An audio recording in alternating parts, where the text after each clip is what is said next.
This is Audible.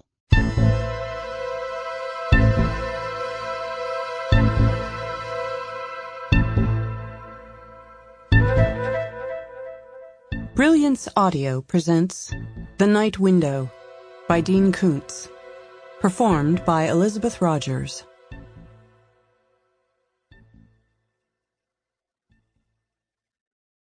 To Gerda, who is my Jane. In memory of Ruth Ebner, also known as Pepper, who was not just a faithful reader, but also an advocate of my work and much loved by her many friends. Creating a neural brain lace is the thing that really matters for humanity to achieve symbiosis with machines. Elon Musk. Ain't it strange the way we're ignorant, how we seek out bad advice, how we jigger it and figure it, mistaking value for the price. Paul Simon. So beautiful or so what? Part 1. Sucker Punch. 1. The triple-pane, floor-to-ceiling windows of Hollister's study frame the rising plain to the west, the foothills, and the distant Rocky Mountains that were long ago born from the earth in cataclysm, now dark and majestic against a sullen sky. It is a view to match the man who stands at this wall of glass. The word cataclysm is a synonym for disaster or upheaval, but also for revolution. And he is the leader of the greatest revolution in history. The greatest. And the last. The end of history is near, after which his vision of a pacified world will endure forever. Meanwhile, there are mundane tasks to perform, obligations to address. For one thing, there is someone who needs to be killed. In a few hours, when a late-season storm descends on these high plains east of Denver, the hunt will begin, and one of two men will die at the hands of the other. A fact Wainwright Warwick Hollister finds neither exhilarating nor frightening. Of profound importance to Hollister is that he avoid the character weaknesses of his father, Orenthal Hollister, and at all times comport himself in a more formidable and responsible manner than had his old man. Among other things, this means that when someone needs to be eliminated, the killing can't always be done by a hireling. If a man is too finicky to get blood on his hands once in a while, or if he lacks the courage to put himself at physical risk, then he can't claim to be a leader in this world of wolves, nor even a member of the pack, but instead only a sheep in wolf's clothing. The hunt will occur here, on Crystal Creek Ranch, Hollister's 12,000-acre spread, unto itself a world of pine forests and rolling meadows. The chase will not be fair, because Hollister does not believe in fairness, which exists nowhere, either in nature or in the human sphere. Fairness is an illusion of the weak and ignorant. It is the insincere promise made by those who manipulate the masses for gain. The quarry, however, will have a chance to survive. A very slim one, but a chance. Although Hollister's father, Orenthal, had been a powerful man physically as well as financially, his heart had been that of a coward. If ever he had decided that he couldn't farm out all the violence required for the furtherance of his business, if he'd seen the moral need for every prince to be also a warrior, he wouldn't have given the quarry any chance whatsoever. The hunt would have been an empty ritual with only one possible end, the triumph of Orenthal and the death of his prey. Now, the security system, which always knows Hollister's location in this 46,000-square-foot residence, speaks in a soft feminine voice. Thomas Buckle has arrived in the library. Thomas Buckle is a houseguest from L.A., the sole passenger on Hollister's Gulfstream 5. He landed 2 hours earlier, at 11 o'clock this morning, on Crystal Creek's 6,000-foot airstrip, was driven 1.6 miles from the hangar to the main house in a Rolls-Royce Phantom, and settled in a guest suite on the main floor. He will most likely be dead by dawn. The house is a sleek, ultra-modern masterpiece of native stone, glass, and stainless steel, with floors of limestone on which ornately figured antique Persian carpets float like lush, warm islands on a cold, pale sea. The library contains 25,000 volumes that Hollister inherited from his father. The old man was a lifelong reader of novels, but his son has no use for fiction. Wainwright Warwick Hollister is a realist from his epidermis to his marrow. Orenthal also read many works of philosophy, forever searching for the meaning of life. His son has no use for philosophy, because he already knows the two words that give life its meaning: money and power. Only money and power can defend against the chaos of this world and ensure a life of pleasure. Those people whom he can't buy, Hollister can destroy.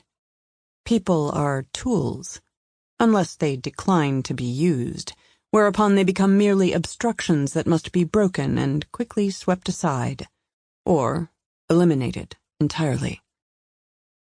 With no need for his father's books, he had considered donating the collection to a charity or university, but instead moved them to this place as a reminder of the old man's fatal weakness. Now, at 1 o'clock, as Hollister enters the library, Thomas Buckle turns from the shelves and says, "What a magnificent collection! First editions of everything from Ray Bradbury to Tom Wolfe, Hammett and Hemingway, Stark and Steinbeck. Such eclectic taste." Buckle is 26. Handsome enough to be an actor, though he dreams of a career as a famous film director. He has already made 2 low-budget movies acclaimed by some critics, but box office success has eluded him. He is at a critical juncture, an ambitious young man of considerable talent, whose philosophy and vision are at odds with the common wisdom that currently prevails in Hollywood, which he has begun to discover will limit his opportunities. He has come here in response to a personal phone call from Wainwright Hollister, who expressed admiration for the young man's work and a desire to discuss a business proposal involving film production. This is a lie. However, as people are tools, so lies are nothing more than the various grips that one must apply to make them perform as wanted. Upon the director's arrival, Hollister had briefly greeted him. Now there is no need for the formalities of introduction. A smile is all he requires when he says, "Perhaps you would like to select one of these novels that's never been filmed and make it our first project together." Although he is the least sentimental of men, and although he has no capacity for the more tender emotions, Wainwright Hollister is graced with a broad, almost supernaturally pleasant face that can produce a smile with as many charming permutations as that of any courtesan in history, and he can use it to bewitch both women and men. They see compassion, when in fact he regards them with icy contempt, see mercy when they should see cruelty, see humility when he views them with condescension. He is universally thought to be a most amiable man with a singular capacity for friendship, though in his heart he views everyone as a stranger, too unknowable ever to be a friend. He uses his supple, glorious smile as if it were a farmer's seeding machine, planting kernels of deceit deep in everyone he meets. Having been flown to Colorado in high style, and having been treated like a prodigal son, Thomas Buckle takes seriously the offer to select any book in this library to translate to film. He looks around wonderingly at the shelves of material. "Oh, well, I sure wouldn't want to make that choice lightly, sir. I'd want to have a better idea of what's here." "You'll have plenty of time to pore through the collection later," Hollister lies. "Let's have lunch. And please, dispense with the sir. I haven't been knighted. Just call me Wayne. Wainwright is a mouthful, and Warwick sounds like the villain in some superhero movie." Thomas Buckle is an honest young man.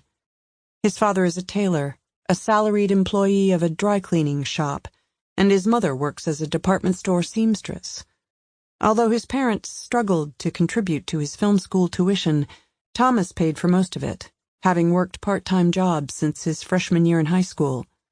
On his 2 movies, he cut his fees for writing and directing in order to increase the budget for actors and scene setups. He is too naive to realize that his producing partner on those projects cleverly siphoned off some of the studio's money, which Hollister discovered from the exhaustive investigation he commissioned of Buckle's affairs.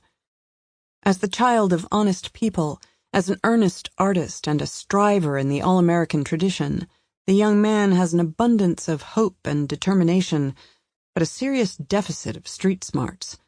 Much to learn, and no time left to learn it.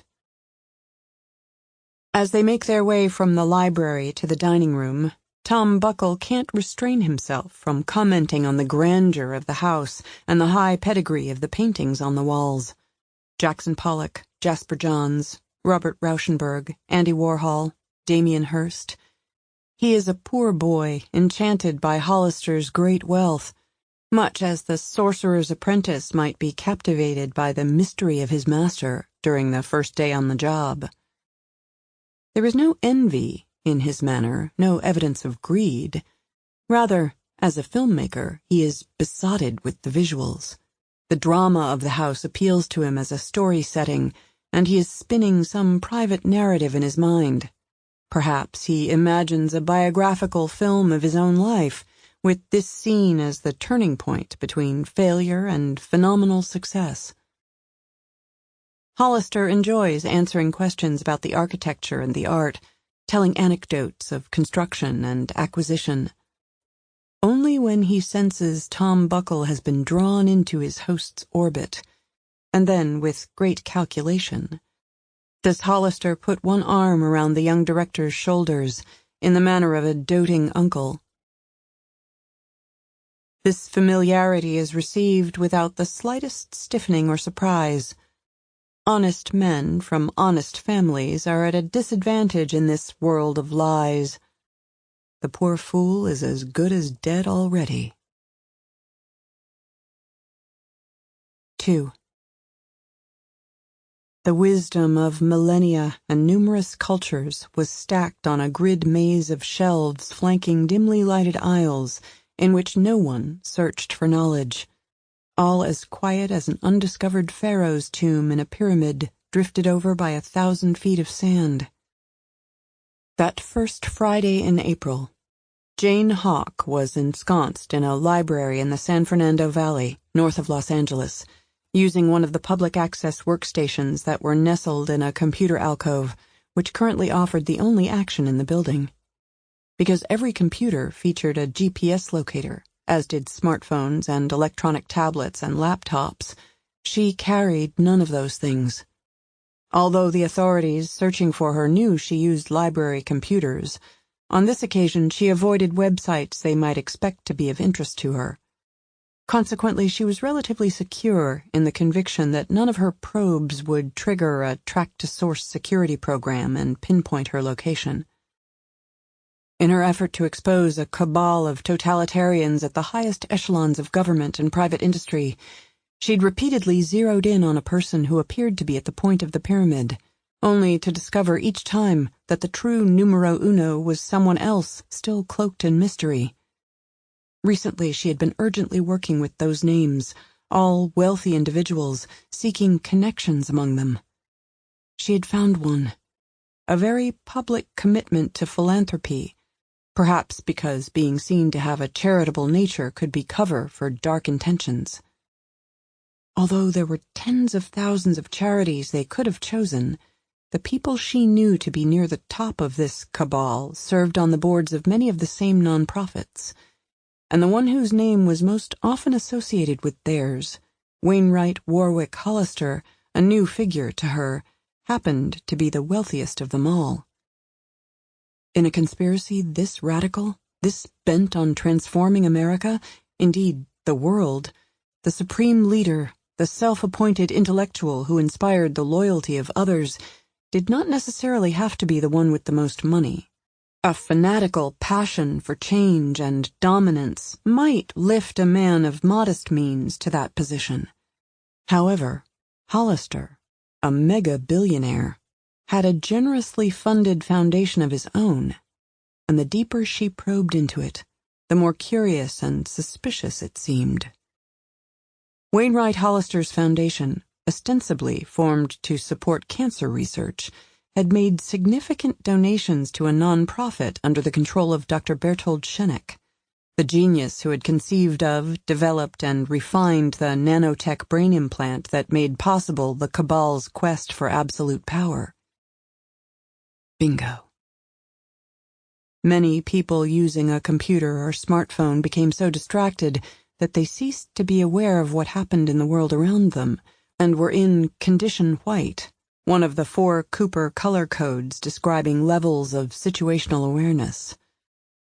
After earning a college degree in forensic psychology in 3 years, after 18 weeks of training at Quantico, and after having served as an FBI agent for 6 years before going rogue, Jane was perpetually in condition yellow, relaxed but alert, aware, not in expectation of an attack, but never oblivious to significant events around her.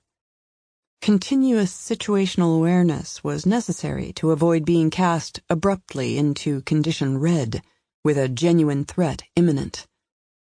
Between yellow and red was condition orange, when an aware and alert person recognized something strange or wrong in a situation, a potential threat looming.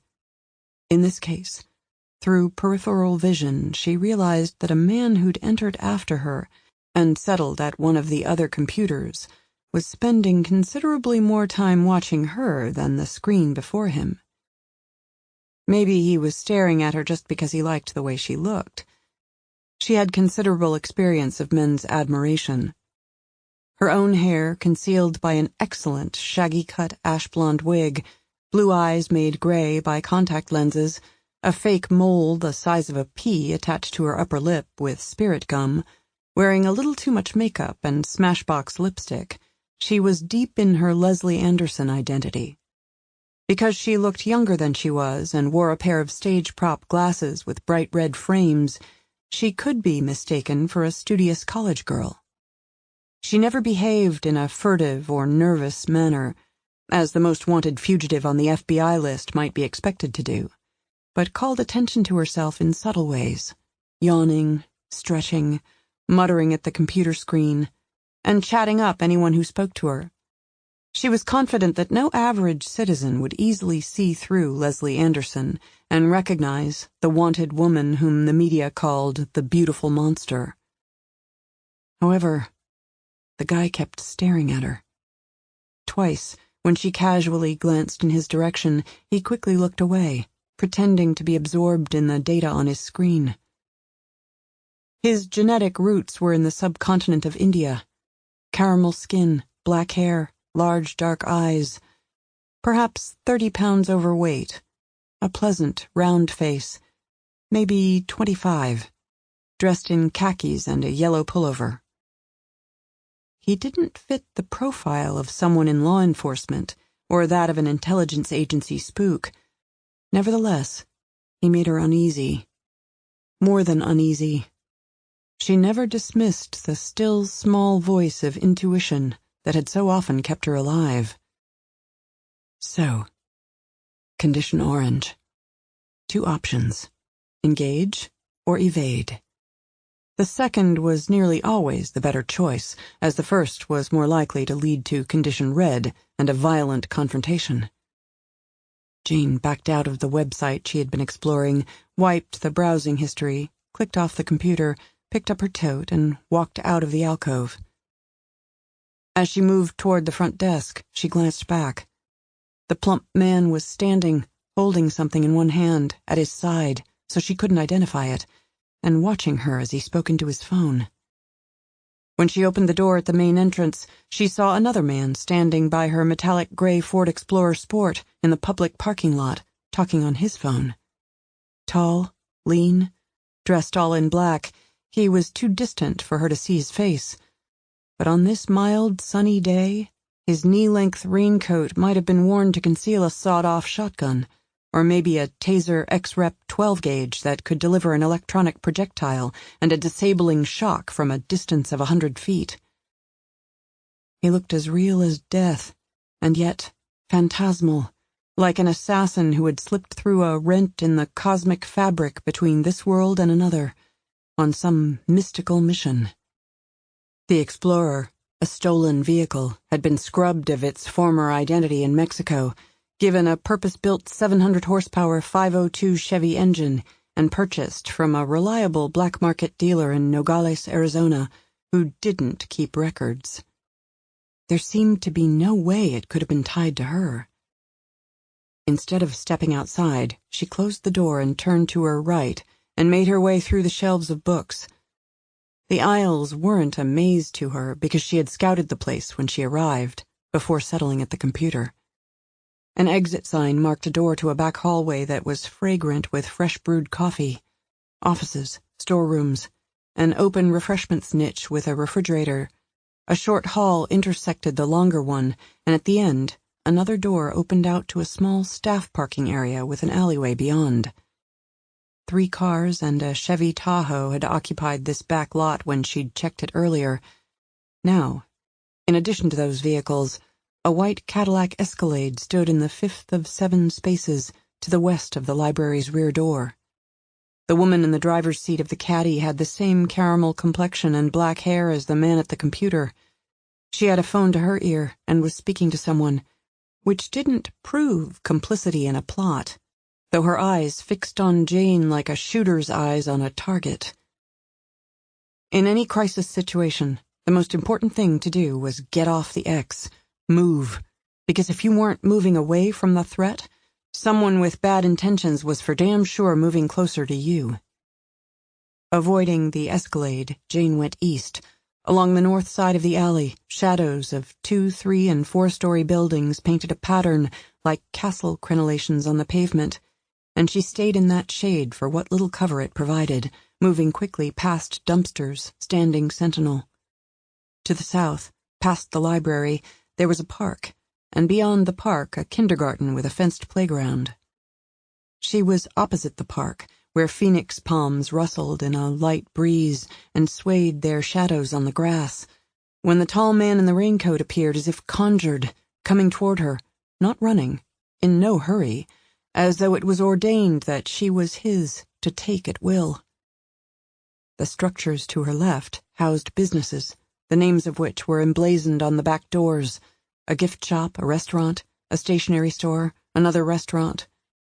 The buildings in that block shared walls, so there were no service passages between enterprises. When a sedan pulled into the east end of the alley and angled to a stop, serving as a barricade, Jane didn't bother to look behind herself, because she had no doubt the Escalade had likewise blocked the west end of the alleyway. As she hurried along, she tried doors, and the third one, classic portrait photography, wasn't locked. She went inside, where a series of small windows near the ceiling admitted enough light to reveal a combination receiving area and storage room. The shelves were empty. When she turned to the alley door to engage the deadbolt, the lock was broken. She'd been skillfully herded to this place. The previous tenant had moved out. She had walked into a trap. 3. The formal dining room, which seats 20, isn't intimate enough for the conversation that Wainwright Hollister intends to have with Thomas Buckle. They are seated in the breakfast room, which is separated from the immense kitchen by a butler's pantry. A large Francis Bacon painting of smudges, whorls, and jagged lines is the only painting in the 20-foot square chamber, a work of alarming dislocations that hangs opposite the ordered vista of nature, groves of evergreens and undulant meadows visible beyond the floor-to-ceiling windows. They sit at the stainless steel and cast glass table. Buckle faces the windows, so the immense and lonely nature of the ranch will be impressed upon him by the time he learns that he is to be hunted to the death in that cold vastness.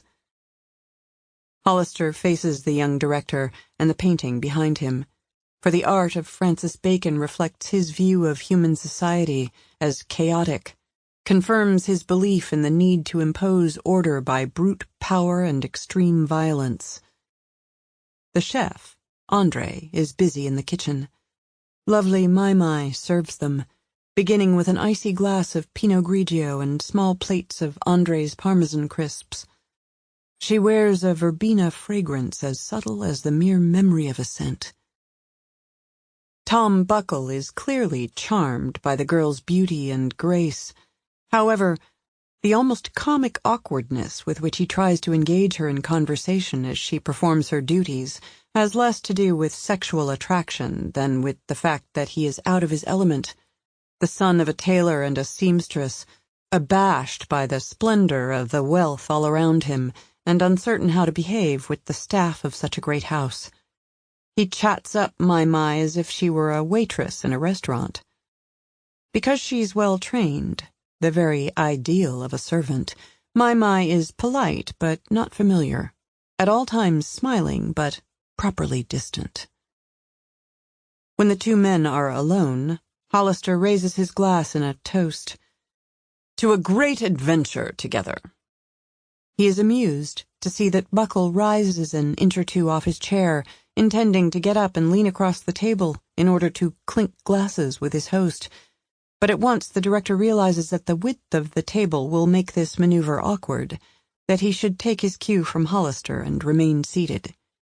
He pretends to have been merely adjusting his position in the chair as he says, "To a great adventure."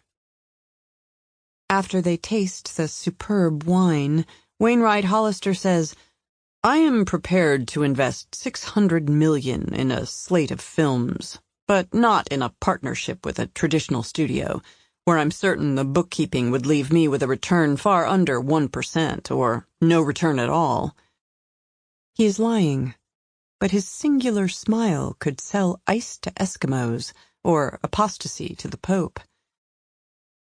Although Buckle surely knows that he's in the presence of a man who thinks big and is worth $20 billion, he is all but struck speechless by the figure his lunch companion has mentioned. "Well, that is, a very valuable catalog of films could be created for that much money." Hollister nods agreement. "Exactly. If we avoid the outrageous budgets of the mindless special effects extravaganzas that Hollywood churns out these days. What I have in mind, Tom, are exciting and intense and meaningful films of the kind you make, with budgets between 20 and 60 million per picture. Timeless stories that will speak to people as powerfully 50 years from now as they will on their initial release." Hollister raises his glass again, in an unexpressed endorsement of his initial toast. Buckle takes the cue, raising his glass as well, and then drinking with his host, a vision of cinematic glory shining in his eyes. Leaning forward in his chair, with a genial warmth that he is able to summon as easily as a man with chronic bronchitis can cough up phlegm, Hollister says, "May I tell you a story, Tom? One that I think will make a wonderful motion picture?" "Of course. Yes, I'd love to hear it." "Now, if you find it cliched or jejune, you must be honest with me.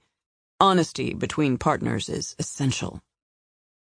The word partners visibly heartens Buckle. "I couldn't agree more, Wayne. But I want to hear it out to the end before I comment. I've got to understand the roundness of the concept. Of course you know who Jane Hawk is. Everyone knows who she is. Top of the news for weeks. Indicted for espionage, treason, murder," Hollister recaps. Buckle nods. "They now say she even murdered her husband, the hero Marine, that he didn't commit suicide." Leaning forward a little more, cocking his head, Hollister speaks in a stage whisper. "What if it's all lies?" Buckle looks perplexed. "How can it all be lies? I mean..." Holding up one hand to stop the young man, Hollister says, Wait for the roundness of the concept. He leans back in his chair, pausing to enjoy one of the Parmesan crisps.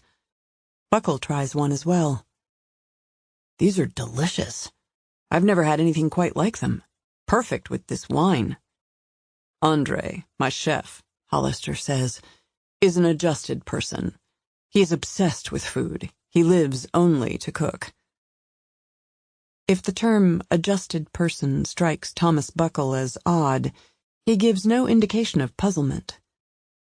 After a sip of wine, Hollister continues, according to friends of hers, Jane became obsessed with proving her husband, Nick, didn't commit suicide, that he was murdered, and when she took a leave of absence from the FBI, she devoted herself to investigating Nick's death.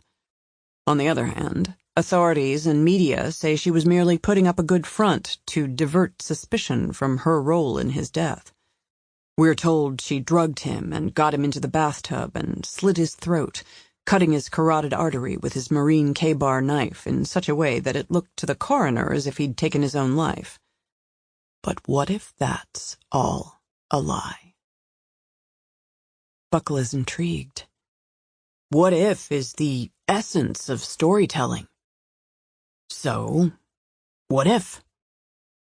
Hollister continues with relish.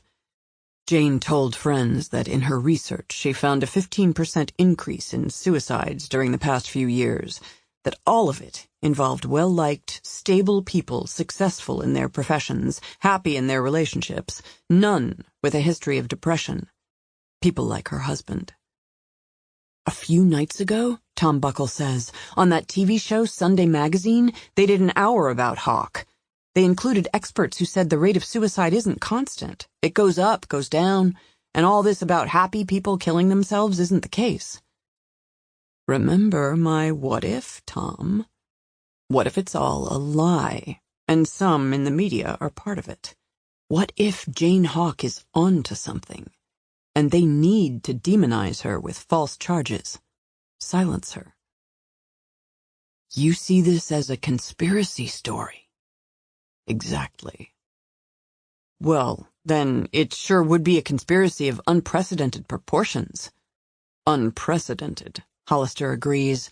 Heroic, involving thousands of powerful people in government and the private sector. Let's say these conspirators call themselves Techno-Arcadians. Arcadia, from ancient Greece. A place of peace, innocence, prosperity. Essentially, utopia. Hollister beams and claps his hands twice. You are just the young man to understand my story. But why techno? Do you know what nanotechnology is, Tom? Very tiny machines made up of a handful of atoms, or maybe molecules? They say it's the future, with unlimited medical and industrial applications. You are so cutting edge, Hollister declares, and pushes a call button on the table leg. When I saw your films, I said, this is a guy on the cutting edge. I'm delighted to see I was right. In answer to the silent summons, Mai returns to freshen their wine and remove the empty plates that held the Parmesan crisps. Thomas Buckle smiles at her and thanks her, but he seems to have intuited that the proper behavior in these circumstances is to treat her with reserve, not as if she were working at Olive Garden. The entertainment business hasn't coarsened him yet, for though Mai fascinates and attracts him, he watches her not with evident lust, but with an almost adolescent wistfulness and yearning. When the two men are alone once more, Hollister says, let's suppose these conspirators, these Techno-Arcadians, have developed a nanomachine brain implant, a control mechanism, that makes complete puppets of the people in whom it's installed. And the puppets don't know what's been done to them, don't know they're now property. The director blinks, and a certain quiet excitement comes over him that has nothing to do with $600 million, that arises from his passion for filmmaking. So, central to the story would be the issue of free will. A conspiracy intent on subjugating all humanity, the death of freedom, a sort of technologically imposed slavery. Hollister grins like an amateur author thrilled that a real writer found merit in his scenario. You like it so far? I damn well do. I like it more by the minute. Even though Jane Hawk inspired the idea, we can't say this is her story, so we'd have to change the character to maybe a CIA agent or something. Make her a little older. Maybe it's even a male lead. But one thing. Why would anyone submit to having a brain implant surgically installed? Leaning forward again, punctuating his revelation with a wink, Hollister speaks in a stage whisper. No surgery required. You drug them, or otherwise overpower them when they're alone, and the implant is administered by injection. 4. Jane Hawk hurried out of the storage room. Milky daylight spilled through a large sales area and curdled to gray in a hallway. 2 doors stood open on each side of the hall, a shadowy bath and dark, empty offices.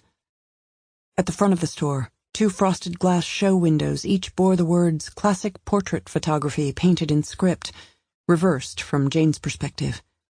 Between the windows stood a door with a frosty inlay, and as she approached it, a man shape loomed beyond like a stalker emerging out of fog in a disturbing dream. He must be one of them. She'd have to take him down to get to the street and away, but even if he was a mortal threat, she could not risk resorting to gunfire when there were sure to be pedestrians on the sidewalk. The tall man in the raincoat might already be entering the back of the place from the alleyway. Jane's attention swung toward an interior door to her right. 4 panels of solid wood, no glass. If it was only a closet, she was cornered. Instead, beyond lay stairs ascending into gloom. In nearly blinding darkness, she used the handrail to guard her against a fall until she arrived at a landing. Another flight led up to a second landing, where pale light issued from an open door. Perhaps the photographer who had once run a business out of the ground floor had lived above his studio. Considering that the people closing in on her seemed to have herded her into this building, one of them might be waiting in the second-floor apartment. Her heart labored, but didn't race, for she was in the grip of dread rather than full-blown fright. If these were Arcadians, and who else could they be?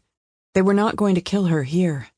They were going to corner her, taser her, chloroform her, and convey her to a secure facility where she could scream herself hoarse without being heard by anyone sympathetic to her plight. Ultimately, they were going to inject her with the neural lace that would web her brain and enslave her. Then they would drain from her the names of everyone who had been of assistance to her in this crusade, and would insist upon knowing the whereabouts of her 5-year-old son, Travis. When she was their obedient puppet, they would eventually instruct her to kill herself. But not just herself. She knew these elitist creeps. She knew the icy coldness of their minds, the blackness of their hearts, the pure contempt with which they viewed those who did not share their misanthropic view of humanity and did not endorse their narcissism. They would relish cruel vengeance for the trouble she had caused them, for their comrades who had tried to murder her and had been killed instead. They would instruct her to torture her own child and slaughter him. Only when he was brutally ravaged and dead would they tell her to kill herself. In the thrall of the nano-web, with its filaments wound through her brain, she would be unable to resist even the most horrific of their commands. Compared to injection, a quick death would be a mercy. She put her tote beside the open door, drew the Heckler & Koch Compact 45 from the rig under her sport coat. She hated clearing doorways in such situations, but there was no time to hesitate. Pistol in a 2-hand grip, leading with head and gun, low and fast, she crossed the threshold, stepped to the right, back against the wall, eyes on the Heckler's front sight as she swept the room, left to right. 3 windows facing the street, no blinds or drapes. Morning light slanting in under scalloped fabric awnings. No furniture, no carpeting on the hardwood floor. Nothing moved except a few dust balls stirred by the slight draft she'd made on entering. An archway connected this room to others toward the back of the building, where darkness reigned, and there was a door on the right, ajar. She held her breath, and heard only silence. Both training and intuition argued that if someone was in the apartment with her, he would have made a move by now. The silence was broken when a sound rose from below, perhaps someone ascending the stairs. She returned to the apartment entrance to retrieve her tote. Among other things, it contained $90,000, all of which, and more, she had taken from the stashes of wealthy Arcadians who had tried, and failed, to kill her. She couldn't afford to lose it. She was fighting a quiet war, but a war nonetheless, and wars cost money. The building was old, and the stairs creaked under the weight of whoever was climbing them. She closed the door. The deadbolt was intact. She engaged it. 5. Mai serves a small chopped salad sprinkled with pine nuts and crumbles of feta cheese. Tom Buckle smiles and thanks her and watches her lithe form as she exits through the butler's pantry. When the girl is gone, Wainwright Hollister says, "I need to explain how an injectable brain implant might be feasible, Tom. I don't want you to think of this as a science fiction movie. It's a thoroughly contemporary thriller." "I know a little about nanotech, Wayne, just enough to accept the premise." "Good. Very good. Now suppose hundreds of thousands of these microscopic constructs can be suspended in ampules of fluid and stored at temperatures between, let's say 36 and 50 degrees, where they remain in stasis. When injected, the warmth of the blood gradually activates them. They're brain-tropic. The veins conduct them to the heart, then the carotid and vertebral arteries bring them to the brain. Do you know what the blood-brain barrier is, Tom?" Buckle evidently finds the salad highly agreeable and pauses to swallow a mouthful before saying, "I've heard of it, but I'm no whiz when it comes to medical matters." "Nor do you need to be. You're an artist, and a damn fine one. Ideas and emotions are the stuff of your work. So, the blood-brain barrier is a complex biological mechanism that allows vital substances in the blood to penetrate the walls of the brain's numerous capillaries while keeping out harmful substances such as certain drugs. Let's imagine these amazingly tiny nanoconstructs have been designed to pass through the blood-brain barrier, after which they assemble into a control mechanism in the brain." "Could they really self-assemble? I mean, many, many thousands of them?" "An excellent question, Tom. We wouldn't have a viable story if I didn't have an answer." Hollister pauses to enjoy his salad. "It's snowing." Thomas Buckle points to the windows behind his host.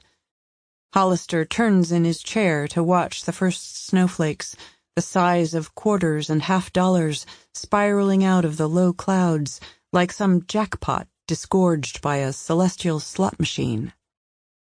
Refocusing his attention on his guest, he says, "The forecast is for 12 inches. Temperature will drop to the low 20s by nightfall. No wind yet, but it's coming. Winter lingers on these plains.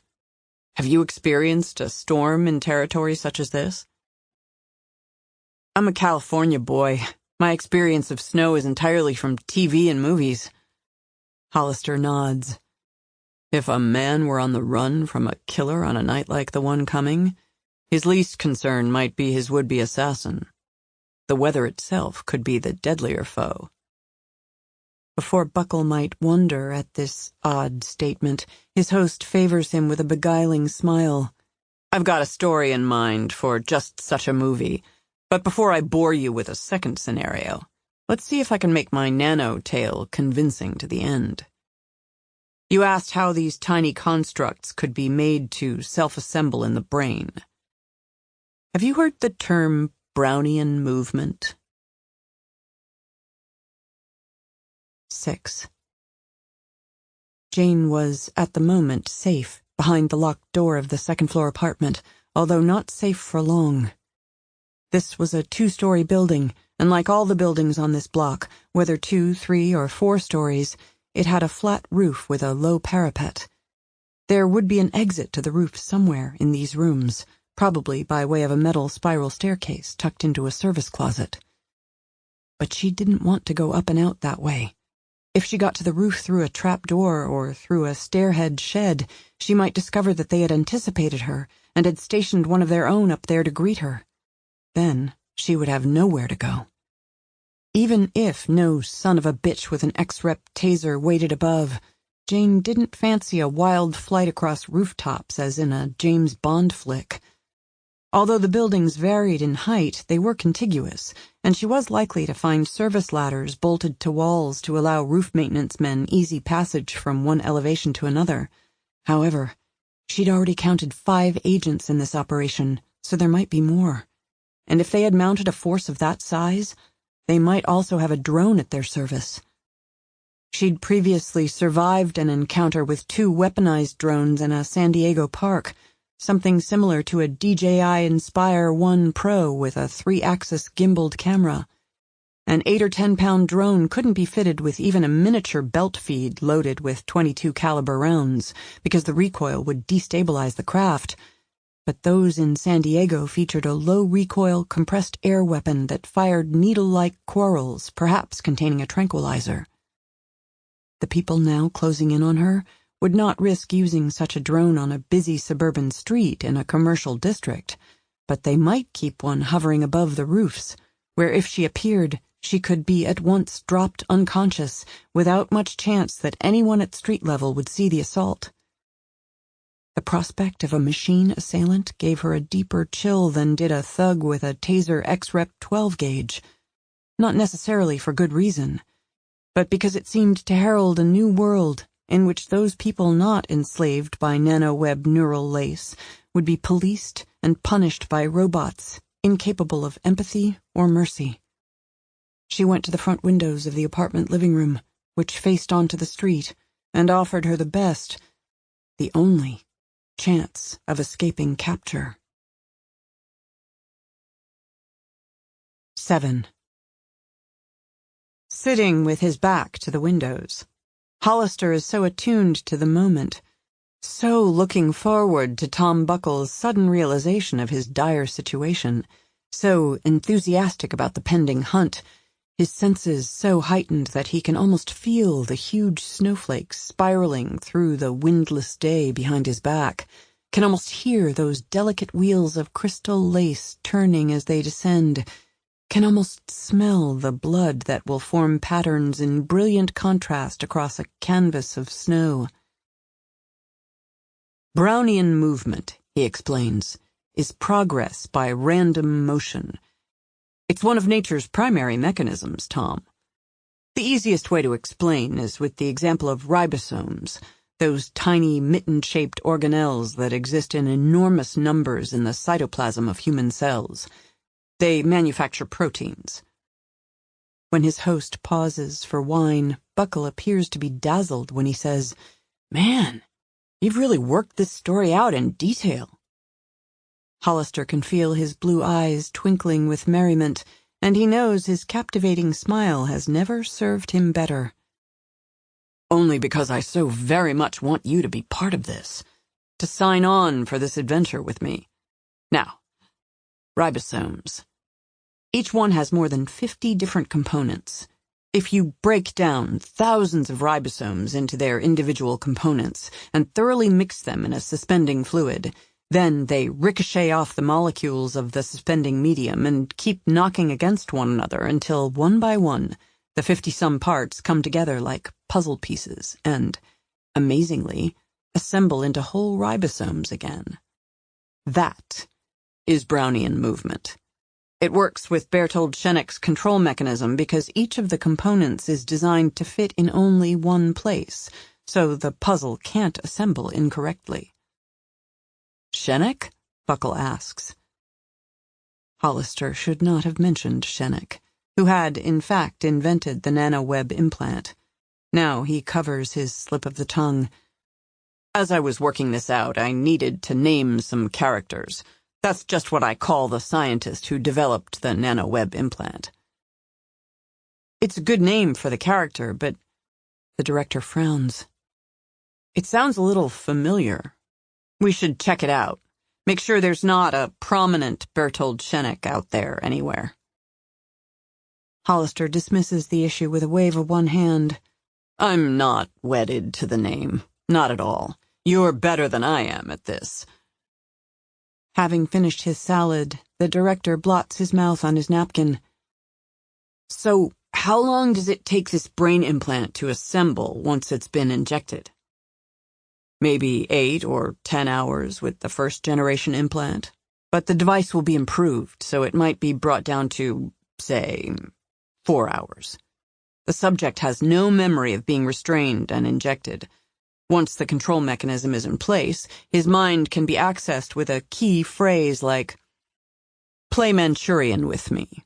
Once accessed, he'll do anything he's told to do, and think he's acting of his own volition." The key phrase delights Buckle. "That great Cold War movie about brainwashing. The Manchurian Candidate. John Frankenheimer directed from a Richard Condon novel. Sinatra and Lawrence Harvey. Angela Lansbury as Harvey's power-mad mother. About 1962, I think." Shenek liked his little jokes. "The scientist character. Whatever we're going to call him." "My head is swimming, Wayne, but in a good way. I'm really getting into the whole concept, but exactly how does this tie to Jane Hawk, where we started?" Responding to the call button, Mai enters to remove the salad plates. Hollister says, "Just imagine, Tom, that these techno-Arcadians are intent not only on repressing the unruly masses by injecting and controlling selected leaders in politics, religion, business, and the arts. They also want to prevent charismatic individuals with wrong ideas from influencing the culture." Tom smiles at Mai and then responds to his host, "What wrong ideas?" "Any ideas in disagreement with Arcadian philosophy. Let's say it's been decided that controlling these charismatic types isn't enough, that it's necessary to remove their unique genomes from society, prevent them from propagating. So they receive a brain implant and are later directed to commit suicide." Tom Buckle nods. "Like Jane Hawk's husband. But how would these people be chosen for elimination?" "A computer model identifies them by their public statements, beliefs, accomplishments. Then they're put on the Hamlet list." "Hamlet? Why Hamlet?" "The theory is that if someone had killed Hamlet in the first act, a lot more people would have been alive at the end." Frowning, Tom Buckle says, "For the movie, we'd probably have to call it something other than the Hamlet list. Anyway, how many people would be on this list?" "Let's imagine the computer model says that, in a country as large as ours, 210,000 of the most charismatic potential leaders in each generation would have to be removed at the rate of 8,400 a year." Mass murder. This is a very dark movie, Wayne. To the Arcadians, it's not murder. They think of it as culling from the herd any individuals with dangerous potential, a necessary step toward peace and stability. Mai returns with the entree. Sea bass, asparagus, and miniature buttered raviolis stuffed with mascarpone and red peppers. Conversation throughout the main course focuses on what changes to make in the lead character and possible twists and turns in the storyline. Hollister mentions the whispering room, a feature of the brain implants, by which adjusted people are able to communicate with one another via microwave transmission, brain to brain, as Elon Musk of Tesla and SpaceX fame has predicted will eventually be possible. They have the potential of forming a hive mind, The idea delights Buckle. Hollister enjoys this blue sky session far more than he would if he were actually going to finance a motion picture. Movies are terrible investments. Perhaps 3 out of 10 make a profit. And there are countless ways that the distribution company can massage the box office numbers and pad the costs, so when there is a profit, much of it disappears. However, Tom is bright and enthusiastic. Inventing this movie with him is a pleasure. The more the young man talks, the clearer it becomes that the computer model was right to put him on the Hamlet list, and it is good that he will be dead by dawn. When Mai returns to remove their plates, Hollister says, "The time has come for you to do as we discussed." She meets his stare. And though she is submissive, she is also afraid. Her lips part as if she will speak, but instead of words, her voluptuous mouth produces only tremors. As she stands beside her master's chair, Hollister takes one of her hands in both of his, and he smiles reassuringly. He speaks to her as he might to a daughter. "It's all right, child. It's just a moment of performance art. You have always excelled as an artist. This is what you were born to do." Her fear abates. The tremor fades. She answers his smile with an affectionate smile of her own. She bends down to kiss his cheek. Tom Buckle watches with evident perplexity. When Mai leaves the room with their plates, the filmmaker is at a loss for words and covers his uncertainty by taking a sip of wine and savoring it. "I see you're curious about Mai," Hollister says. "No, not at all," Buckle demurs. "It's none of my business." "In fact, Tom, it's the essence of your business here. Mai is 27, a year older than you, an exceptional woman." Tom glances toward the swinging door through which Mai left the room. "She's quite beautiful." "Quite," Hollister echoes. "She's also supremely talented. Her paintings redefine realism. They're stunning. By the time she was 22, she'd won numerous awards. By the time she was 24, her work was represented by the most prestigious galleries. She broke new ground as well by combining several of her larger paintings with a unique form of performance art that began to draw enthusiastic crowds." "Does she still paint?" "Oh, yes. Better than ever. Magnificent images exquisitely rendered." "Then why is she here serving us lunch?" "I can't help but wonder. She creates paintings, but doesn't sell them anymore." "You sure know how to build mystery, Wayne." Hollister smiles. "I've intrigued you, have I?" "Greatly. I'd love to see these paintings." "You can't. After she finishes a new canvas, she destroys it." Bafflement creases Tom Buckle's brow. Why ever would she do such a thing? "Because she's an adjusted person. She made the list." This incident with Mai has disoriented Tom just enough so that the word list has no immediate meaning for him. "The Hamlet list," Hollister explains. Puzzlement gives way to misunderstanding, and Tom smiles. "You give one hell of a pitch meeting, Wayne. And she's quite an actress." "She's not an actress," Hollister assures him. "She's just an obedient little bitch. She destroys them because I tell her to." Just then, Tom Buckle's gaze shifts from his host to the wall of glass behind him. "What on earth?" Tom rises from his chair. Wainwright Hollister gets to his feet as well and turns to the window. Mai stands naked on the terrace, in the swiftly falling snow, facing them and smiling serenely, seeming more mystical than real. "Her body is as perfect as her face," says Hollister, "but one can grow tired even of such perfection. I've had enough of her." A scarlet silk scarf drapes Mai's right hand. It slides to the snow-carpeted terrace, revealing a pistol. Performance art, Tom Buckle tells himself, for he is both confused and in denial.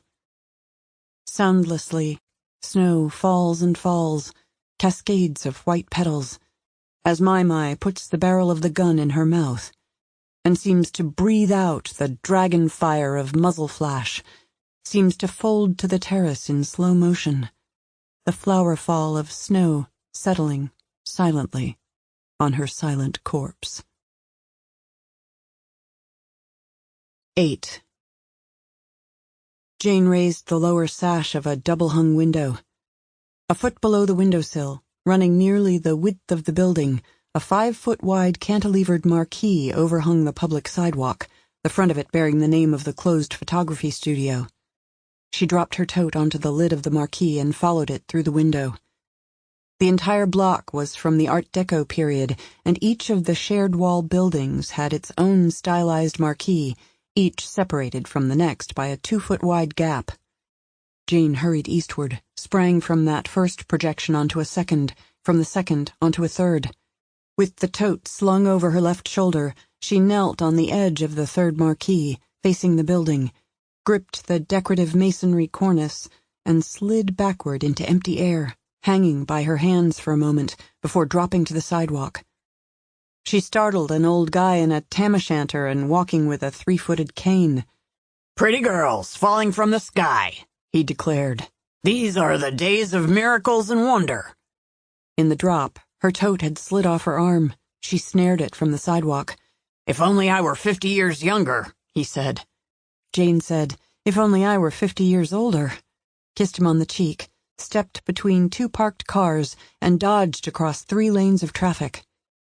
From the farther side of the street, she looked back and saw the man in the dark raincoat at the open window through which she had exited the building, and below him, another man venturing forth from the recessed entryway to the former photography studio. They both had spotted her. At the corner, she turned north, out of their sight. Ahead, a 30-something guy was preparing to climb onto a fully chromed Harley Road King cruiser. His open-face helmet boasted an American flag decal. She hoped it meant something to him. Breathless, she said, "Give a girl a ride?" He didn't look her up and down, as men usually did. Only met her eyes. "Where you going?" "Anywhere but here, and fast." "Cops or not cops?" She had to give him something to win cooperation. "Maybe they carry a badge, but it's bogus." As he swung aboard the saddle, he said, "Climb on, and hold tight." She sat just forward of the saddlebags, tote straps over one shoulder, arms around him. The motor was hopped up, with the distinct sound of screamin' eagle pistons and cylinders. Jane glanced over her shoulder. One of her pursuers turned the corner. The Road King shot away from the curb. 9. The sky unseen, behind the raveling white skeins with which it cocooned the world, and on the terrace, Mai's once lovely form stiffening under a crystalline lacework. This side of the windows, Tom Buckle repeats, "Performance art." Though the artist is not going to stand up, bloodied and brainless, to take a bow.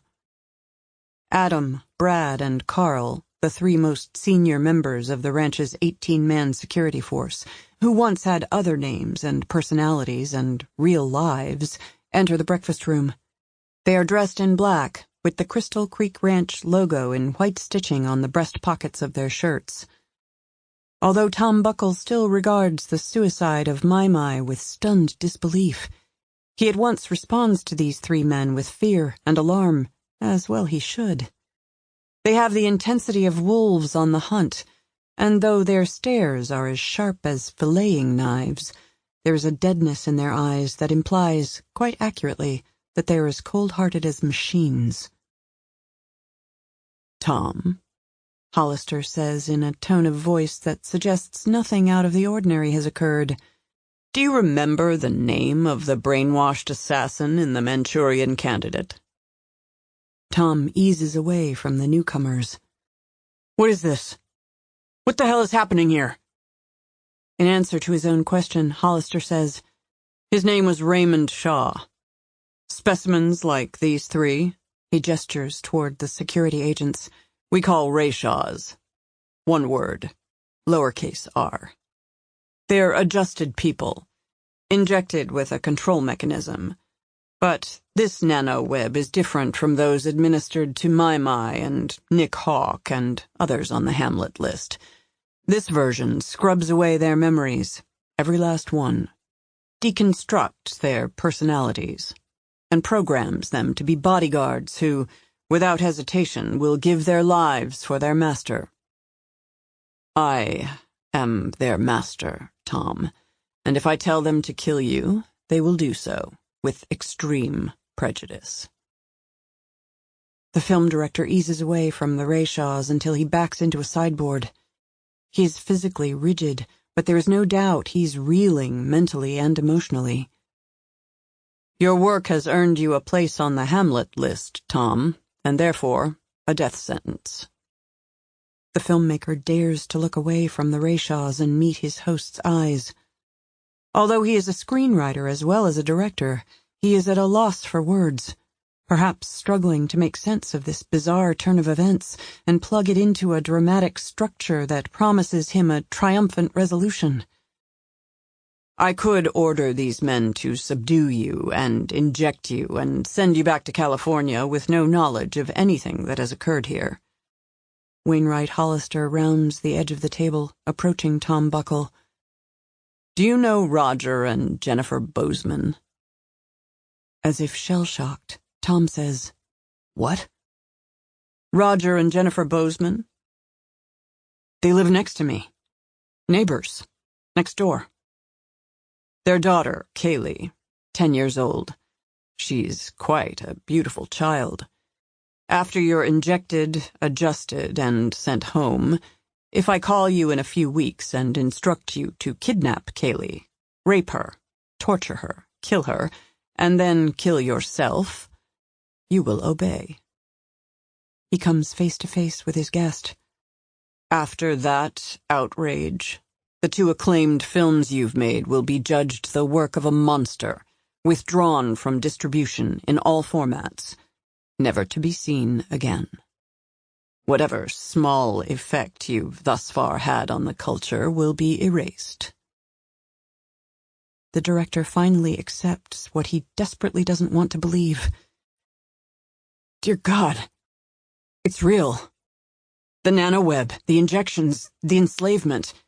Yes, but enslavement is the wrong word, Tom. Most human beings are impetuous, imprudent, ignorant, given to superstition and other irrational behavior. They're maladjusted. For their own sake and to preserve this fragile planet, we merely intend to adjust them. You're insane. No, Tom. I'm the clearest thinking person you'll ever meet. I have no illusions about the meaning of life. Hollister favors the younger man with a kindly smile worthy of a country doctor in a painting by Norman Rockwell. I'm also a man of profound convictions. I don't always leave the dirty work to others. Sometimes I do the adjusting myself. The adjusting, or, as in your case, the extermination. But I am also a fair man, Tom. In the contest to come, you will have a chance to survive. As though inspired by countless moments of movie heroics, Tom Buckle throws a punch, but as ineptly as a supporting character who is playing a fool. Hollister blocks the blow with a forearm, seizes Buckle's wrist, twists that arm up behind the man's back, and shoves him hard. The director staggers into the window wall and slaps both palms against the glass to stop himself from crashing through.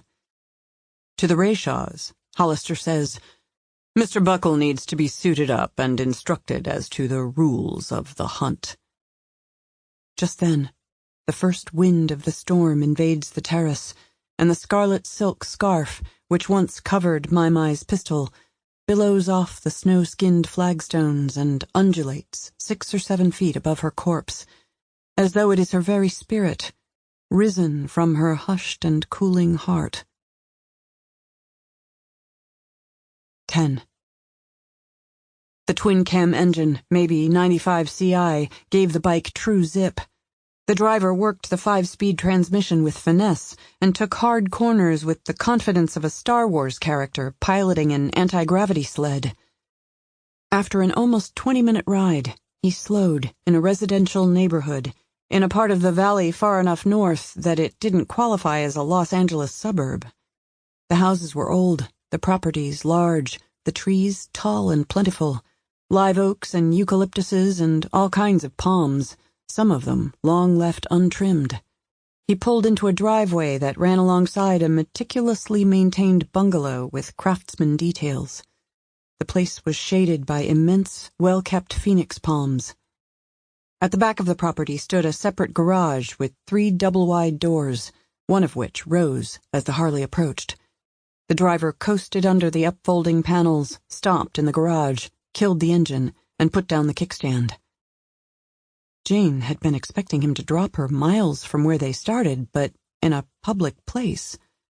Evidently he had brought her home instead. The 3 garage bays were deep and open to one another, housing a well-equipped machine shop and a number of motorcycles. Wary not so much because he'd brought her here of all places, but because the world in its dark ways had woven wariness through her bones, she got off the Road King, alert for trouble. He removed his helmet, put it on the bike seat, stripped off his driving gloves, combed his thick hair with one hand. Wide-set malachite eyes, clean, strong features. The suggestion that a smile was imminent. Jane said, "Thanks for the lift." He cocked his head to study her. "But where are we? And how far do I have to hike to get a bus?" A low growl drew her attention. An enormous dog stood at the open garage door. A mastiff with an apricot fawn coat, black face, and sooted ears. Mastiffs had a reputation as aggressive, which they weren't, unless trained to be. Her rescuer finally said, "You leaned in all the way. Never tensed, no matter how radical the rake." "I've ridden before." "Ridden or driven?" "Both." Indicating the glowering dog, his master said, "Sparky's harmless. No bark, no bite. No wag, either. Give him time. Maybe old Sparky knows you're carrying a concealed weapon." "How would he know that?" "Maybe the cut of your sport coat." "Your dog has street smarts." "Also, when you were holding tight and leaning in, I felt it against my back." She shrugged. "It's a dangerous world. A girl's got to look out for herself." "Too true. Anyway, I've got a solid bike for you." "I didn't know I was in the market for one." "You were on foot, so they must have made your car." "They?" "The guys with bogus badges." "You brought me all the way here to sell me a bike?" "I didn't say sell. I'm not going to work for it." "Stay cool. I'm way married. My wife's in the house right now. She saw us drive up. Anyway, she's all I need." Jane put down the tote bag to have both hands free.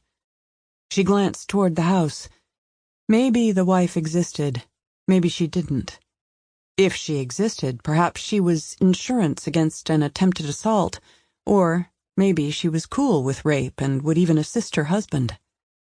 Jane had once taken down a serial killer whose wife charmed his targets into a sense of safety so they could be easily abducted.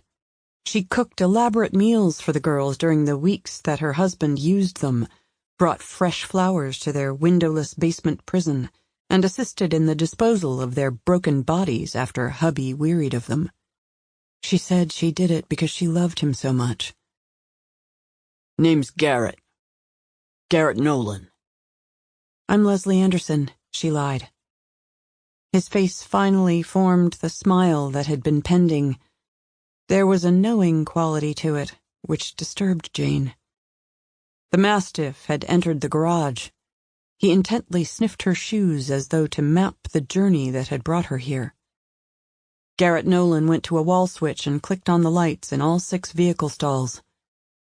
Racers, street cruisers, touring bikes. I break them down, build them better, customize them. If you need to get all the way to the Canadian border, you'll want a bagger. From the Canadian border reference, she inferred that he had assumed more about her status as a fugitive than she'd given him reason to deduce. She felt the skin crepe on the back of her neck. I have 2 Road Kings, he continued, rebuilt slick. But I've got too much in them to just give them away. What I can give you is this 2012 Big Dog Bulldog Bagger, which I was going to tear down next. It's a righteous bike. You don't have to give me anything. I have money. I can pay. I won't take your money. The Big Dog has a lot of miles on it, but it's in good shape. I've ridden it myself. You don't need it flashed up with performance machine wheels, Kuryakin mufflers, and all the rest. It's a reliable beast of burden and won't call undue attention. Test ride it around the neighborhood. You like it? Take it. There isn't a license plate, but you could go maybe a couple thousand miles before a cop might notice.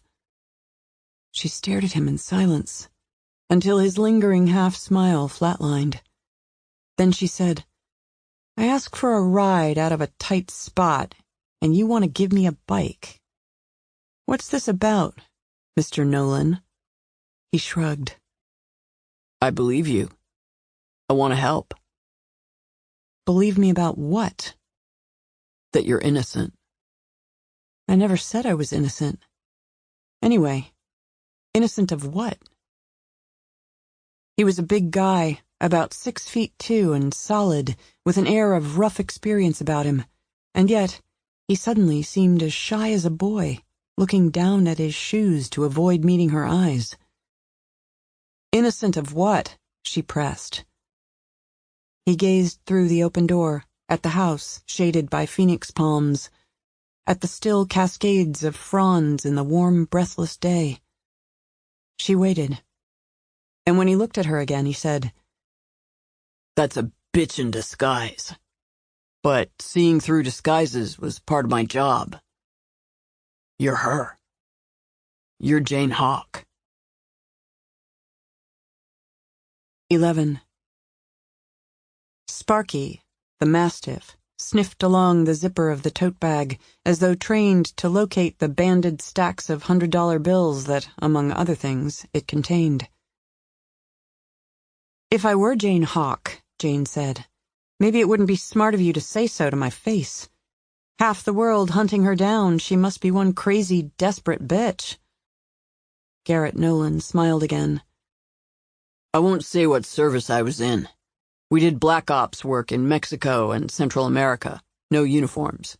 We went native. Our actions targeted MS-13, other gangs, those linked to nests of Iranian operatives in Venezuela, Argentina, Nicaragua. He turned his back on her and went to a square of perf board beside a workbench and took a set of keys from one of the pegs. We knew who we were looking for. Names, faces. But a lot of the time they changed their appearance. This funny thing happens when you use facial recognition programs to see through disguises. When you do it long enough, often enough, it's as if your brain uploads a little of the software, so you develop an eye for a masquerade, no matter how well it's done. When he returned to her, he held out the keys, which she didn't at once accept. Another problem you have is you're a damn good-looking woman. If I were Hawk, what should I do, scar myself? Women as good-looking as you rarely use so much makeup and eyeshadow, such bright lipstick. If it can't improve the face, maybe it's meant to obscure it. That's all you've got? The mole on the upper lip. Why haven't you had it removed? I'm skittish about doctors and scalpels. Fake moles, fake port wine birthmarks, fake tattoos. They're popular camouflage. I don't need a scalpel. Bet I could remove it with a little spirit gum solvent. Leslie Anderson, she insisted. Born in Portland, late of Vegas. Got myself in trouble when I jacked 5,000 credit card numbers that my hacker boss had stolen, went into business for myself, running a buy-and fence operation, until he found me. Nolan still held out the keys. The color-changing contact lens on your left eye isn't fitted properly. There's a thin crescent of blue above the gray. Jane Hawk has blue eyes. She remembered how, on first meeting him, he had not looked her up and down, but had stared intently into her eyes. The ash blonde wig is the best, tightly fitted for action, he said. But if the color was natural, your skin would probably be paler. With your complexion, your hair's more likely to be honey blonde, like Jane Hawk's. She took the keys from him. I don't have to be Jane Hawk to need the bike.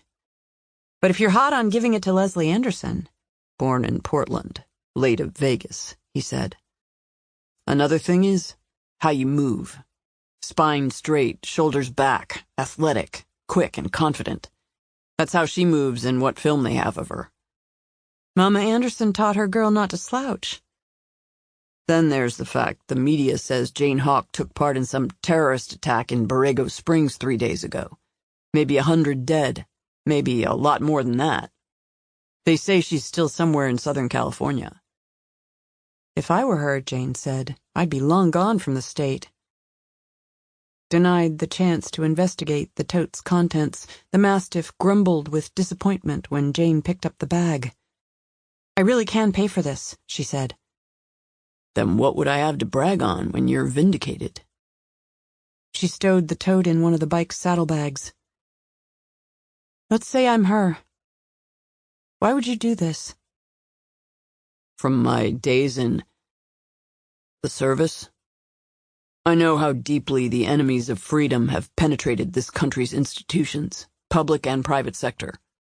The way they're demonizing you, their viciousness and ferocity, tells me you're right about the plague of suicides, and somehow it's engineered. I haven't heard Hawk say it's engineered. Maybe because nobody's given her a chance. Digital technology and biotech. Somehow, they have to be part of this. I wouldn't know, he said. People are dazzled by high tech, but there's a dark side. Dark and darker. What horror isn't possible today, it'll be possible tomorrow. Or maybe it is, after all, possible today, she said. 12. The 3 Rayshaws were of a physical type. Big men with thick necks and broad shoulders and sledgehammer fists, their eyes cold, their stares as impersonal as camera lenses, as if they were not of woman born, but instead were immortal archetypes of violence, risen from some infernal realm millennia earlier, having come down the centuries on a mission of barbarity, cruelty, and murder. They escorted Tom Buckle to the guest suite where he'd left his baggage. Nothing he said could engender a response. They spoke to him only to tell him what he must do. They didn't overtly threaten him. Mortal threat was implicit in their every look and action. Items that didn't belong to him had been placed on the bed. Long underwear, a flannel shirt, a Gore-Tex Thermalite storm suit by Hardcore, 2 different kinds of socks, supple-looking gloves. Beside the bed stood a pair of boots. Strip naked, one of the men commanded. Dress in those things. Tom recognized the futility of appealing to these creatures' common humanity, for there was nothing human about them other than their form. Their faces varied, but their expressions were eerily the same, as neutral as the masks of mannequins. No emotion shaped their features. Their faces lacked evidence of personality, and they seemed as remote and ghastly as the pale whiteness of the moon in daylight. Wainwright Hollister's movie was, in fact, reality, and Tom Buckle was the doomed lead in a noir thriller where the theme was meant to be the hopelessness of hoping. He was Edmund O'Brien in DOA, Robert Mitchum in Out of the Past. Watching him undress, the three men said nothing. He obeyed them. He could do nothing but obey.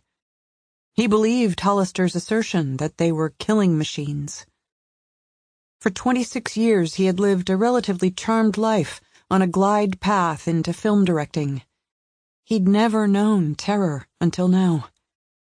He was terrified not only of these creatures and of Hollister, but also by a sudden sense that a sinkhole might open in his psyche, a sucking black madness from which there could be no escape. As Tom dressed in the storm suit, Mai-Mai's suicide played in his memory so vividly that the room around him seemed to darkle like a theater where all the light was contained within the screen. Her exquisite face, her beautiful body, she a symbol of mystical power, as if she were a goddess who stepped down from a heretofore unknown pantheon. The scene remembered in black-white-gray, as though from a movie made in the 1930s, but for the scarlet silk scarf that slid off her hand and the muzzle flash of the pistol, her collapsing with an awful grace, her seeming power revealed as an illusion, removed from this world with as little concern as Hollister might give to a cockroach before stamping on it. The room was warm, but Tom felt as cold as the snow-swept world beyond the windows. His heart drummed with fear, but there was anger in it too, an icy rage that scared him. He had never been an angry man. He worried that his fury might compel him to do something that would diminish his already slim chance of survival.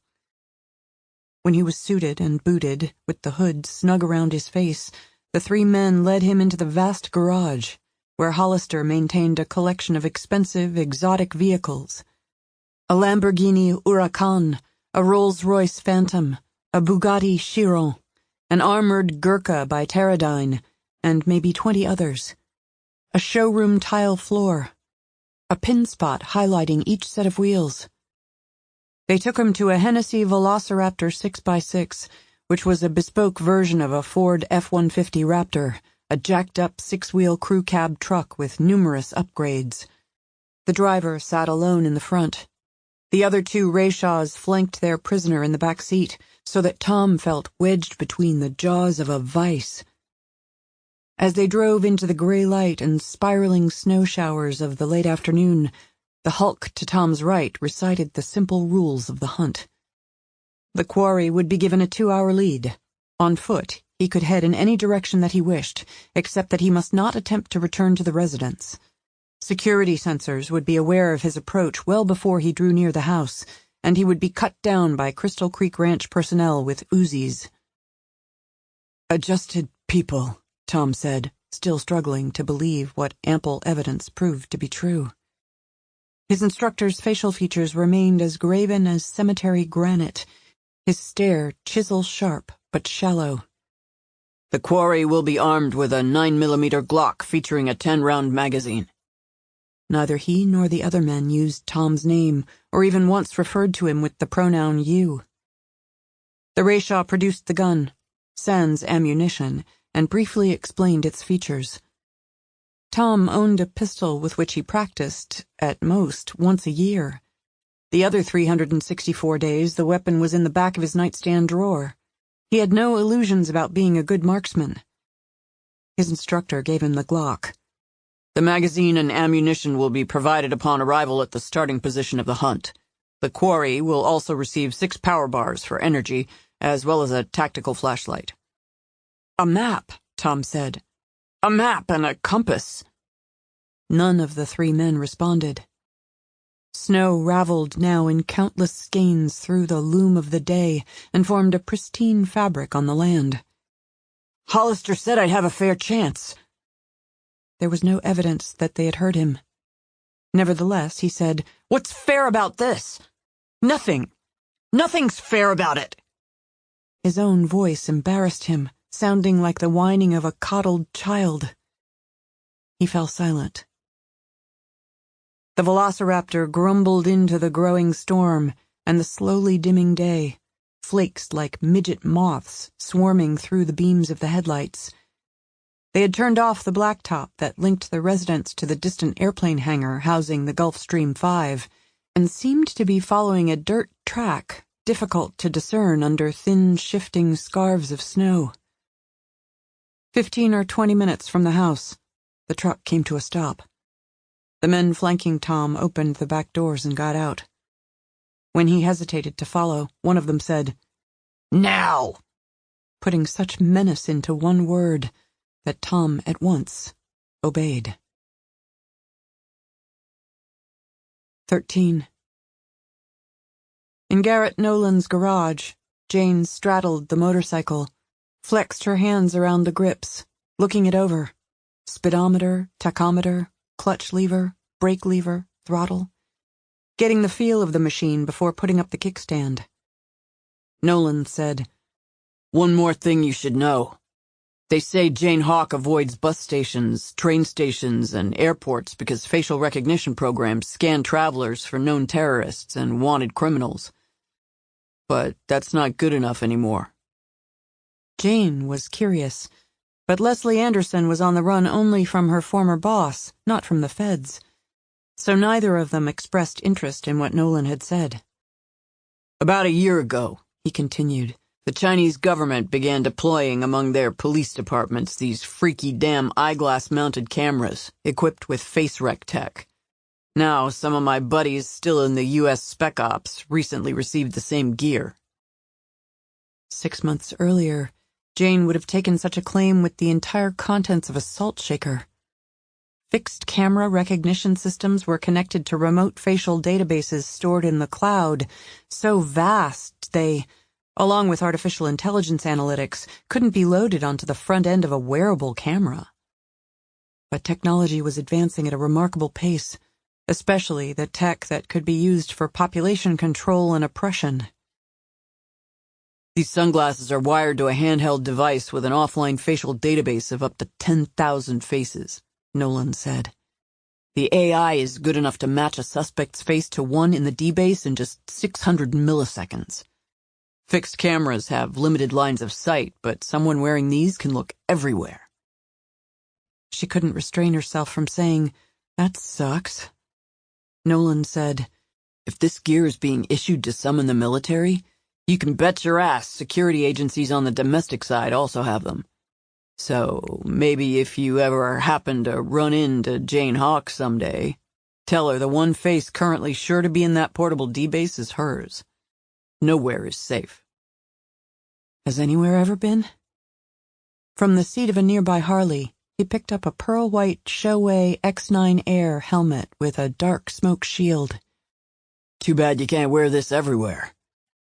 Accepting the helmet, Jane said, "What if they nail me and trace this bike back to you?" "They can't." "Why not?"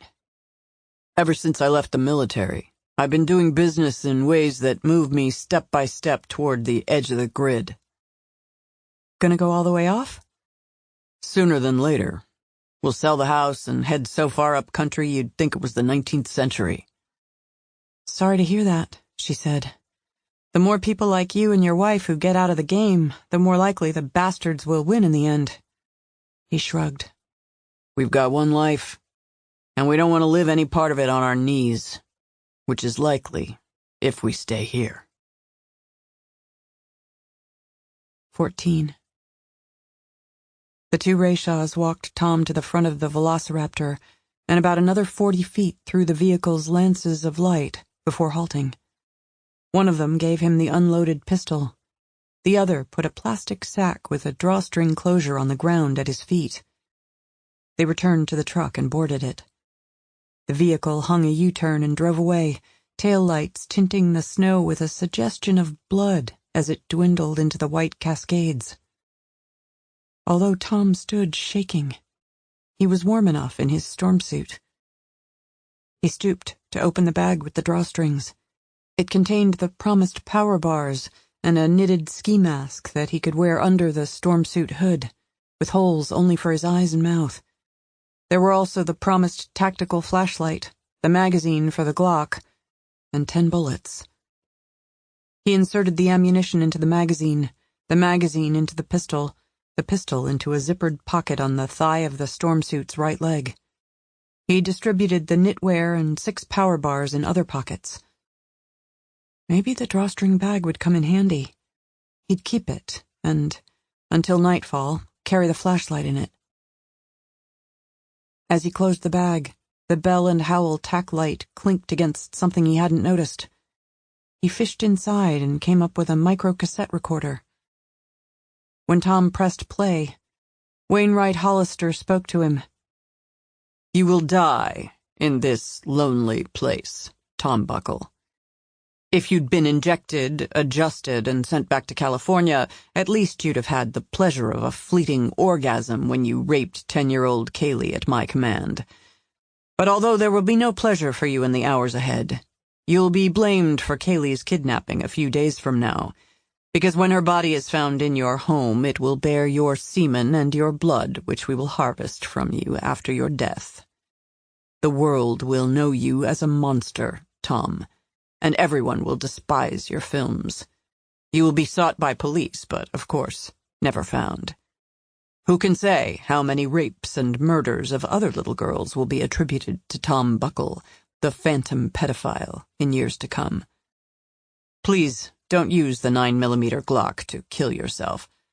I'm so looking forward to the hunt and the moment when I remove the threat to a stable future posed by your dangerous ideas and undeniable talent. Get moving, Tom. You have only a 2-hour lead." Whether the recording was intended to be a psychological weapon that would unnerve Tom and make him easier prey, or signified nothing more than the billionaire's narcissism and cruelty, Hollister had provided his quarry with precious evidence of the murder that he intended to commit, and of the Arcadian conspiracy in which he was a key player. Instead of depressing or unnerving Tom, the recording brought the light of hope into his heart and warmed him with the realization that Hollister wasn't as prudent or smart as he had seemed in the context of his magnificent house and the company of his zombie guards. He rewound the message and pressed play again, intending to listen only to the threat of the first sentence, so that it might inspire him to escape or put up a hell of a fight if confrontation proved unavoidable. The recorder hissed slightly louder than the descending flakes that softly sheared the air. Hissed and hissed, but the words it had conveyed had been erased, evidently even as they had first issued from the speaker.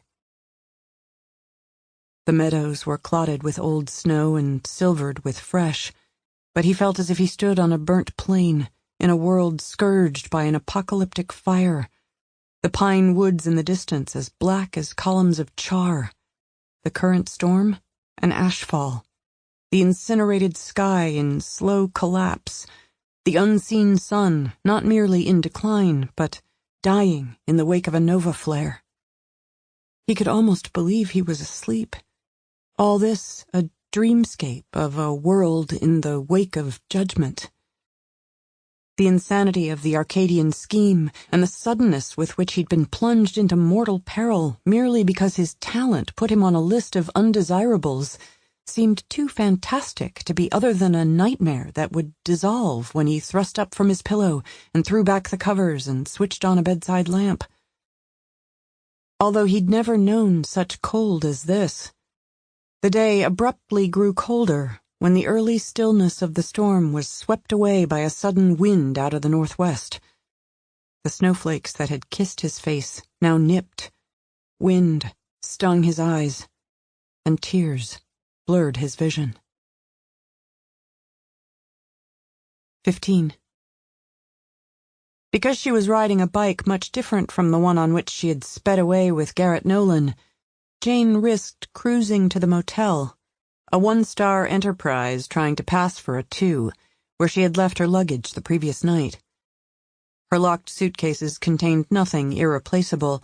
However, because of the urgency of the investigation she'd undertaken and the ever-growing intensity of the search for her, she didn't have time to go clothes shopping or visit the source in Reseda from whom she obtained guns, driver's licenses in multiple identities, license plates, color-changing contact lenses, wigs, and other items that were essential to the chameleon changes that kept her free and alive. They had apparently tied the Ford Explorer Sport to her, but that didn't mean they knew where her lodgings were. In fact, if they knew, they wouldn't have come after her in the library, but would have been lying in wait in the motel room when she returned. If she could safely retrieve her bags, so much the better. The entire San Fernando Valley had once been a thriving part of the California dream, but some communities were now in decline. The almost third-world shabbiness of this neighborhood belied the Golden State's image of high style and glamour that was barely sustained by the grace and beauty of the better coastal towns. Potholed streets, littered and unkempt parks, used hypodermic needles glittering in the gutters, graffiti, public urination, and homeless people camped in the doorways of vacant buildings were testament to corrupt and incompetent governance. The Counting Sheep Motel was a mom-and-pop operation, cracked white stucco with blue trim, 16 units on 2 levels, encircling a courtyard with a swimming pool. The pool was small, its coping fissured and stained. A mermaid and her adoring entourage of cartoon fish were painted on the bottom, shimmering underwater that seemed not quite as clear as it ought to be. Jane's room, number 3, was on the ground floor, at the front of the building. There was no sign of unusual activity. She rode to the end of the block, turned right, curbed the big dog, and fed coins to the parking meter. After taking the tote from one of the saddlebags, she walked back to a bar and grill called Lucky O'Hara's across the street from the motel. She took her helmet off only as she reached the entrance. In addition to the name of the establishment, the sign above the door featured a pot of gold and a leprechaun. Assuming Lucky O'Hara had earlier enjoyed a lunchtime rush, now at 3:35 the crowd had gone. 2 retirees sat at the Horseshoe Bar, each alone, one of them in low conversation with the bartender. A young couple engaged in an intense discussion in one of the booths that lined both side walls. The tables at the front of the room were not occupied. Jane sat at a window table for 2, with a clear view of the motel that stood across the street and somewhat west of her position. If the owner and staff and primary clientele of Lucky O'Hara's had once been Irish Americans, that seemed no longer the case.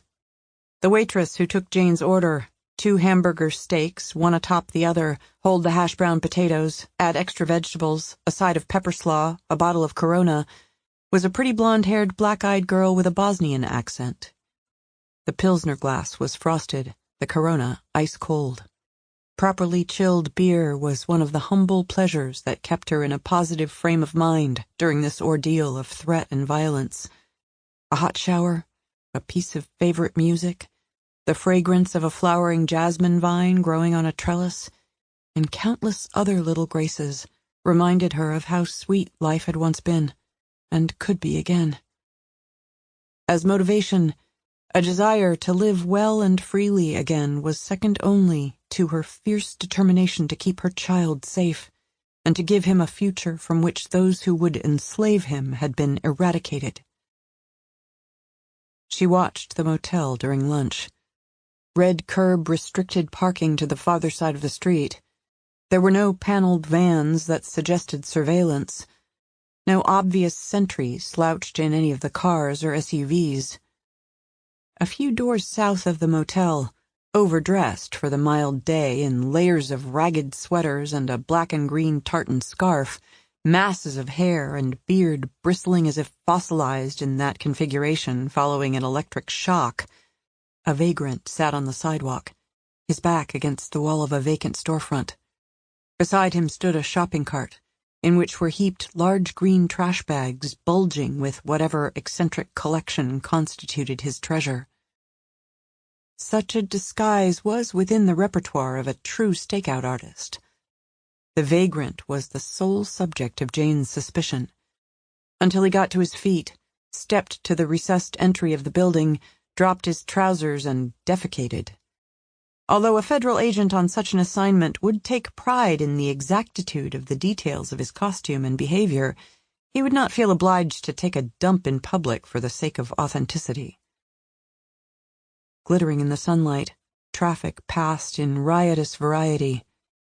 Jane could not detect any vehicles repeatedly circling the block in a rolling surveillance of the motel. The appearance of normalcy at Counting Sheep concerned her.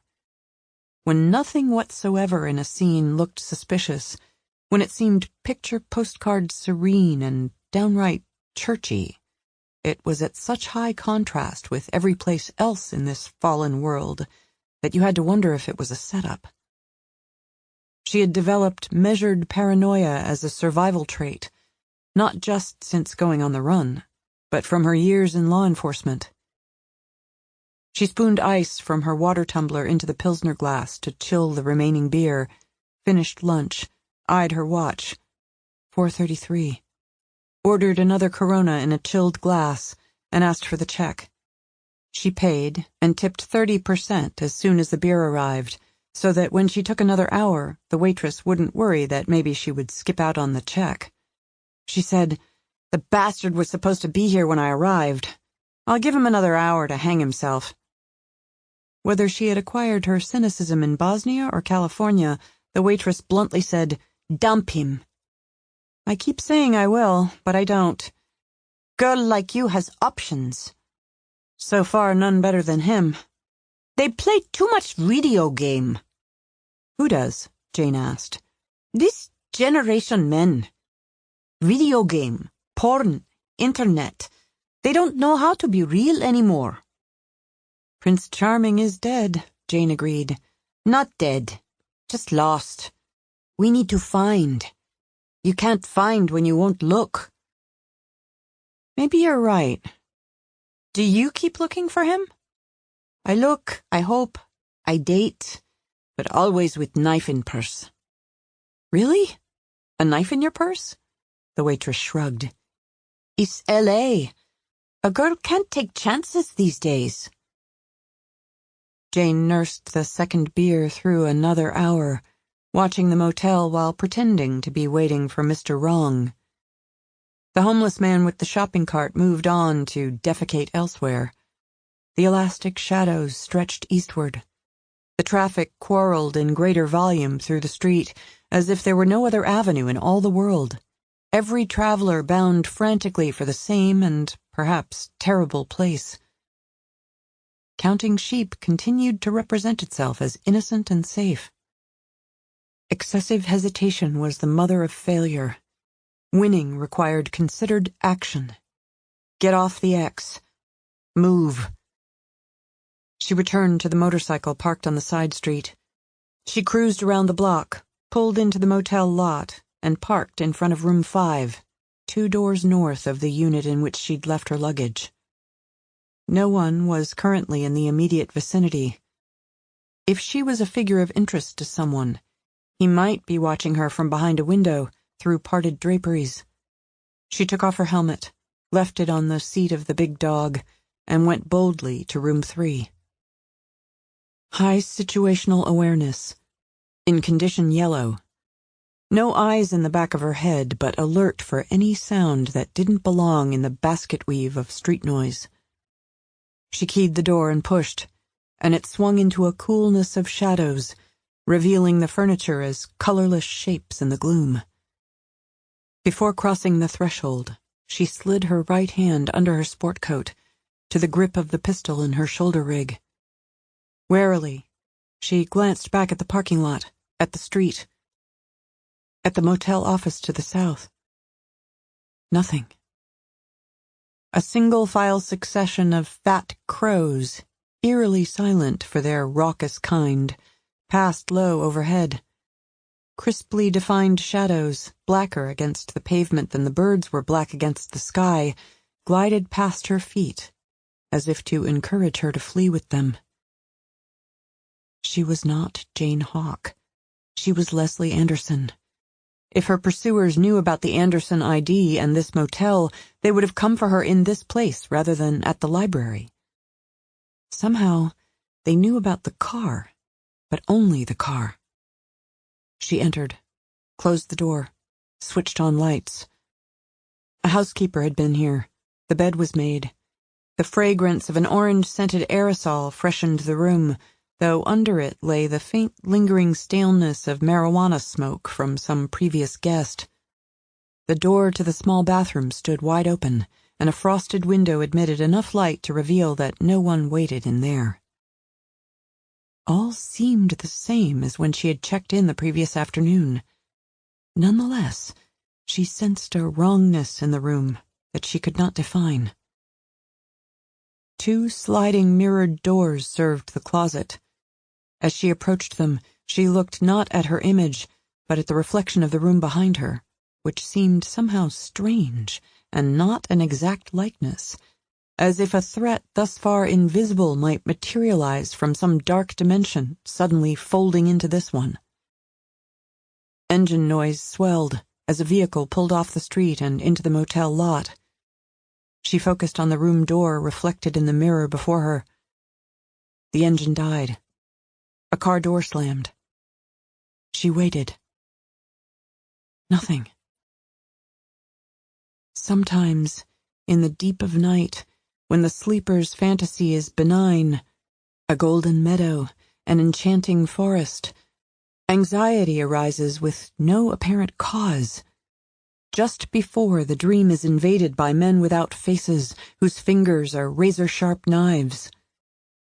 Her disquiet now was akin to the dreamer's apprehension, the cause intuited rather than perceived. As she slid the left-hand closet door to the right, it stuttered slightly in its corroded tracks. Her 2 suitcases were gone. She pushed both doors to the left. The other half of the closet also proved to be empty. She drew the Heckler & Koch Compact 45 and turned to the room, which had taken unto itself the strangeness that she had previously perceived only in the mirror, so that every mundane object seemed to have an alien aspect, malevolent purpose. The bathroom window was too small to serve as an exit. The room door offered the only way out. Draperies with blackout linings covered the window to the left of the door.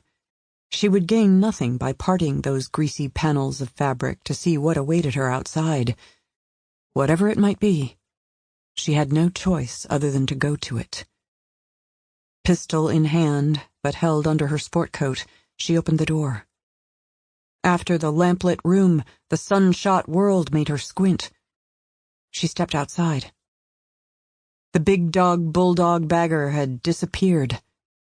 To her left, in front of room 1, under an ill-kept phoenix palm, stood the metallic gray Ford Explorer Sport that she had abandoned at the library several towns from here. Neither of the exits from the motel parking lot was blockaded. No cops, no plainclothes agents. All seemed counterfeit, as if the street were only a movie set on a studio backlot. In the new world aborning, reality seemed frequently displaced by virtual reality. Most people were so enchanted by high technology they didn't see its potential for oppression, but Jane was aware of the darkness at the core of the machine. The current culture deviated radically from previous human experience, ruthlessly reducing each woman and man to mere political units to be manipulated, balkanizing them into communities according to their likes and dislikes, so everything from cars to candy bars could be more effectively marketed, robbing them of their privacy, denying them both a real community of diverse views and the possibility of personal evolution by censoring the world they saw through the internet to make it conform to the preferred beliefs of their self-appointed betters. In such a world, there were daily moments like this one at the Counting Sheep Motel, across the street from Lucky O'Hara's Bar and Grill, with its smiling leprechaun and pot of gold. Situations that felt unreal, that suggested the world had come unmoored from reason. A man sat in the front passenger seat of her Explorer. In the shade of the big tree, with patterns of palm fronds reflected on the windshield, little of him could be seen. As Jane approached the driver's door, she held the pistol at her side, against her leg. The window in the driver's door was down, allowing her a better view of the guy who waited for her. She knew him. Vikram Rangnekar, of the FBI. Part 2. Bad Weather. 1. The wind did not shriek, but moaned as if nature had fallen into despair, and the snow slanted out of the northwest with none of the softness that the scene suggested, so that Tom Buckle turned his back to the icy teeth of the blizzard. His vision cleared, as the tears that the wind stung from his eyes briefly warmed his cheeks.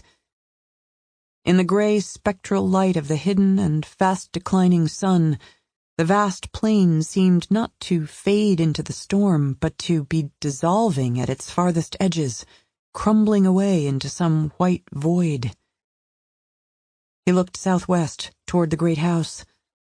The lights were not entirely screened by the snow, but there weren't even vague window shapes or identifiable lampposts, only a low, hazy amber glow to mark the location of the distant residence. Tom yearned for the warmth within Wainwright Hollister's walls. He briefly fantasized about returning to steal a vehicle, something big like the Velociraptor or the armored Gurkha, and escaping overland or battering through some formidable gate at the entrance to the ranch. However, he believed what he'd been told about the security system's ability to detect his approach and about the ruthlessness with which he would be machine-gunned. For precious minutes, with his 2 hours of lead time ticking away, he stood in indecision, unable to set out in one of the directions that were not forbidden to him. He had no paths to follow, and in the arc of escape allowed him, each of those 270 degrees appeared to be a direct route to certain death. He was not an outdoorsman. His survival skills were limited to the savvy that kept his film career alive, and that had not yet proved to be enough to put him on even the B-list of directors. As the child of a tailor and a seamstress, having spent thousands of hours watching uncounted movies, his experience of the natural world was limited to city parks, public beaches, and documentaries. In this immense, unpopulated, snow-swept tract of land, he simply didn't know the first thing to do, any more than if he had just stepped out of a starship onto the surface of a planet at the farther end of the galaxy. He felt small and vulnerable, as he hadn't felt since childhood. His breath plumed from him in pale, ghostly vapors, as if with each exhalation he were shedding a fraction of the spirit that inhabited his too mortal flesh. If he didn't know how to survive, one thing he did know was that Hollister would never mount the fair pursuit he promised. That the crazy son of a bitch wouldn't come on foot, but in an all-wheel drive vehicle, and the billionaire would be tracking his quarry by means far more sophisticated than reading footprints and sifting spoor from the masking snow.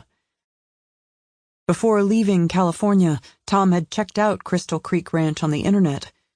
Google Street offered no images, but Google Earth provided extensive satellite photographs.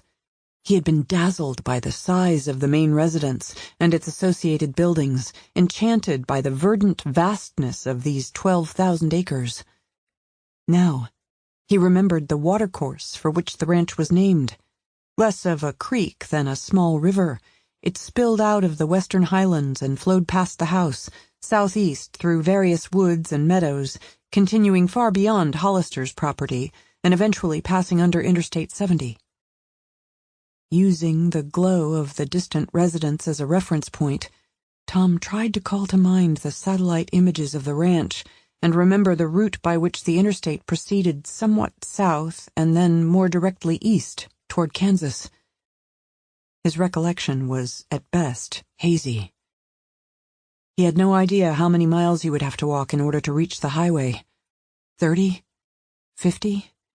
It was so distant that even on a clear night the headlights of the traffic could probably not be seen from here.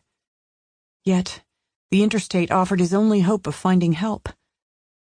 The Hollister property was surrounded by other enormous and lonely ranches, as well as by unpopulated federal territory. He might wander for days and never encounter a neighbor or a single government land manager. Carrying the drawstring bag containing the tactical flashlight, he set out south-southeast. He wondered how he would maintain that course when distance and the bleak deluge screened him from the lights of the house, which were his only reference point. Perhaps 150 yards ahead lay a pine woods expressed like vertical strokes of an artist's charcoal on white paper, robbed of detail by the waning light and waxing weather. The river ran through some, but not all, of the ranch's woodlands. If he got lucky and found it among these nearest trees, he could make his way along its banks to the interstate without fear of becoming disoriented and lost in the blizzard. If nothing else, the woods seemed to offer cover. Tom didn't bother to check the wristwatch they had allowed him to keep. It didn't matter whether 55 or 56 minutes of the promised 2-hour lead remained. He surely did not have that much time. Not really. Hollister was a murderer. Murder was not merely a crime, but also a lie, for it made a claim that some lives had no value. If the billionaire could deny the fundamental truth of the profound meaning of every life, he was a liar's liar, a font of falsehood. He might already be on the hunt. With fresh powder pluming from his boots, the rotten drifts of other days and tangled masses of frozen grass crunching underfoot, Tom crossed the meadow, leaving a trail that would not quickly be filled in his wake. Erratic wind not only drove the falling flakes, but also fashioned them into pale shapes, phantoms in grave clothes that hastened across the plain in the weak and dimming light. The land seemed haunted. The world had become so strange that he would not have been surprised if a figure more solid than the apparitions of snow had suddenly loomed before him. A naked beauty, with her ruined face concealed by a shimmering mask of scarlet silk. 2. The Counting Sheep Motel, in its slow disintegration, the hive hum and swarm buzz of traffic, the amplified serpent hiss as a bus air-braked for passengers waiting on a bench. In the distance, the hard tat-a-tat-a-tat of what might be either a jackhammer or an automatic weapon. Bright orange sun, ink spill of purple shadows seeping eastward. In the front passenger seat of Jane's Explorer Sport, warming the moment with his smile, Vikram Rangnekar said, "Hello, Jane." Jane stood at the open window in the driver's door, pistol drawn, muzzle pointed at the pavement. "What is this?" "I've missed you." "Been busy." "I lie awake at night, worrying about you." "I'm okay." "You look okay. You look fabulous." "So, what is this?" she asked again. "The disguise is optimal cool. It's good." "Maybe not good enough." "May I say, you're prettier without it." "Looking hot isn't my main objective these days." "I have no gun. I mean you no harm." "Puts you in a damn small minority." "If you don't shoot me, I can be of great help to you." "You're FBI." "Not an agent. Never was. Just a computer buccaneer who used to work for the FBI. I resigned 2 weeks ago." Vikram was a white-hat hacker of great talent. Occasionally, the Department of Justice had poached him from the Bureau and put him to work on what would have been criminal black-hat projects if they had not been conducted under the auspices of the nation's primary law enforcement agency. He'd had an innocent crush on her even when Nick had been alive, though he knew that she was, and always would be, a one-man woman. But he'd liked to impress her with his mastery at the keyboard. As an agent, before going rogue, Jane had always operated by the book, never resorting to illegal methods. But she had wanted to know what the corrupt inner circle at Justice might be doing. and she had encouraged Vikram to show off. He had developed back doors, my wicked little babies, to the computer system of major telecom companies, alarm companies, central stations, and others, and he had instructed Jane in their use. Once she had gone rogue, the ability to ghost through those systems without being detected had more than once gotten her out of a tight corner. "If I weren't your friend," he said, "there would be like 100 agents here, a SWAT team, helicopters, dogs, bomb robots. But it's just me." "Not only the government wants to wring my neck." "Yeah, there's some freaky group calling themselves Techno-Arcadians, but I don't know what they're all about." Surprised by his knowledge, even as limited as it was, she surveyed her surroundings. Nothing amiss. She looked at Vikram again. "How do you know about the Arcadians? They don't advertise." "Get in. Take us for a drive. I'll explain." "Who were those people at the library?" "Family. A brother, an uncle, cousins. You look wonderful." "Where are my suitcases?" "In the back. Take us for a drive. I'll explain." "I don't want to kill you, Vikram." "Good. I don't want to be killed." "So don't make it necessary." She holstered the pistol and climbed behind the wheel of the Explorer and pulled the driver's door shut. 3. For 3 days, Charles Douglas Weatherwax waits in a luxurious suite in the Peninsula Hotel in Beverly Hills, anticipating his next assignment. He is a tall, strong, graceful man with a face of such clean, stylized lines that it looks like an Art Deco work worthy of being the hood ornament on a high-end automobile in the days when cars had hood ornaments and didn't all look alike. He follows a high-protein, low-carb diet, takes 80 vitamin pills a day, every 12 hours drinks a health product called Clean Green, and never fails to apply a number 50 sunscreen after shaving.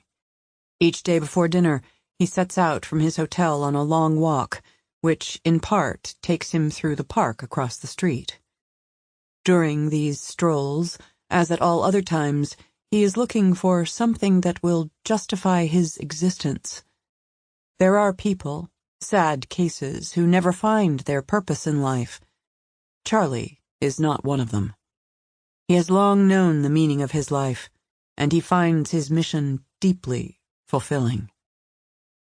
During his first tour of the park, on Wednesday afternoon, he encounters a blind man sitting on a bench in the shade of a trio of palm trees. The guy is 50-something, shaved head, neatly trimmed salt and pepper beard. An MP3 player rests on the bench beside him. Without an earpiece, he listens to Jeremy Irons read T.S. Eliot's Burnt Norton, the first of the poet's 4 quartets. The listener's blindness is suggested by dark glasses worn in the shade, implied by a white cane propped at the side of the bench, and confirmed by a beautiful German shepherd lying at its master's feet. The grip of the leash lies untended on the bench, testament to the seeing eye dog's obedience and dedication. Time past and time future. What might have been and what has been point to one end, which is always present. Jeremy Irons reads the lines without artifice. His straightforward presentation speaks powerfully to Charlie Weatherwax. Charlie doesn't interrupt the poem, but continues on his way without a word to the blind man. From childhood, he is now 34, he was taught the importance of committing random acts of kindness. His father was a community organizer with a genius for winning grants to improve the quality of life in less fortunate neighborhoods, and his mother was a high school principal, later a district superintendent. Both are now retired. He has often heard them speak of the rewards of a life of service. Random kindness is key to their self-image. The following afternoon, Thursday, he discovers the blind man on the same bench, in different clothing, but listening now to The Dry Salvages, the third of Eliot's 4 quartets. On this second encounter, Charlie realizes that he must act. But by doing what? There is no end of it, the voiceless wailing, no end to the withering of withered flowers. Charlie passes the blind man and his dog, the voice of Jeremy Irons propelling him as if he is a leaf on the surface of a swift stream. He says nothing, does nothing, and throughout the remainder of the day regrets his inaction. By dinner-time, his regret has grown into remorse, a sharp-toothed guilt gnawing at his heart. His sleep is troubled. There is little chance that he will encounter the blind man again and be able to make things right. Yet now, later Friday afternoon, at the same hour as before, Charlie comes upon the sightless listener in the park. Fortunately, he has prepared for this most unlikely third chance. "Beautiful dog," he says, and scratches the shepherd under the chin and sits on the bench. "What's his name?" Clicking off the audiobook, the man says, "Argus. He's a treasure." Unusual name for a dog. The guy looks toward the sound of Charlie's voice rather than directly at his face. "In Greek mythology, Argus was a giant with 100 eyes. "Ah. Unusual, but apt. You were listening to T.S. Eliot?" "Yes, the Four Quartets. I never tire of it. So elusive and layered, words as music. It's a kind of meditation for me." "Beautiful," Charlie agrees. "However, its meaning has always stumped me, I'm afraid. Too complex for my feeble brain. His cat poems are more my speed." The blind man smiles. "Old Possum's Book of Practical Cats. Amazing that he could write works of such depth, and some of the most charming light verse ever put to paper." Charlie quotes, "Jellicle cats come out tonight. Jellicle cats come one, come all." Argus's master recites, "The Jellicle moon is shining bright. Jellicles come to the Jellicle ball." Hoping for the chance to rectify his previous failure to engage the blind man, Charlie has brought with him a hamburger patty spiced and cooked to perfection by the Peninsula Hotel's room service chef. Approaching the bench, he'd taken it from a small plastic bag. Now, he drops the meat on the park path in front of the dog. Quoting the 4 opening lines from Macavity, the Mystery Cat, louder and with less grace than Jeremy Irons might have performed it, Charlie covers the sound of the shepherd quickly consuming the patty and then says, "Name's Harvey Hemingway. No relation. Friends call me Harv." "John Duncan," says the bald and bearded fan of Eliot. "Pleased to meet an admirer of Old Possum." Charlie chats him up for a few minutes, and then, when no one is close to them, no one approaching along the path, he says, "I gave Argus some hamburger."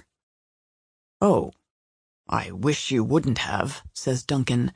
"Laced with a fast-acting sedative," Charlie says. Alarmed, the blind man stiffens and calls the dog's name. When there is no response, he fumbles for and locates the grip loop of the leash where it lies on the bench. He tugs, but Argus is deep in dreamland. "He'll be out for maybe 2 hours, and groggy for an hour after that," Charlie says, "but no permanent damage." "What the hell is this?" Duncan demands, putting some steel in his voice, as if he is capable of following through on a threat, as if he is Samson, eyeless in Gaza, but still possessing the strength to defeat his enemies. Charlie puts a hand on his companion's shoulder. "Listen to me, shithead, and listen close. There's no one near us in the park. Lots of traffic out there on Santa Monica Boulevard, but all they see is 2 friends on a bench. They call L.A. the City of Angels, but there are angels in hell, too, and they're not the kind would do you any kindness. You call for help, you make a sound, no one will hear or care. And I'll blind your dog. I have a sharp penknife. I can do it easy."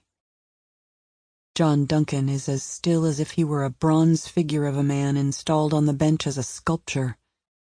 "What I'm going to do," Charlie explains, is shock you hard with a handheld taser.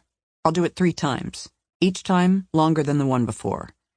It's going to hurt like hell. If you scream or cry out, I blind Argus and leave. In fact, you do any more than whimper like a baby, the dog will need a seeing-eye dog of his own. You hear me? You understand? Why?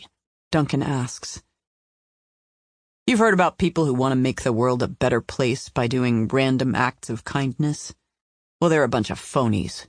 They live a lie and love it. There's nothing real about them. I'm the real deal. I'm what the world is truly about. Acts of random cruelty.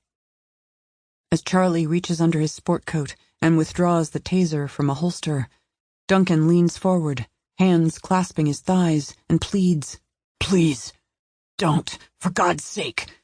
Jamming the poles of the taser against the blind man's neck, Charlie pulls the trigger. To John Duncan, a 5-second shock probably feels as if a hive of wasps has come alive inside him, swarming and stinging through bone and flesh in an angry search for an exit.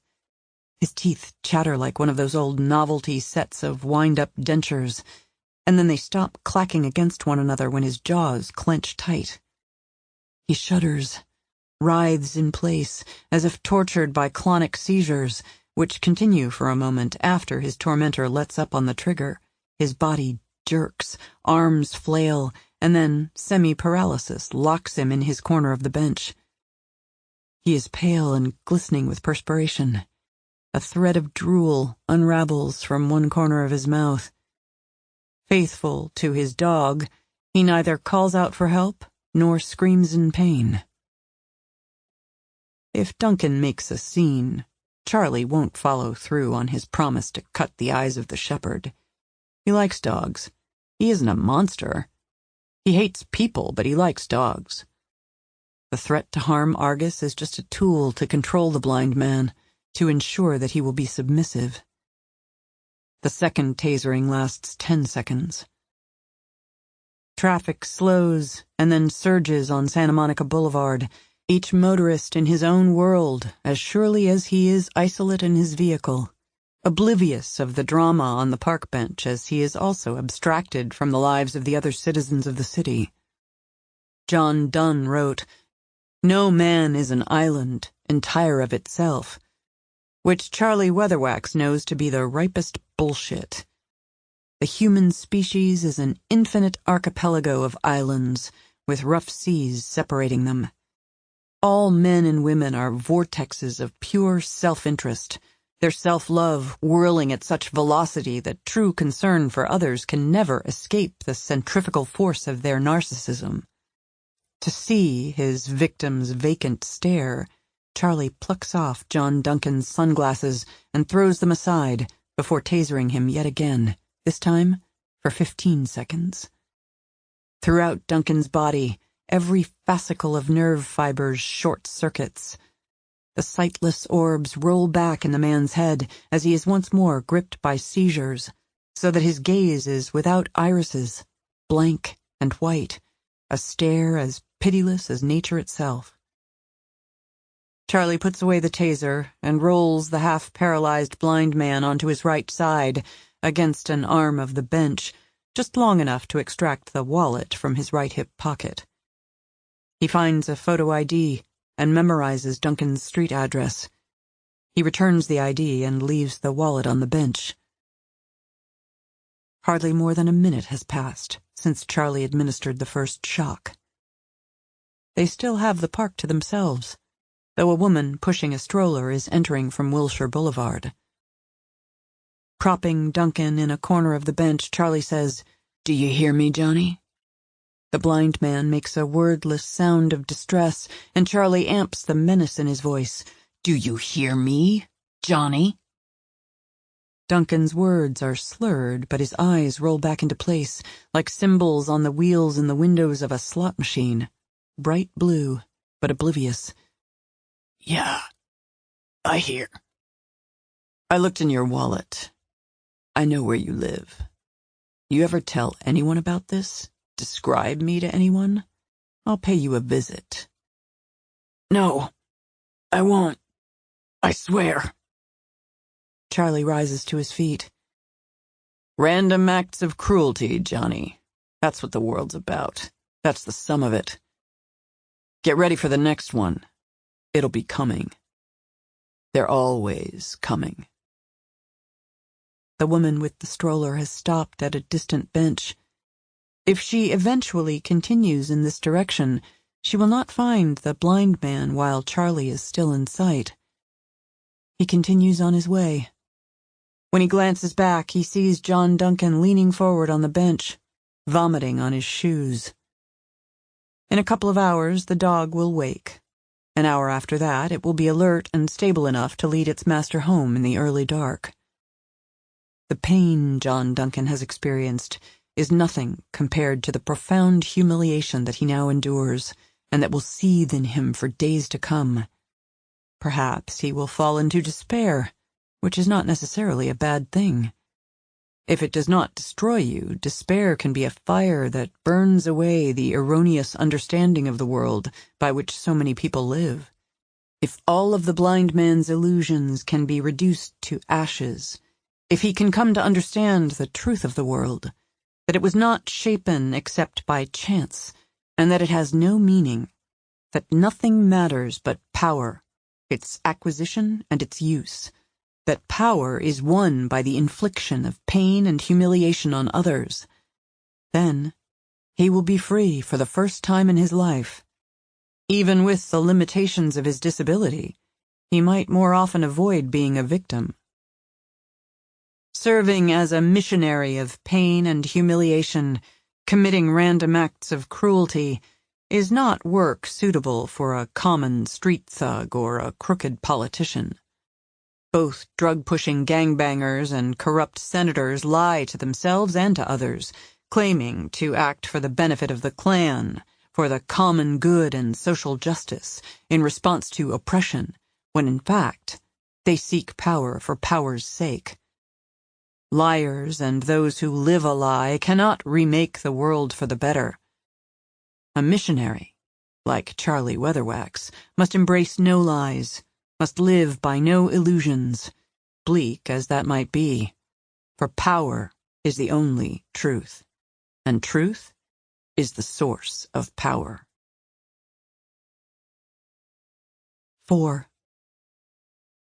With its thousands of blacktop rivers and millions of metal currents, the Los Angeles evening rush lasted not 1 hour, but 3 or 4. The valley streets overflowed with vehicles, surging, slackening, surging, to and from the dysfunctional freeways. Vikram gave Jane an address, but the flood of traffic didn't frustrate her. There were many questions to be answered, explanations to be made, and an understanding to be arrived at before they reached their destination. She said, "You could have confronted me in the library." Vikram shook his head. "Not safely, I think. When you see me suddenly show up, you don't see a lean but sinewy, dark-eyed, black-haired young man who might have been a Bollywood star. Instead, you see FBI, and you think you're trapped. So, logically, an unfortunate confrontation ensues." "Lean but sinewy?" Vikram shrugged. "When describing myself to various online matchmaking services, the word slim can be interpreted as meaning skinny, or worse. Anyway, say I show up in the library and say, just maybe, you don't shoot me. There's still bound to be a scene that people are witness to. They call the police, they post it on YouTube, and we are toast." "Your relatives herded me into that vacant photography studio. Why weren't you waiting for me in that place, where there weren't any witnesses?" Vikram raised his right hand, pointing at the roof of the SUV with his forefinger, as if to say, one important point to consider. "Remember, the chase had only just begun, and you were virtually sweating adrenaline." "I don't sweat virtually." "Nevertheless, the math said the risk of my being shot on sight was still too high at that time." "Math?" "I have my formulas. It was wiser to lead you through a few twists and turns, give you time to understand this wasn't a standard law enforcement operation. Then, I show up alone, no backup, and you realize I am harmless. Who is Garrett Nolan? Mr. Motorcycle? He's not one of us. He was just a hiccup. There are always hiccups. Some say that life is one long series of hiccups, although, personally, I am not so pessimistic. Farther along that street from Mr. Nolan, a Honda waited at the curb, its engine running. A bright red Honda. Studies show that, in a crisis, the eye is drawn to red things. My brother, wearing a flamboyant red shirt, was prepared to leap out of the red Honda and dash into a Chinese restaurant, ostensibly to pick up an order of takeout, but in fact, giving you a chance to steal his wheels, which, of course, we could track by its GPS. However, you found Mr. Nolan first. Beware, the traffic light is about to turn red. Jean braked to a stop. She looked at her passenger. Smiling into her silence, Vikram said, "What?" "You scripted it like some chase scene in a movie?" "When I build a backdoor into the computer system of a major telecom provider, I don't just wing it, you know. To get away with it, I have to be meticulous. Being meticulous is what makes me Vikram Rangnekar." "If Garrett Nolan was a hiccup, unexpected, how did you track me from the time he gave me a ride?" "Just in case. My cousin Ganesh tagged you earlier in the library." She recalled the plump guy in khakis and a yellow pullover at a workstation near her in the computer alcove. Tagged? "As you were leaving, Ganesh fired a little device loaded with an adhesive micro-miniature transponder, hit you in the back." When she had glanced at Ganesh, he'd been holding something in his left hand, down at his side. "I didn't feel it happen." "You wouldn't," Vikram said. "It's low velocity. The soft projectile weighs 3/4 of an ounce. It partially unravels and weaves itself into the fabric of your coat. Lithium battery the size of a pea. It's trackable by satellite, just like any vehicle with a GPS." She said, "So." Vikram's eyebrows arched. "That is a Hindi word, but appropriate. Wherever did you learn that word?" "From you." "Not possible. I would never use that word in the presence of a woman." "You use it all the time when you're at a computer, backdooring your way into one place or another." "Is that really true?" "I was unaware." "I hope you don't know what it means." "It means fuck." "I am mortified." "It's me who should be mortified, being tagged and not even aware of it. Sao!" A horn blared behind them. The light had changed. Vikram again pointed at the roof with one finger. "The light has changed." "No shit," she said as she took her foot off the brake. "I sense you're perturbed at me." "No shit." "Why are you perturbed at me?" "You played me. I don't like being played." "The math said it was necessary." "Math isn't everything. Trust is important." "I trust the math." "I remembered you as a sweet man. I forgot the annoying part." Vikram grinned. "Is that really true?" "Yes, you can be uber annoying." "I meant the sweet man part." Rather than encourage him, she said, "So you knew what motel I was staying in?" "Yes, but I expected you to return there in the red Honda, not in the motorcycle. Nevertheless, it worked out." "How the Sao did you find me in the first place?" "Just so you know, I am not one who is turned on by women talking dirty." "Don't make me have to shoot you, Vikram. How did you find me?" "Now that," he said, "is quite a story." 5. Charlie Weatherwax leaves the blind man in the park, crosses the boulevard, and walks through the public spaces around City Hall, into a residential neighborhood of tree-lined streets, and from there into the fabled shopping district of Beverly Hills, north of Wilshire. The sidewalks are crowded with moneyed locals bearing shopping bags, also with gaping tourists dazzled by the gleaming shops, as well as by the countless Mercedes, Bentleys, and Rolls-Royces. They see one another and interact, but they do not know one another. these islanders of the human archipelago, and they would have it no other way, though if asked, they would lay claim to all manner of communal values. As the sky gradually darkles, and the lighted windows of the closing shops radiate glamour and romance into the evening streets, he makes his way to a fine restaurant at which he has a reservation. A choice table awaits him in a corner of the elegant Art Deco bar, the design of which seems to have been inspired by the clean, highly stylized features of his face. He is not halfway through his martini when he receives an encrypted call on his smartphone. In spite of all its vast resources in both the public and private sectors, the Arcadian Revolution has taken 2 weeks to get a lead on Vikram Rangnekar, but at last they are ready to provide Charlie with an address. His team will be awaiting him at the peninsula in an hour. He must be satisfied with a less leisurely dinner than he anticipated, and a single martini instead of 2. But the evening will be a lively one, with hard truths taught to the revolution's enemies. 6. Riding shotgun without benefit of a shotgun, Vikram Rangnekar thought, "I have never been happier," which was amazing, considering that he had been happy for all his 30 years. According to his mother, Kanta, he had never once been cranky as a baby, and indeed had greeted the obstetrician and delivery room nurses not with a cry of distress at being expelled from the womb, but with a sound that seemed to be part sigh, part giggle, and with a smile. His father, Adil, called him Choti Batasha, which meant little sugar candy, because he was always so good-natured and cheerful. There were those who resented being exposed to his unrelenting sunniness, and a few who even despised him for it. He repaid their hostility with neither anger nor pity, but with indifference, for he was not inclined to let other people annoy him. Of course, bad things had happened to Vikram. No one got a free ride in this troubled world. There were times when he was sad, but those spells were transient and almost always related to the death of someone he loved or admired.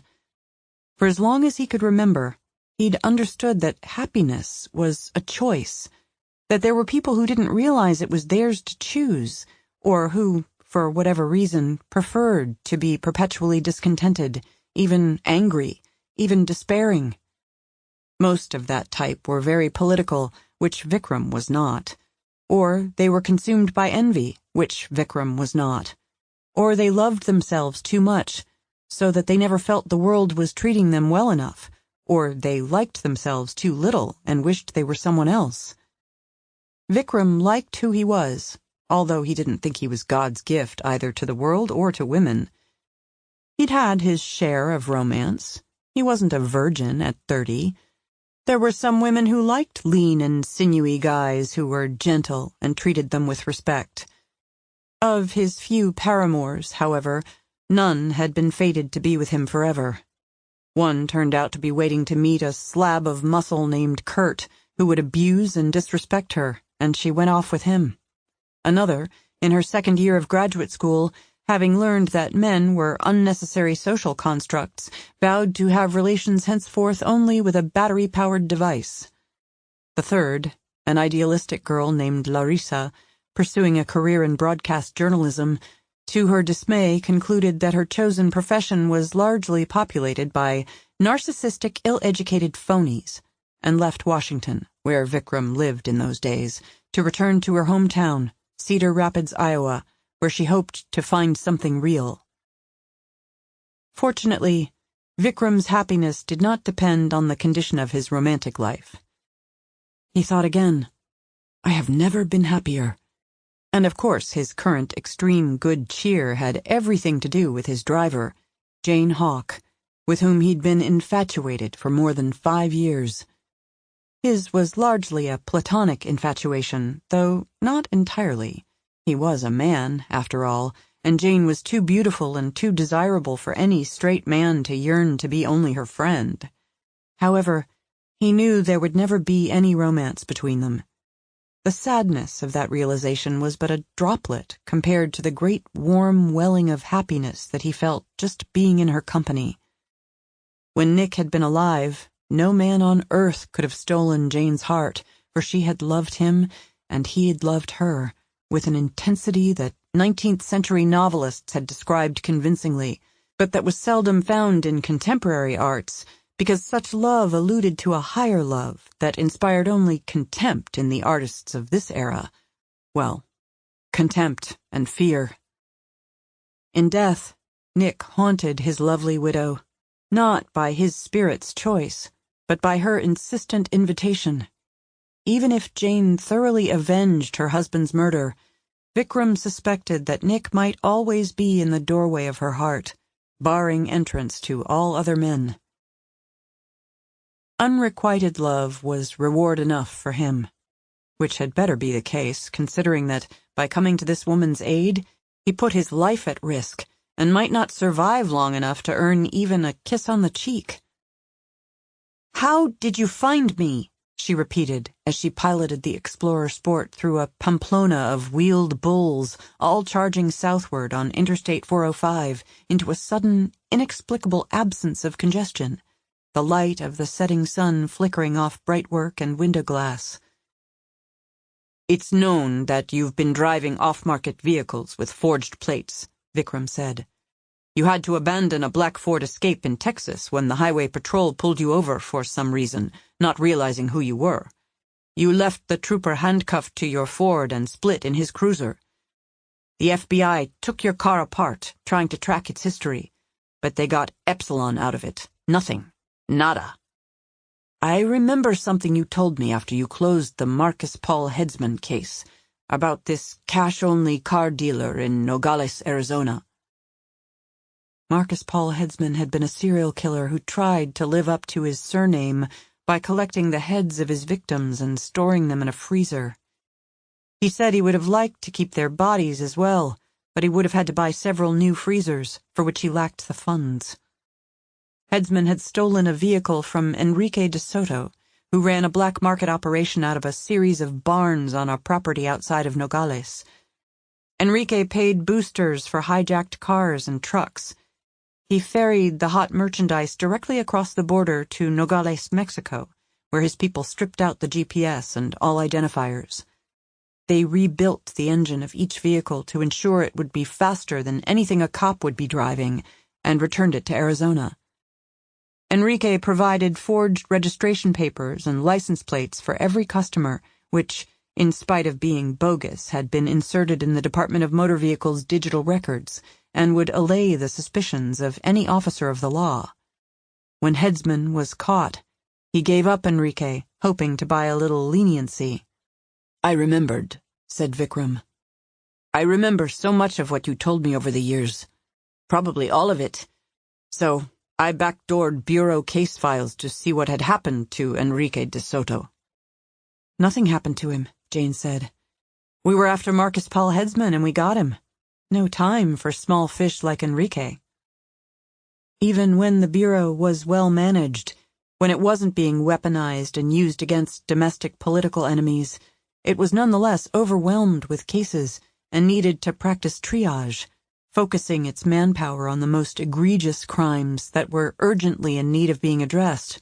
When lesser scofflaws were found wriggling under the rocks that had been overturned in the pursuit of more dangerous and consequential felons, they were either referred to local authorities or added to a collateral crimes file for a later investigation, which is what happened to Enrique de Soto's case. Later investigation usually translated as the day after never, because there was always bigger game to hunt. Vikram said, "I remember you wanted to go after De Soto, but if you pushed the issue, your superiors would see you as a quarterback for lost causes. You had to conform to the Bureau way if you were to have a future in it." And look how well that turned out. "So, I figured maybe you were getting vehicles from De Soto. I deleted him from the collateral crimes file so that no one else in the Bureau would make a connection between him and the Headsman case, and I went down to Nogales to talk with him." They were coming toward an exit to a place they didn't want to go. Jane changed lanes, took the ramp, descended the banked curve at what felt like 2 Gs, and shot into a neighborhood of industrial buildings that loomed in dark and threatening configurations against the crimson western sky. She pulled to the curb, put the Explorer in park, switched off the headlights, and turned to Vikram. "Are you freaking crazy?" "What? What did I do?" "Ricky DeSoto isn't just some half-assed chop-shop dirtbag. He deals weapons. He's in human trafficking. He's a stone-cold killer when he has to be." "Well, you deal with him." "I don't have a choice but to deal with him. I know how to deal with him. I can hand him his balls on a plate if I have to, but I still watch my back every damn second I'm near him. But you? You weren't trained at Quantico. If you carried a gun, you'd be no danger to anyone but yourself. When you walk into Ricky's operation, you're a bunny rabbit stepping into a wolf's den." "I'm no bunny rabbit," Vikram protested. She punched his arm. "Ow!"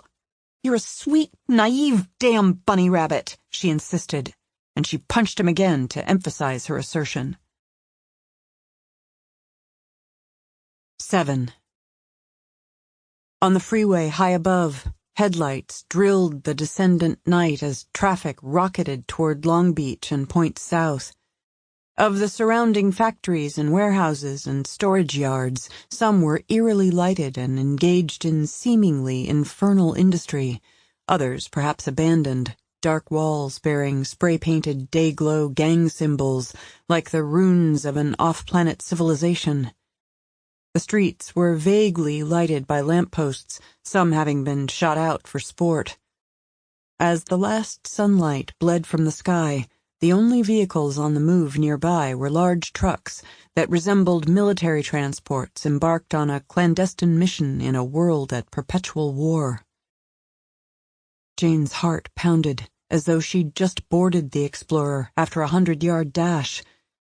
She had lost people who were dear to her, who were dead because they tried to help her, and their deaths weighed on her more painfully every day. Others were even now at risk, not least of all the people who had taken her son, Travis, into their home in Scottsdale to hide him there for the duration. She could kill any bloody-minded Arcadian who came at her with murderous intent and suffer no enduring anguish, but the guiltless who died because of her were a stain on her soul. She hoped, perhaps irrationally, that she'd be able to conclude this crusade without inducing other innocents to join the resistance, only then to forfeit their lives. And now, here was Vikram.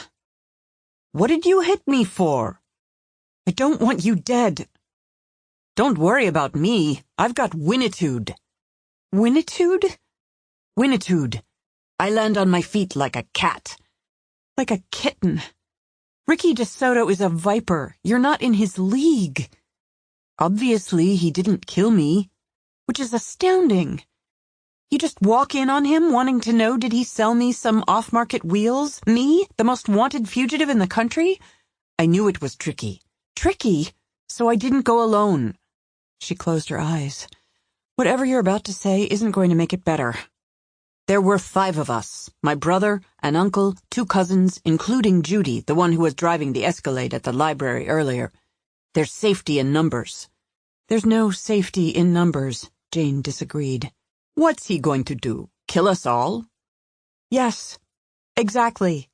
He'd likely kill you all, have his guys dig a mass grave with a backhoe, dump you in it, cover you up, and go out for a nice lunch." "First thing, I explained about the Bureau's collateral crimes file, how I'd done him the big favor of deleting him from it." "I want to hit you again! Damn it, Vikram! At that moment he realized only you know about him, and only you could one day insert him in the file again or tell the FBI about him." Massaging his arm where she'd hit him, Vikram thought about what he'd done.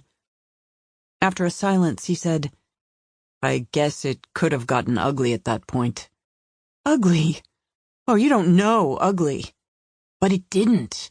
He grinned and said, "You know why it didn't get ugly? Because Enrique is hot for you." "That's not exactly news to me, Vikram. If I didn't have the widow in mourning excuse, I'd have had to pull a gun on Ricky more than once." "I explained to him how I could help you if I could find you, how I could almost surely find you if I knew what you were driving. I gave him a demonstration on his computer, how I can backdoor everyone from the FBI to the National Security Agency to Homeland Security. He was mega impressed. He offered me a position with his company. It's not a company, Vikram. It's a criminal operation. Anyway, he was excited to think you might survive all this, and then you'd owe him and maybe think of him as Sir Gilligan. Who? I realized he meant Galahad, from the Knights of the Round Table, but I didn't think it would be smart to correct him. That's why you still have a tongue. Anyway, Vikram said, pointing at the roof again with his right index finger, the important thing is he believed me. He told me what he'd last sold you and what license plates he'd put on it. Nationwide, most police cruisers and many government vehicles were equipped with 360-degree license plate scanning systems that automatically recorded the numbers from all the vehicles around them. They continuously transmitted the data to regional archives, but also to the National Security Agency's million-square-foot data center in Utah. 3 years ago, at the instruction of corrupt officials high in the Department of Justice, Vikram had installed a rootkit in the NSA's system. This powerful malware program functioned at such a low level that he could swim through their data troves without a risk of drawing the attention of IT security sharks. Although he had delighted in demonstrating his genius, his wicked little babies, to Jane, although he had taught her how to backdoor telecom companies, the Department of Motor Vehicles in any of the 50 states, and numerous other entities, he had carefully avoided exposing her to charges of espionage. He had never shown her how to access the NSA or any other intelligence service. So after making a new best friend in Enrique de Soto, he had backdoored the NSA to search the archives of license plate scans for the number that Ricky had provided when he'd sold the Ford Explorer Sport to Jane. In the less than 2 weeks you've had the vehicle, Vikram said, the plates have been scanned on 12 occasions, twice in Arizona, otherwise in various places in Southern California. The most recent was Wednesday in the San Fernando Valley on Roscoe Boulevard by a scanner-equipped car belonging to the Environmental Protection Agency. The NSA also retained vast video files from key public building security cameras and from tens of thousands of traffic cams in major metropolitan areas. Using the date and time, 12:09 p.m., of the EPA automatic recording of the Explorer license plate, Vikram accessed those video archives to review the intersections of Roscoe Boulevard and other streets in the vicinity of the sighting. It was Wednesday evening when I was tooling this, using my laptop in a hipster hotel in Santa Monica. I found your Explorer on video in 10 minutes and followed it 9 blocks to the Counting Sheep, where it seemed you'd taken a room early that afternoon. So then I got in my car and drove there for real, and sure enough, your SUV was parked right in front of room 3. Before you hit me again, consider that if it was the Black Hats who had that license number, you'd already be in their custody, or dead. Jane grimaced. I'm not going to hit you again. But I'll understand if you do. Totally. Unequivocally. I now understand your point of view. Enrique, Viper. Out of my league. If you were at the motel 2 nights ago, why didn't you contact me then? The math was still way bad. High probability that you would have shot me on sight, at least to wound. What? Your formulas are based on the assumption I'm trigger-happy? No. But math is math. I went back to my hotel and cooked up my little scenario in about an hour and got my cast together, and it worked out great. Although he was 30, there was a part of Vikram that would be forever an ebullient teenager. Sweetie, Jane said affectionately, to be sure that she had his complete attention. Do you understand how deep the shit is that you're in now? Up to my chin, he said with a smile. But you need help. You need a friend. I am your friend. How do you know I'm not as evil as they claim? Don't be ridiculous. Maybe I did kill Nick, just as they say. Maybe I sold national security secrets. Maybe you don't know me at all. I know you. My heart tells me who you really are.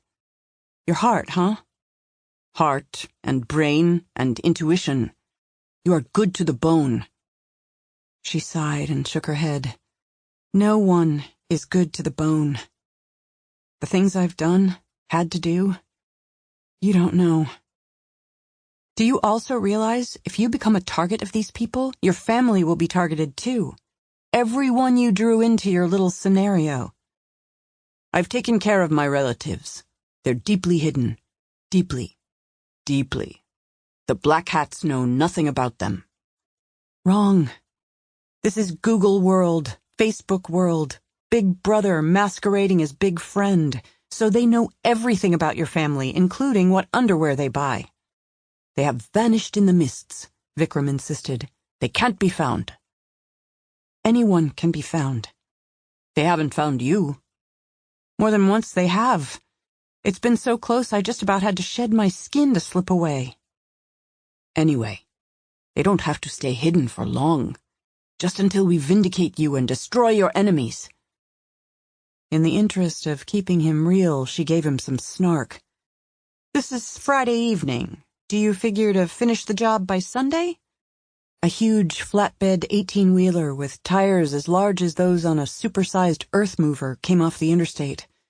Like prison yard searchlights, the headlamp beams washed through the Explorer.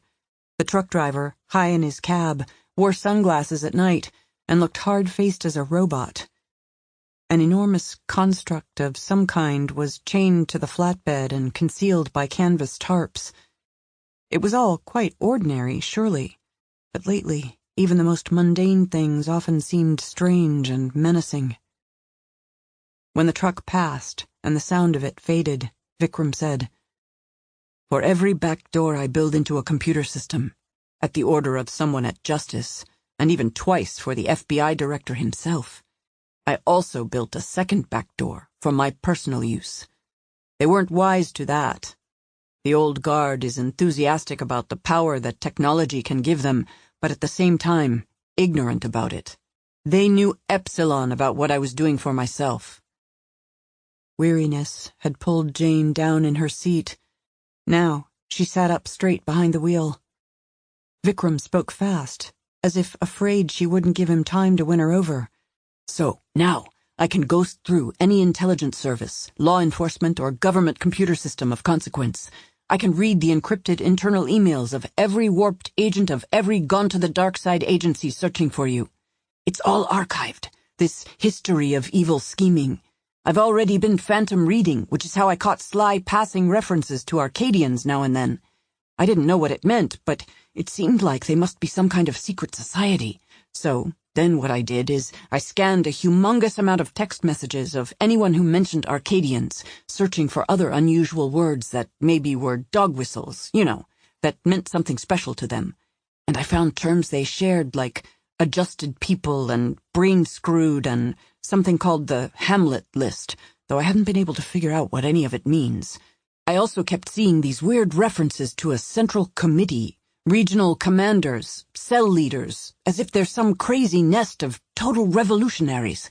And then what I did is I developed this algorithm, an app, to scan all archived messages by the tens of thousands per hour and identify as many people as possible who are using these terms."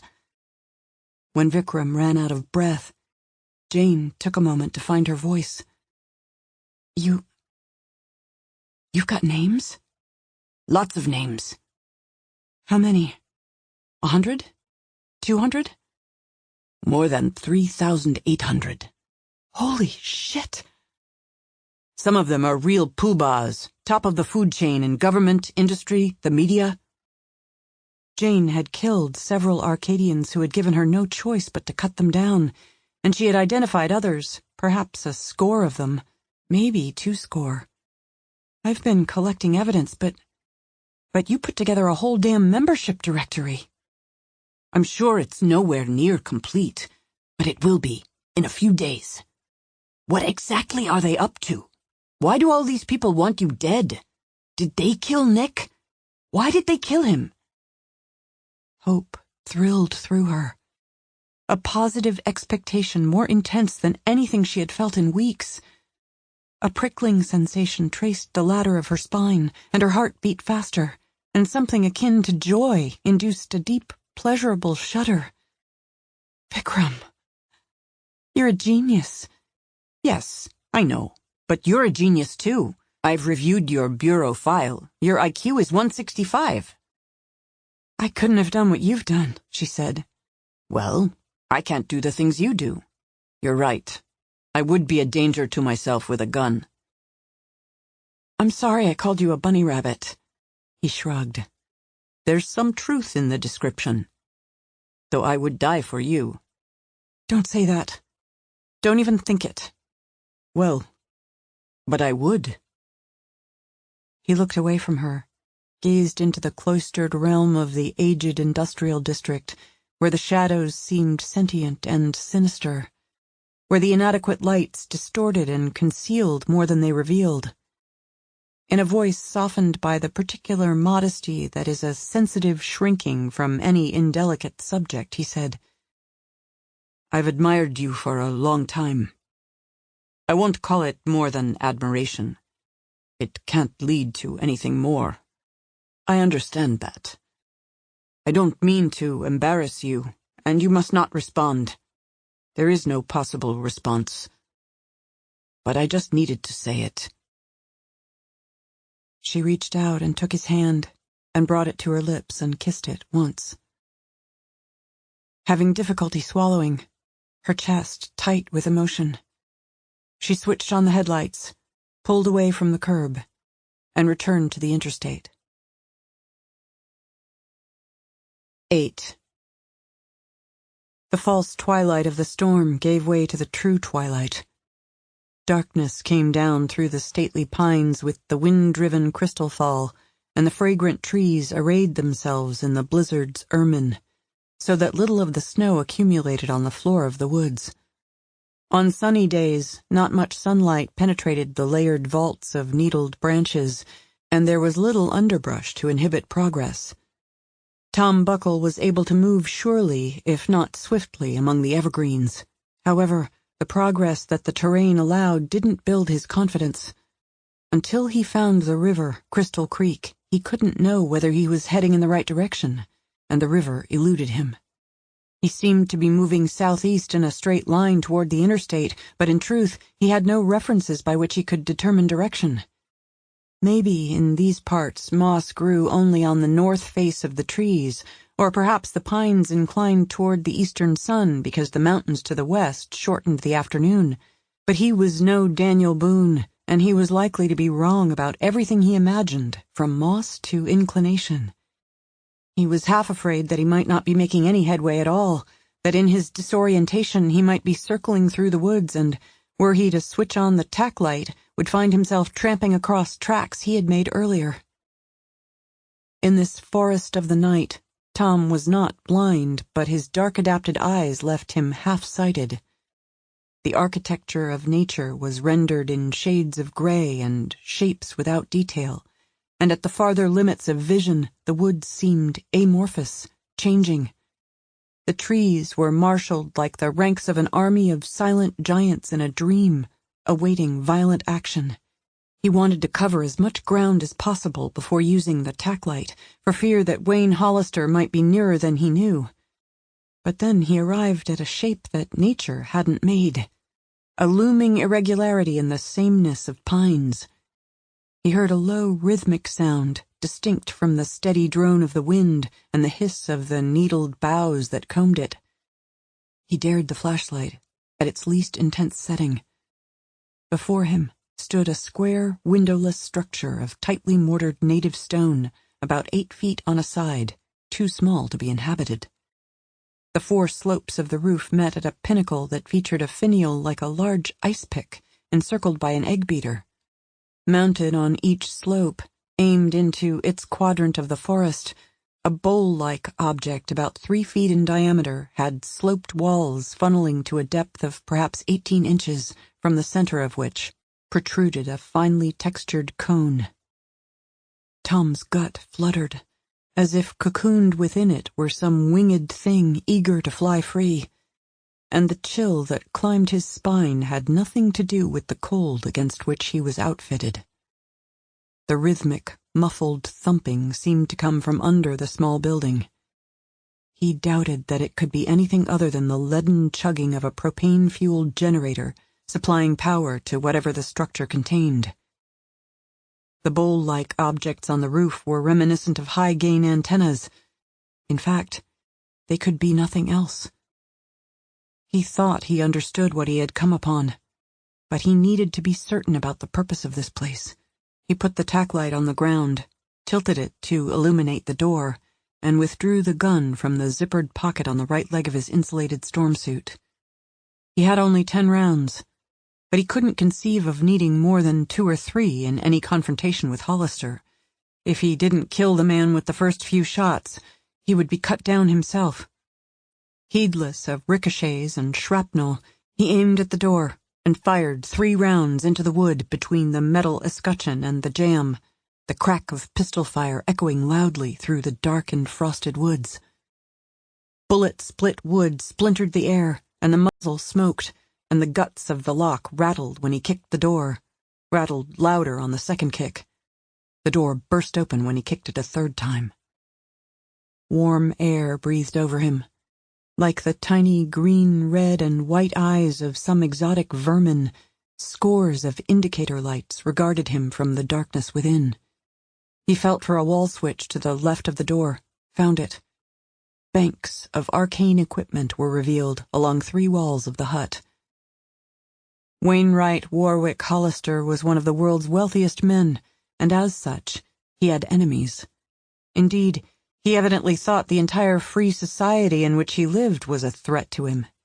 He seemed to be in the grip of profound paranoia. Tom intuited the purpose of this building. The billionaire feared that if a hit team somehow got onto this vast property undetected, they would first marshal their forces in the cover of timberland, and then make their way within striking distance of the main house by staying as much as possible within one swath of forest after another.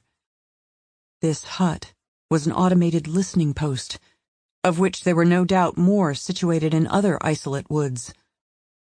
Computers running sound analysis programs would seine from the common chorus of nature any noises that implied a human presence, and would alert the security detail at the main residence. Hollister didn't need to track boot prints in the snow or search the storm-shrouded night for the flicker of a flashlight. He need not have the knowledge of an Indian scout of another era.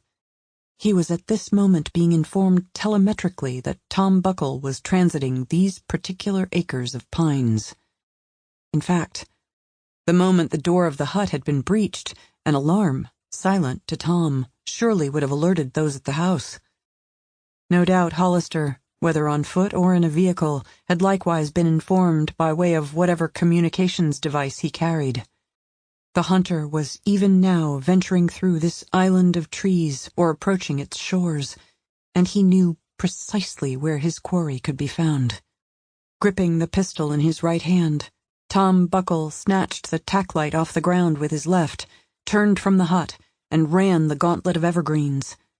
His eyes were not dark-adapted anymore, and he could no longer presume that darkness would avail him more than speed. He kept the tack light on its broadest, palest setting, the better to see optional pathways through the pines, but also because its narrowest, brightest beam was so intense that, on a clear night, it could be seen 2 miles away. The density of the woods precluded detection at such a distance, but Hollister was likely to be much nearer than that, and perhaps closing fast. The thick-growing woods, seeming to condense around him as he ran, made it unlikely that he would be shot in flight, even if the billionaire was armed with a fully automatic carbine. Scattered patches of the dirty, crusted snows of other days and a thick carpet of pine needles provided treacherous footing.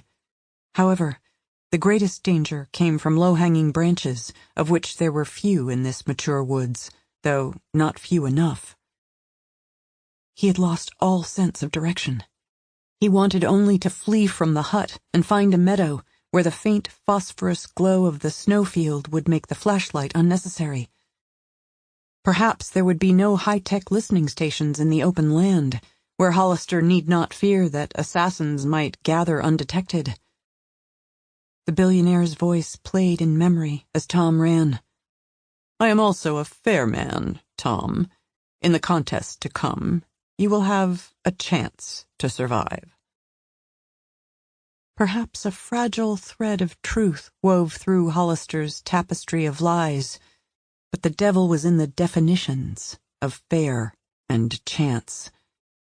He was as fair as certain poisonous spiders are fair when they paralyze their prey with venom that leaves them feeling no pain, while later they are eaten alive. And 1 chance in 1,000 is still a chance, as is 1 in 10,000. 9. Traffic congealed again, and during the rushless last hour of their journey to Newport Beach, Jane told Vikram Rangnekar about Bertold Schenck's nanoweb implants, the Hamlet list, the adjusted people, the brain-scrubbed Rayshaws, shorn of memory and personality, reprogrammed as stoic and obedient killing machines. She explained the degree to which the cabal could influence, maybe even control, the majority of media outlets, as well as the extent of their infiltration into the FBI, Homeland Security, NSA, and other national security and law enforcement agencies. She skimmed through the high points of her actions in recent weeks, quickly describing what evidence she had gathered. Although Jane's story sounded like a fever dream, even to her, Vikram listened with just a few interruptions, and his silence signified neither disbelief nor even skepticism. What he had learned on his own were pieces of a puzzle that clicked into place with each of her revelations, forming a dire picture that was as logical and convincing as it was dark and strange. Each time she glanced at him, his sweet face hardened further from disquiet to dismay to dread. Once, when he met her glance, she saw a horror of the future in his large, expressive eyes. Nearing Newport, as Jane transitioned from Interstate 405 to State Highway 73, Vikram said, "If we could capture one of these adjusted people and put him through an MRI, would we see proof of this brain implant?" "I guess so. I don't really know. I don't think we could get one of them to cooperate. And even if we saw proof, I'm not sure we could drill through the media blackout on all of this." "The Arcadians have it locked down that tight?" "I don't know how many journalists, publishers, and other media types are true believers in the cause, and how many might be adjusted people, brain-screwed, being controlled by techno-Arcadians, but yeah, they seem able to block all reportage of this." The congestion relented again, and traffic was moving fluidly. As they descended to the new freeway via an elevated connector, Jane saw a patrol car below, snugged against the right-hand shoulder of the roadway, waiting for an unsuspecting motorist to enter the down-ramp faster than the posted speed allowed. She looked at the speedometer. She was all right. "A few weeks ago," she continued, "I spoke to a forensic pathologist, Dr. Emily Rossman, who had worked in the Los Angeles Medical Examiner's office. When she trephined the skull of a woman who committed suicide, she saw the nanoweb." They swept past the cruiser and merged one lane to the left, heading south on State Highway 73. In the rearview mirror, she saw the patrol car's headlights bloom. Its roof-mounted light bar suddenly blazed and began flashing with authority. Dr. Rossman saw a gossamer, fairy-like structure of intricately designed circuits netting all 4 lobes of the brain, disappearing into various sulci, with a concentration on the corpus callosum. She was scared shitless. She thought she was looking at evidence of an extraterrestrial invasion. The patrol car was coming up fast behind them, but no siren wailed yet. Shortly after Dr. Rossman opened the cadaver's skull, maybe as a reaction to contact with the air, the nanoweb dissolved. She said it was like the way certain salts absorb moisture from the air and just deliquesce. Still without a siren, the cruiser moved one lane to the left of the Explorer and sped past, dwindling in the night as if it too were a construct of deliquescent salts. "There was a residue?" Vikram asked. "Some. Dr. Rossman sent it to the lab. She never got the report. because the next day she was told to leave and accept severance pay or be fired. They had trumped up a charge against her. Don't they videotape autopsies? As I recall, the video disappeared. Vikram pointed to a sign that listed upcoming exits. We're close now. Get off at MacArthur Boulevard. The patrol car was nearing the top of the exit ramp as Jane drove onto the bottom of it. Halfway up the ramp, she glanced in the rearview mirror to see if another black and white might be tailing her. Nothing. She said, "I feel boxed in even when I'm not." Which is why you've survived this long. From MacArthur Boulevard, they turned onto Bison and saw a cluster of 4 police vehicles in front of a store in an upscale strip mall to the right. "Tell me that's not where we're going," Jane said. It's not. Turn right at the next corner. He pointed to a self-storage facility on the north side of the street. There's a package waiting for us. A ladder to the stars. 10. The clear heavens of the day have slipped behind blankets heavy with unspent rain to bed down for the night. In the southeast, as the sea of clouds rolls across the last quadrant of the sky, the moon is drowning. La Cañada Flint Ridge, in the foothills of the San Gabriel Mountains, north and east of Los Angeles, offers a high-quality suburban lifestyle. Neighborhoods of well-kept homes on tree-lined avenues. Strangely, the pavement is in need of considerable repair, and the lampposts provide no light on the street where Ashok Rangnekar lives with his wife, Doris. Charlie Weatherwax, missionary for the truth of random cruelty, is being driven by the second-in-command of his 4-member crew, Mustafa al-Yamani.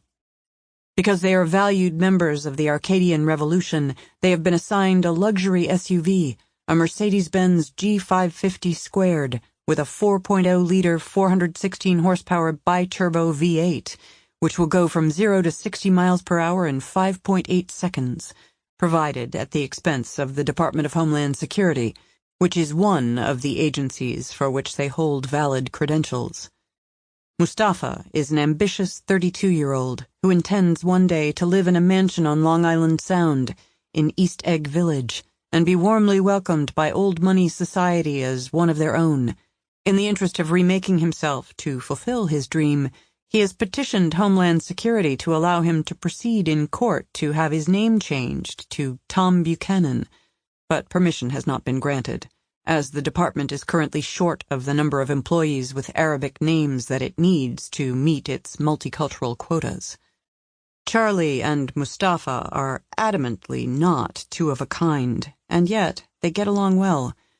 Charlie's high-protein, low-carb diet, augmented with 80 vitamin pills a day and regular drinks of clean green, is a Spartan regimen compared to Mustafa's fondness for the richest French cuisine and his tendency to order 2 desserts with dinner.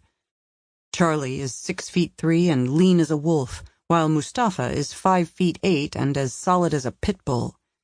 Mustafa pursues only icy, blue-eyed blondes, while Charlie will bed any good-looking woman as long as she likes a little pain and/or humiliation with her sex, which he is able to deliver in a most refined manner.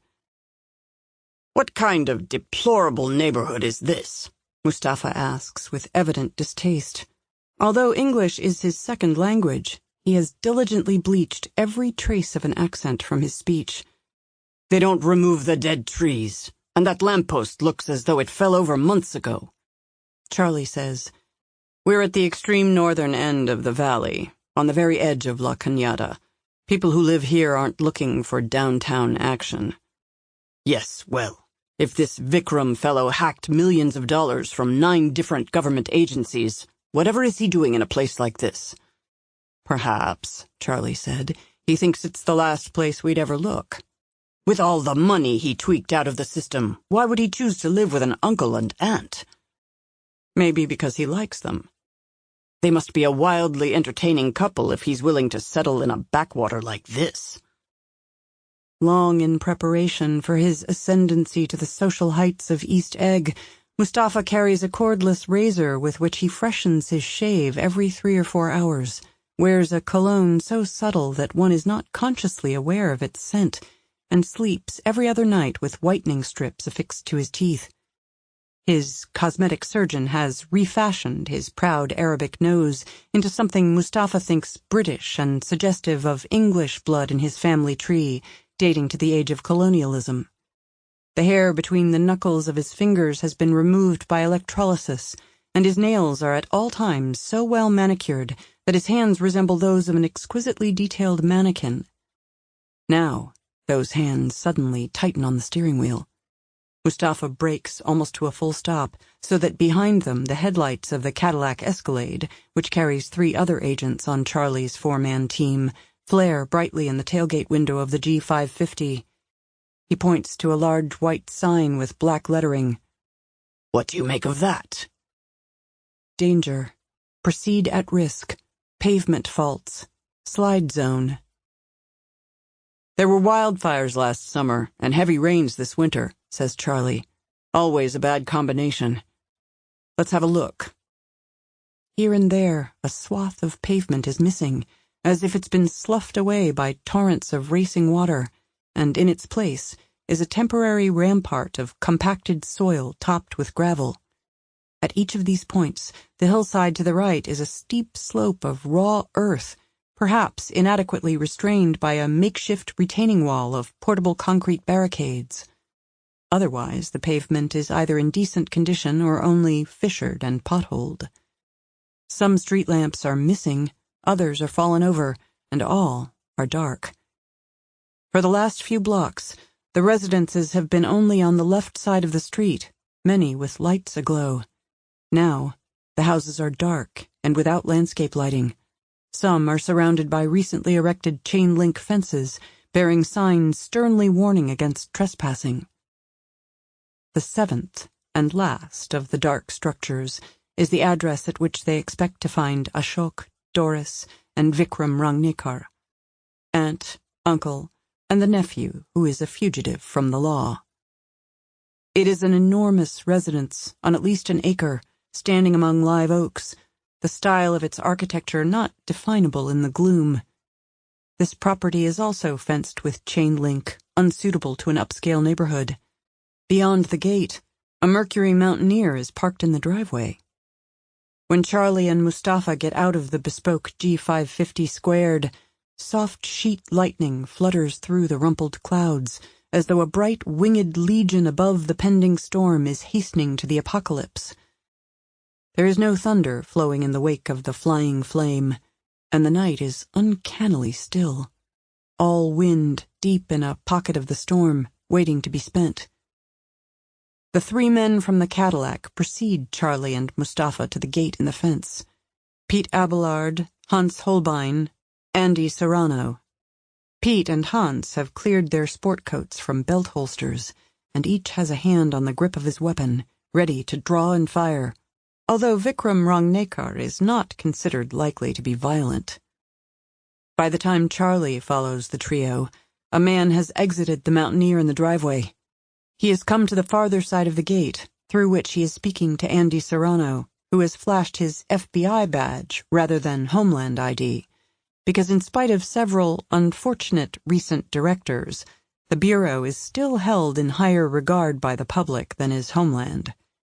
Andy is shining a flashlight on this 40-something Latino who seems neither in awe nor afraid, his stance relaxed and his face composed. Because this Latino, Jesus Mendoza, appears unarmed and cooperative, Charlie moves to the gate and shows his badge and takes charge of the scene. As Mendoza swings open the barrier at Charlie's demand, he denies knowing anyone named Rangnekar, and insists that the owners of the property are Norman and Dodie Stein, who have been his employers for nearly 20 years. He is a full-time gardener and jack of all trades. On his smartphone, Charlie has photos of Ashok, Doris, and Vikram, which he shows to Mendoza. "No, sir. Not him. Not her. No, sir, not him, either. I haven't ever seen these people." According to Bureau investigators, Vikram Rangnekar formed a limited liability company, Smooth Operator Development, 26 months earlier. 2 months thereafter, Smooth Operator formed a limited partnership called Chacha Ashok. Chacha is Hindi for uncle, specifically for an uncle who is your father's brother. 16 months ago, Chacha Ashok, LP, had purchased this residence in La Cañada Flintridge. This house, Charlie assures Mendoza, is on the property tax rolls as owned by a limited partnership controlled by Vikram and Ashok Rangnekar. Ashok and Doris Rangnekar are also registered to vote in this district. There is some terrible mistake, sir. I am sad to say you have been misled. But then I know nothing of taxes and voting. To me, politics seems like a sickness, and I own no house.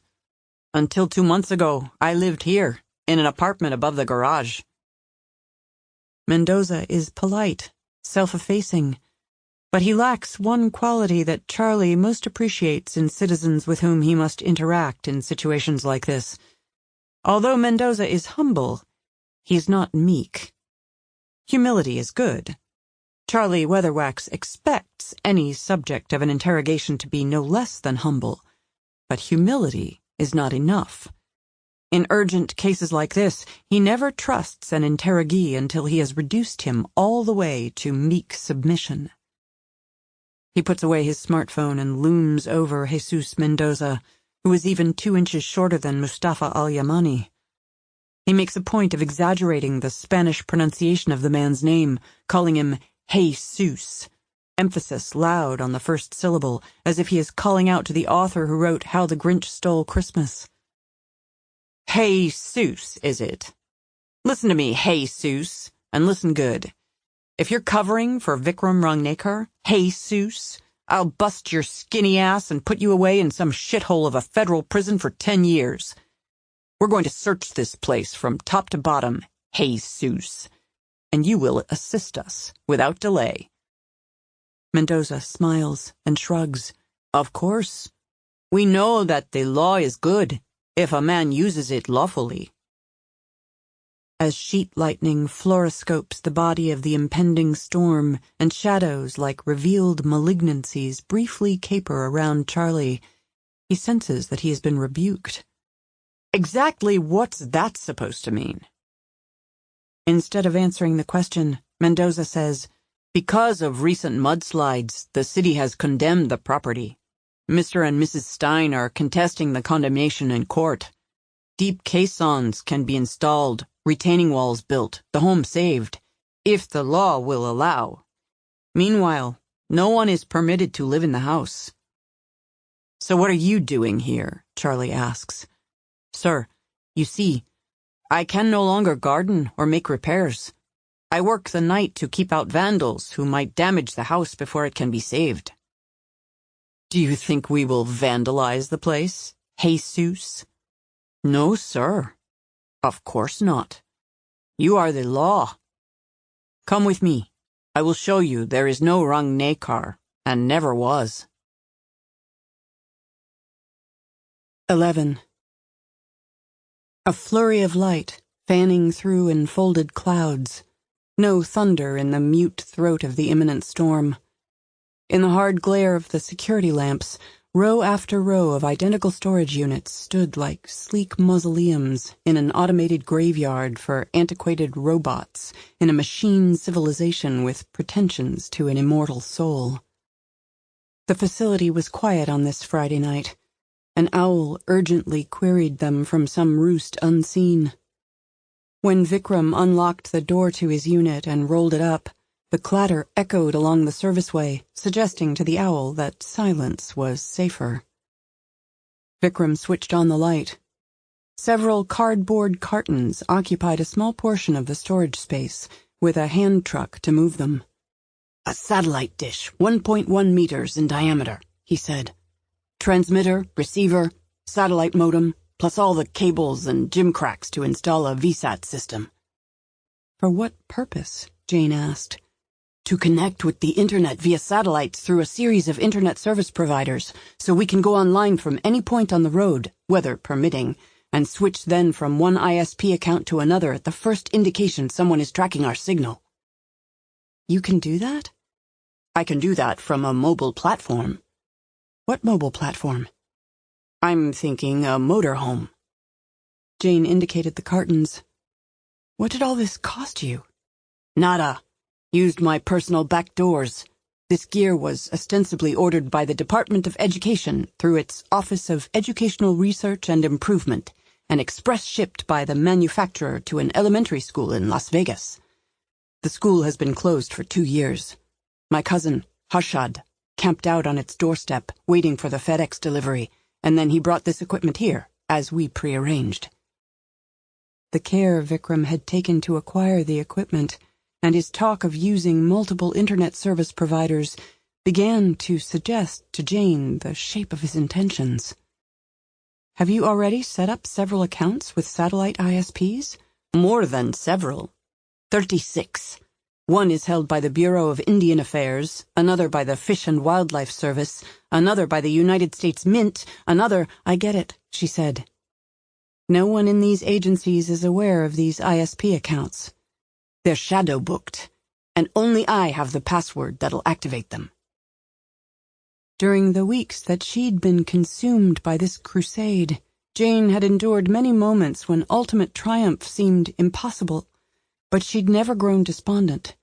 Despondency drained your energy, made every effort seem useless. It led to despair, and those who surrendered to despair were committing themselves to failure, and perhaps to death. Her precious child was a lamp in this dark world, and she owed him confidence, energy, determination. She owed him everything. For all the times that triumph had felt beyond her grasp, there had been comparatively few moments when hope had been more than a pilot light, when it had burned at full flame in her heart. But now, for the second time in an hour, she felt as if the world was bright with promise. Belief and trust unified within her mind and heart, so she knew that special purity of hope called faith. Faith that she'd succeed, that her enemies would fail. She said, "Those 3,800 names you mentioned, the suspected Arcadians, you're going to drill in hard, verify them, and prove they're part of the conspiracy." Verify them, find any others, the full directory. They seem to be organized into cells, classic revolution structure. That structure is stupidly pre-digital, vulnerable to algorithmic cross-referencing of micro-details. What about the names on the Hamlet list? Those who've been murdered and those who are still alive but condemned. I'll find them too. Plus everyone who's been injected with a control mechanism. They'll have records somewhere. Everyone they control. They're secret slaves. She didn't believe in fate, but her voice was hushed, as if she feared tempting the very power whose existence she denied. We could blow it wide open. We will, Vikram promised. My God, when they realize what you're doing, they're going to go nuclear, maybe literally. Which is why we use back doors as much as possible, why we keep jackrabbiting from one ISP to another. Indicating the cartons, she said, "Are we moving this stuff tonight?" Yeah. Where to? Casa Grande, Arizona. Tell me about it on the way, she said, and hurried to the Explorer to raise the tailgate. 12.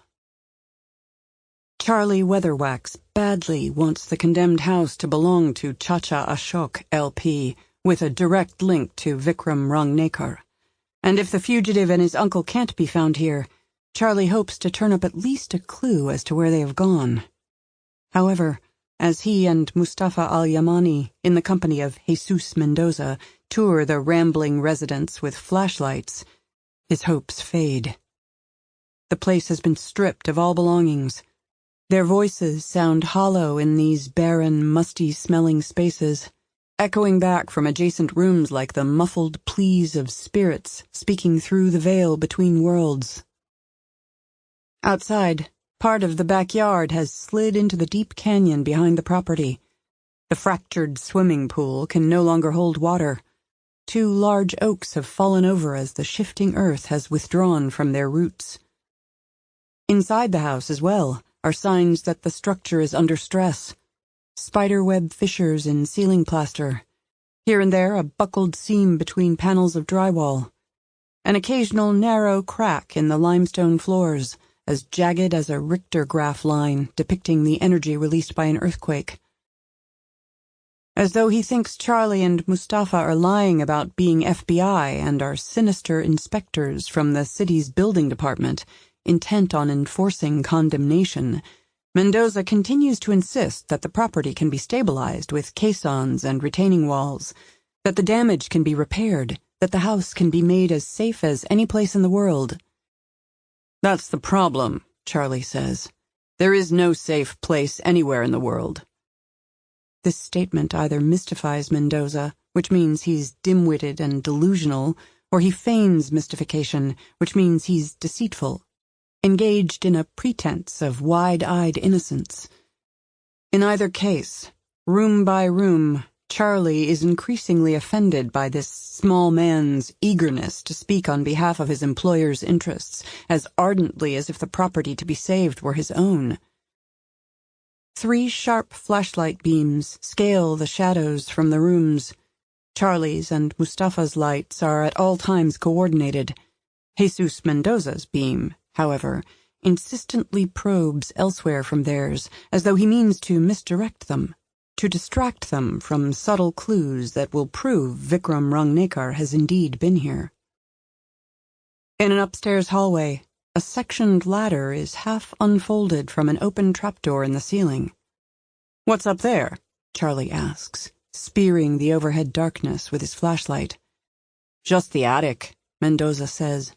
"The trapdoor was closed last time I was here. Movement in the structure must have sprung the latch.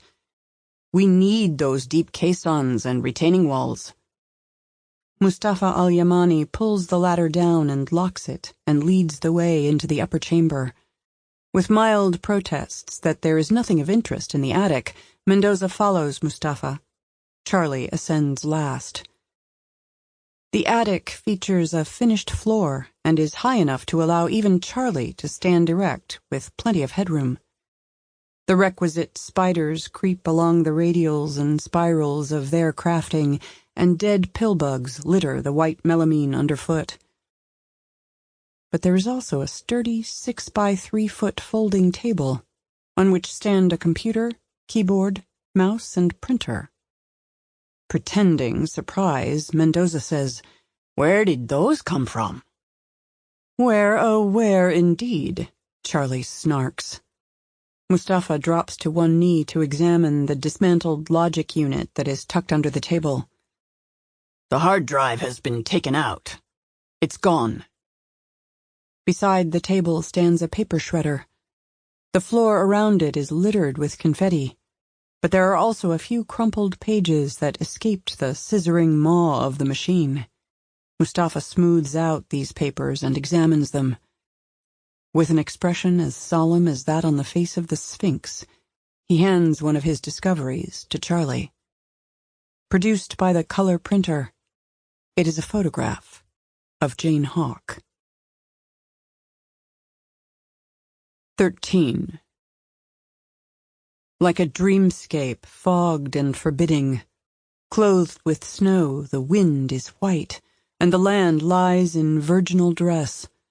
Only the woods are dark, but they hold neither threats nor secrets for Wainwright Hollister, whose listening stations have told him where Tom Buckle has been and where he has gone. Under the hood of his storm suit, he wears an earpiece with mic, through which he can communicate with members of the security team at the main house, who provide a running report of Buckle's whereabouts, to the extent this can be known. Using a frequency below the commercial band that serves radio stations, with sufficient wattage to reach anywhere on Crystal Creek Ranch, they transmit to a special FM receiver in his vehicle. He is riding a state-of-the-art snowmobile, powered not by a gasoline engine but by lithium batteries. Given the weight of the vehicle, which is light compared to an automobile, a full charge provides a range between 140 and 200 miles, depending on the difficulty of the terrain. even at the lower end of that mileage spectrum, he has more than enough power to run down the film director before this machine dies on him. He is immensely enjoying this. He needs a break, a brief escape from the pressures of the revolution that he is leading. A recent event in Borrego Valley, California, has put him under tremendous stress. Fortunately, he thrives on stress. He is energized by stress. The earth will crack in two before Wainwright Hollister will bend to stress. All he needs is this brief respite, this lark with Tom Buckle, and then he will resume his historic march toward utopia. The events in Borrego Valley during the intense search for Jane Hawk's son have spooked some members of the Arcadian Central Committee. A 17-year-old man named Ramsey Corrigan, injected with a control mechanism, suffered a catastrophic and unprecedented psychological collapse as the nanoweb formed over and within his brain. His memory was obliterated. He lost all identity. His ego dissolved, leaving nothing but the id, which is the cold, reptilian, ravenous aspect of the mind that seeks pleasure at any cost and is normally restrained by the ego. For such a fearsome creature, primal pleasures are the only pleasures, and extreme violence is far more thrilling than even sex. Ramsey Corrigan slaughtered his mother, father, brother, and an Arcadian agent, bit, tore, and savaged them with inhuman ferocity, all in just 2 minutes. Then he broadcast his psychological disintegration by way of the Whispering Room to other adjusted people throughout Borrego Valley. Fortunately, no farther. A crazed but nonetheless compelling rhythmic rant that infected them with catastrophic psychological collapse. 186 people perished in the ensuing animal violence, necessitating a cover-up that paints events as a terrorist attack involving Jane Hawk.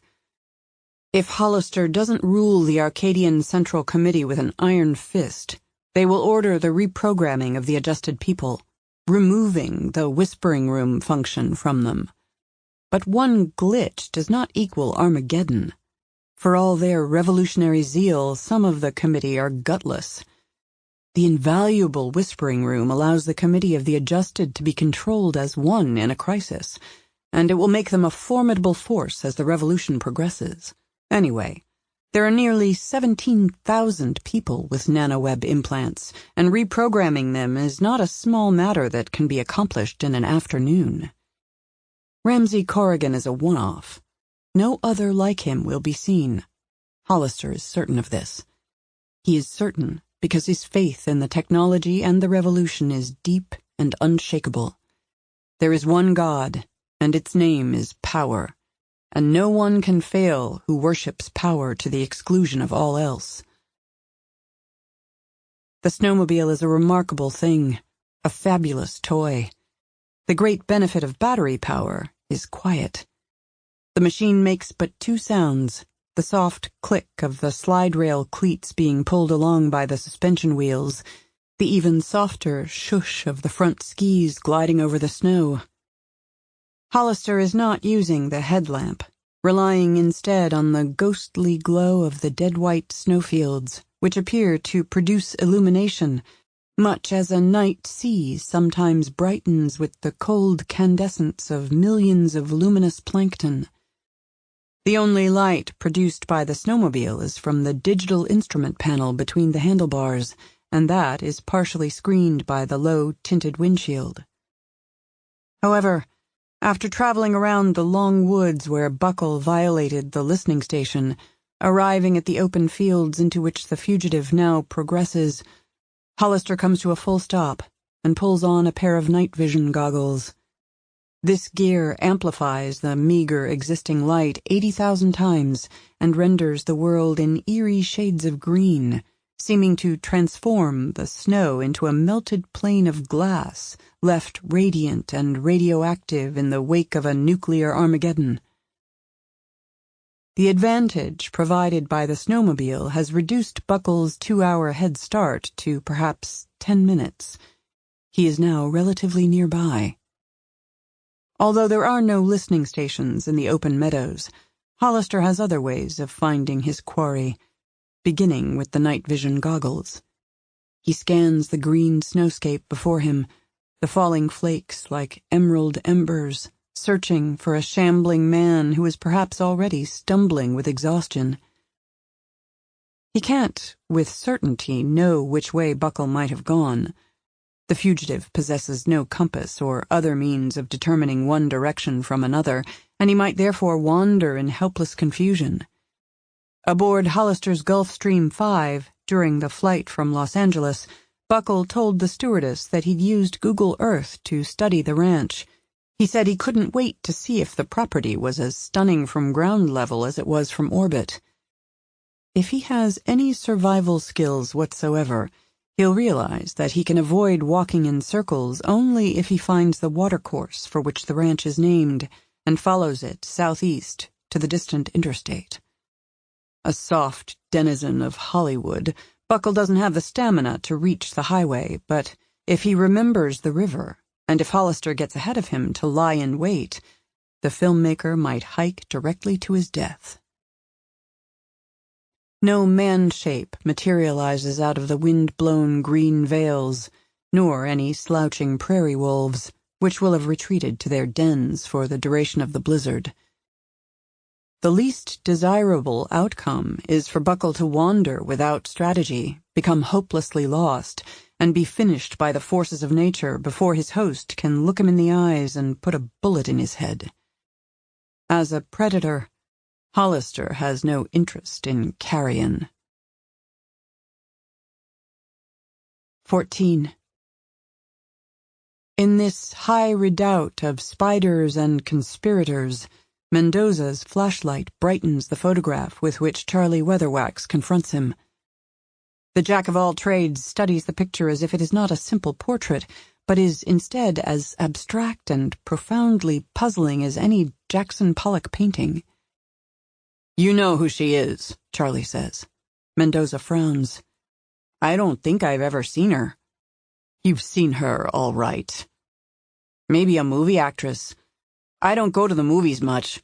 All the noise, the violence, the silly superhero stories. I read instead. Tell me who she is." Mustafa says, "Everyone knows who she is." Mendoza shrugs and returns the photo to Charlie. "Jane Hawk," Mustafa says. "That's Jane Hawk." Mendoza frowns. "I hear the name sometimes. Some lady in the news. I don't watch news. Hurricanes, tornadoes, shootings, sex, fires, bombs, scandals. All the time end-of-world stories. Like some kind of pornography. I don't like sick pornography." The man's pretense of ignorance and virtue irritates Charlie. "Vikram Rangnekar is believed to have assisted Jane Hawk in the commission of numerous felonies early in her crime spree, Jesus. It's now thought he's dropped out of sight to join forces with her. So stop shoveling shit at us, peckerhead, or I'll bust your balls." "The law shouldn't talk like you," says Mendoza, as he withdraws a smartphone from a pocket of his zippered khaki jacket. The phone is already unlocked. "Put that away," Charlie commands. "I'm calling Mr. Norman Stein, my employer. I can't talk to you the way you are. This is his house. He'll have to talk to you." "Don't," Charlie says, dropping his flashlight on the table as he draws the pistol from his belt holster. Stein, if there is a Stein, will likely warn Rangnekar. Mustafa says, "Drop the phone, Mr. Mendoza." "Get smart, Jesus. We need to question your employers now. They're not criminals. They won't run and hide. Drop the damn phone, asshole." Mendoza presses a name in his directory and puts the iPhone to his ear as it speed dials. Charlie steps toward him, intending to knock the phone out of his hand. Mendoza quickly backs away. "I'm not armed. This is only a phone. You can see it is only a phone." Then to Stein, or whomever, he says, "Hello, Mr." Charlie shoots him once in the head, and spiders thrash across their webs, startled by the crimson spray. As the dead man collapses, Mustafa says, "I suppose you felt that was necessary." Shit happens, Charlie says. It happens frequently around you. He shouldn't have pulled a gun on us. Using the black and white patterned display handkerchief from the breast pocket of his Tom Ford suit, Charlie withdraws a snub-nosed .38 revolver from the belt holster in the small of his back, crouches, and presses the weapon into Jesus Mendoza's right hand. Mustafa says, "Cool handkerchief. Is that Dolce & Gabbana?" "No, Tom Ford." "A Tom Ford display hanky with a Tom Ford suit? You don't think that's too... pat?" If you want to move with the crowd in East Egg Village one day, subtle elegance and consistency of style is the right choice. I understand flamboyance isn't good, but now and then an outfit needs a little punch of something. Plucking the dead man's smartphone off the floor and rising to his full considerable height, Charlie says, "Maybe you shouldn't set your sights on East Egg. You might be more comfortable in Miami, down in South Beach." Mustafa winces. "You have a cruel streak." "It's my mission," Charlie says. 15. Bobby Deacon enjoyed a net worth of more than $5 million. But when he wasn't bedding down in 3-star chain motels that offered Wi-Fi, he lived in his Mercedes-Benz Sprinter, which he had once called the luxurious bastard child of a torrid shack-up involving an ultra-high-end motorhome and a small business delivery van. On the rare occasion when a metaphor occurred to Bobby, it was nearly always sexual in nature, whether appropriate or not. The passenger compartment of the customized Sprinter had been extended by 3 feet and separated from the driver's cockpit by a partition paneled in high-gloss bird's-eye maple with an inlaid plasma TV and hidden DVD player. Amenities included a Bose sound system, power shades on the side windows, and a refrigeration unit that held 24 beverage containers. High fiber count golden wheat wool carpet. 2 immensely comfortable recliners upholstered in cream-colored leather. Behind a door at the back was a toilet with holding tank and a sink offering hot and cold water. The walls and ceiling were upholstered in cream-colored leather with inlaid panels of more bird's-eye maple. A sextet of superbly efficient batteries allowed the passenger compartment to be powered and temperature-controlled for as long as 4 days, without the need to start the Sprinter's gasoline engine. Although Bobby thought that a Sprinter looked best in black, this one had a snow-white exterior. The psychology of color was such that a white vehicle rarely struck anyone as suspicious. Likewise, the Mercedes name and emblem shouted respectability. On seeing a white Mercedes Sprinter parked on a quiet residential street, no one would wonder if criminal activities were being planned behind the shade-covered windows of its passenger compartment. Bobby committed crimes, mostly burglary, occasionally a rape when an opportunity arose, murder only twice, but he didn't consider himself to be a criminal. He was an agent of justice. In fact, if he were ever required to fill out a form on which he had to state his occupation, he would capitalize that title, Agent of Justice. Now and then, in dreams, he wore a T-shirt emblazoned with those words in all caps, Agent of Justice. If the dream involved violence, the caps were bold, Agent of Justice. Bobby's dreams were more often than not violent. Bobby was 29 years old. He stood 6'1" and weighed just 139 pounds. He thought of himself as a whippet, one of those sleek dogs, narrower than greyhounds, elegant and fast and agile and stronger than they looked. When he was 20, during a burglary, he discovered this major hot housewife home alone, and he was all over her for a few hours, as only Bobby Deacon can be all over a woman. Her name was Meredith.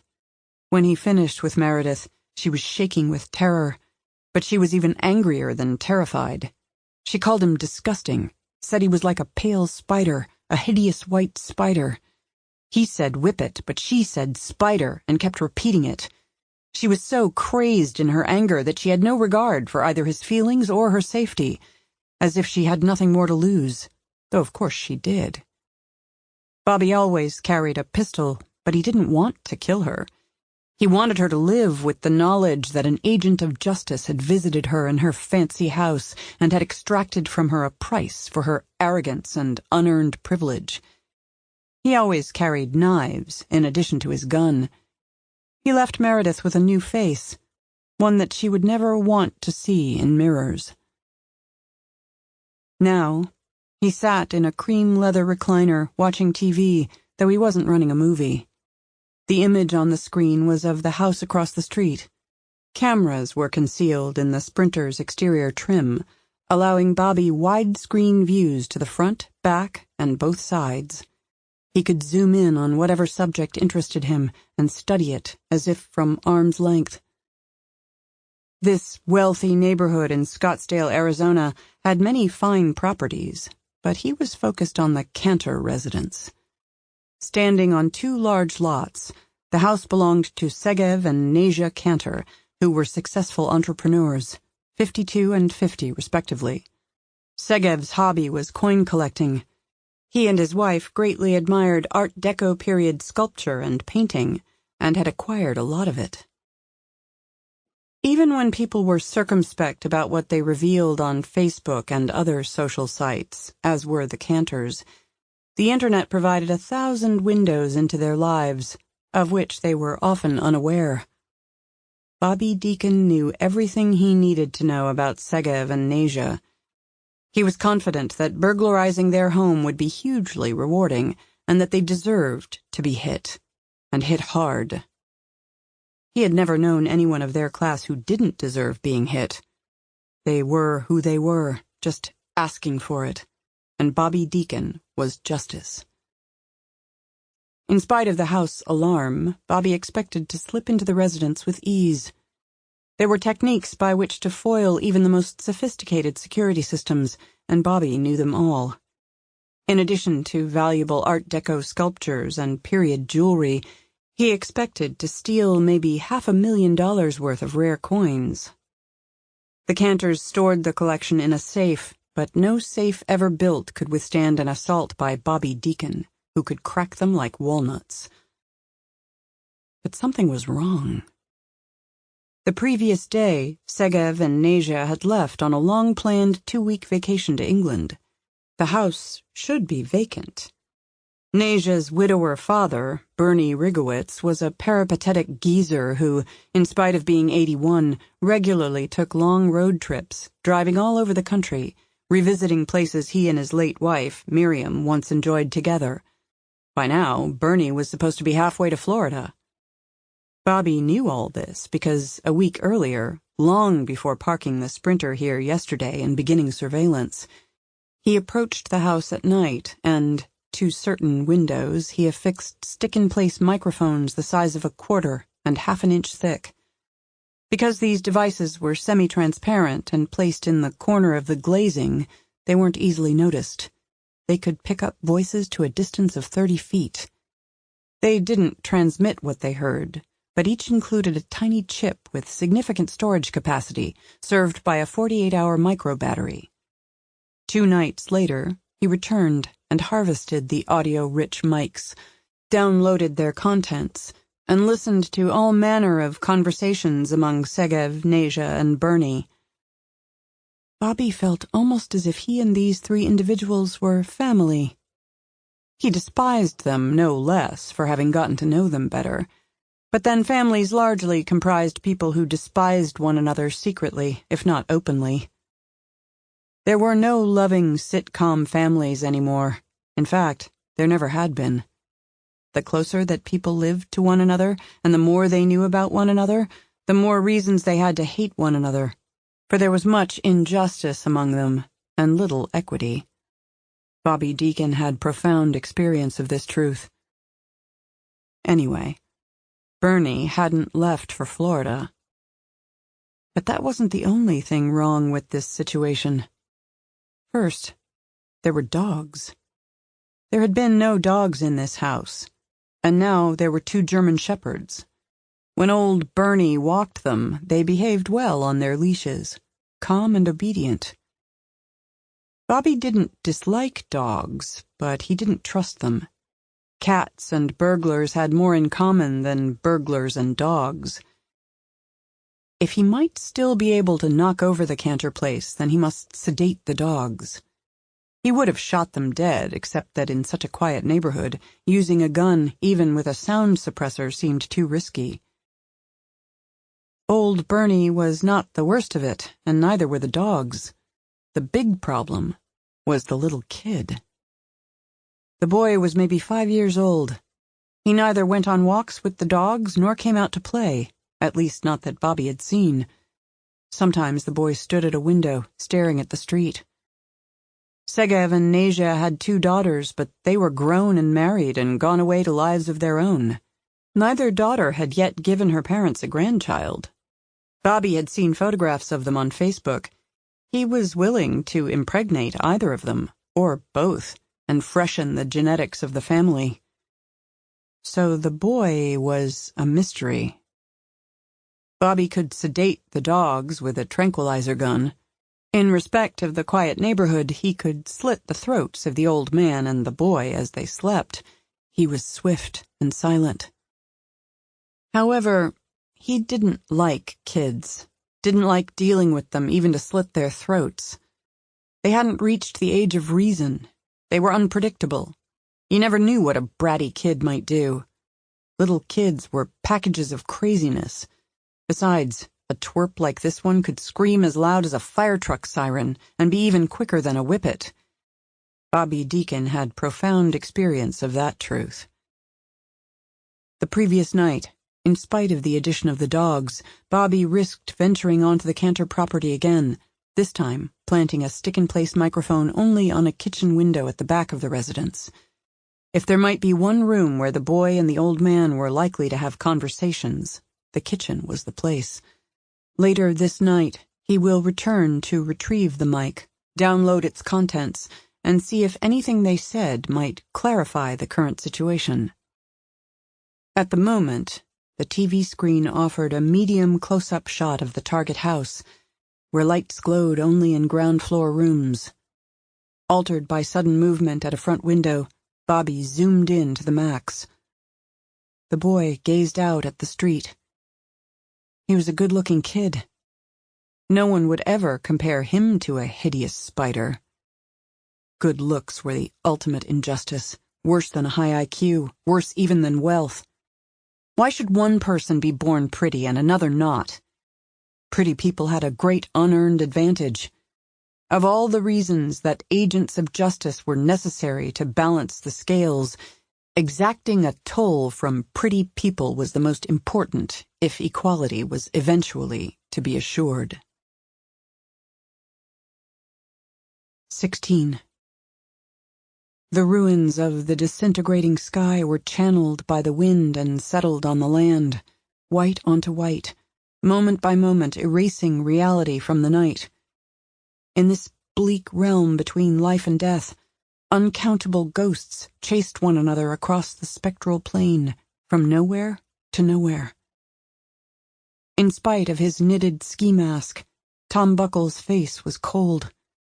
The wind pasted snow to the fabric, which was at first melted by his body heat.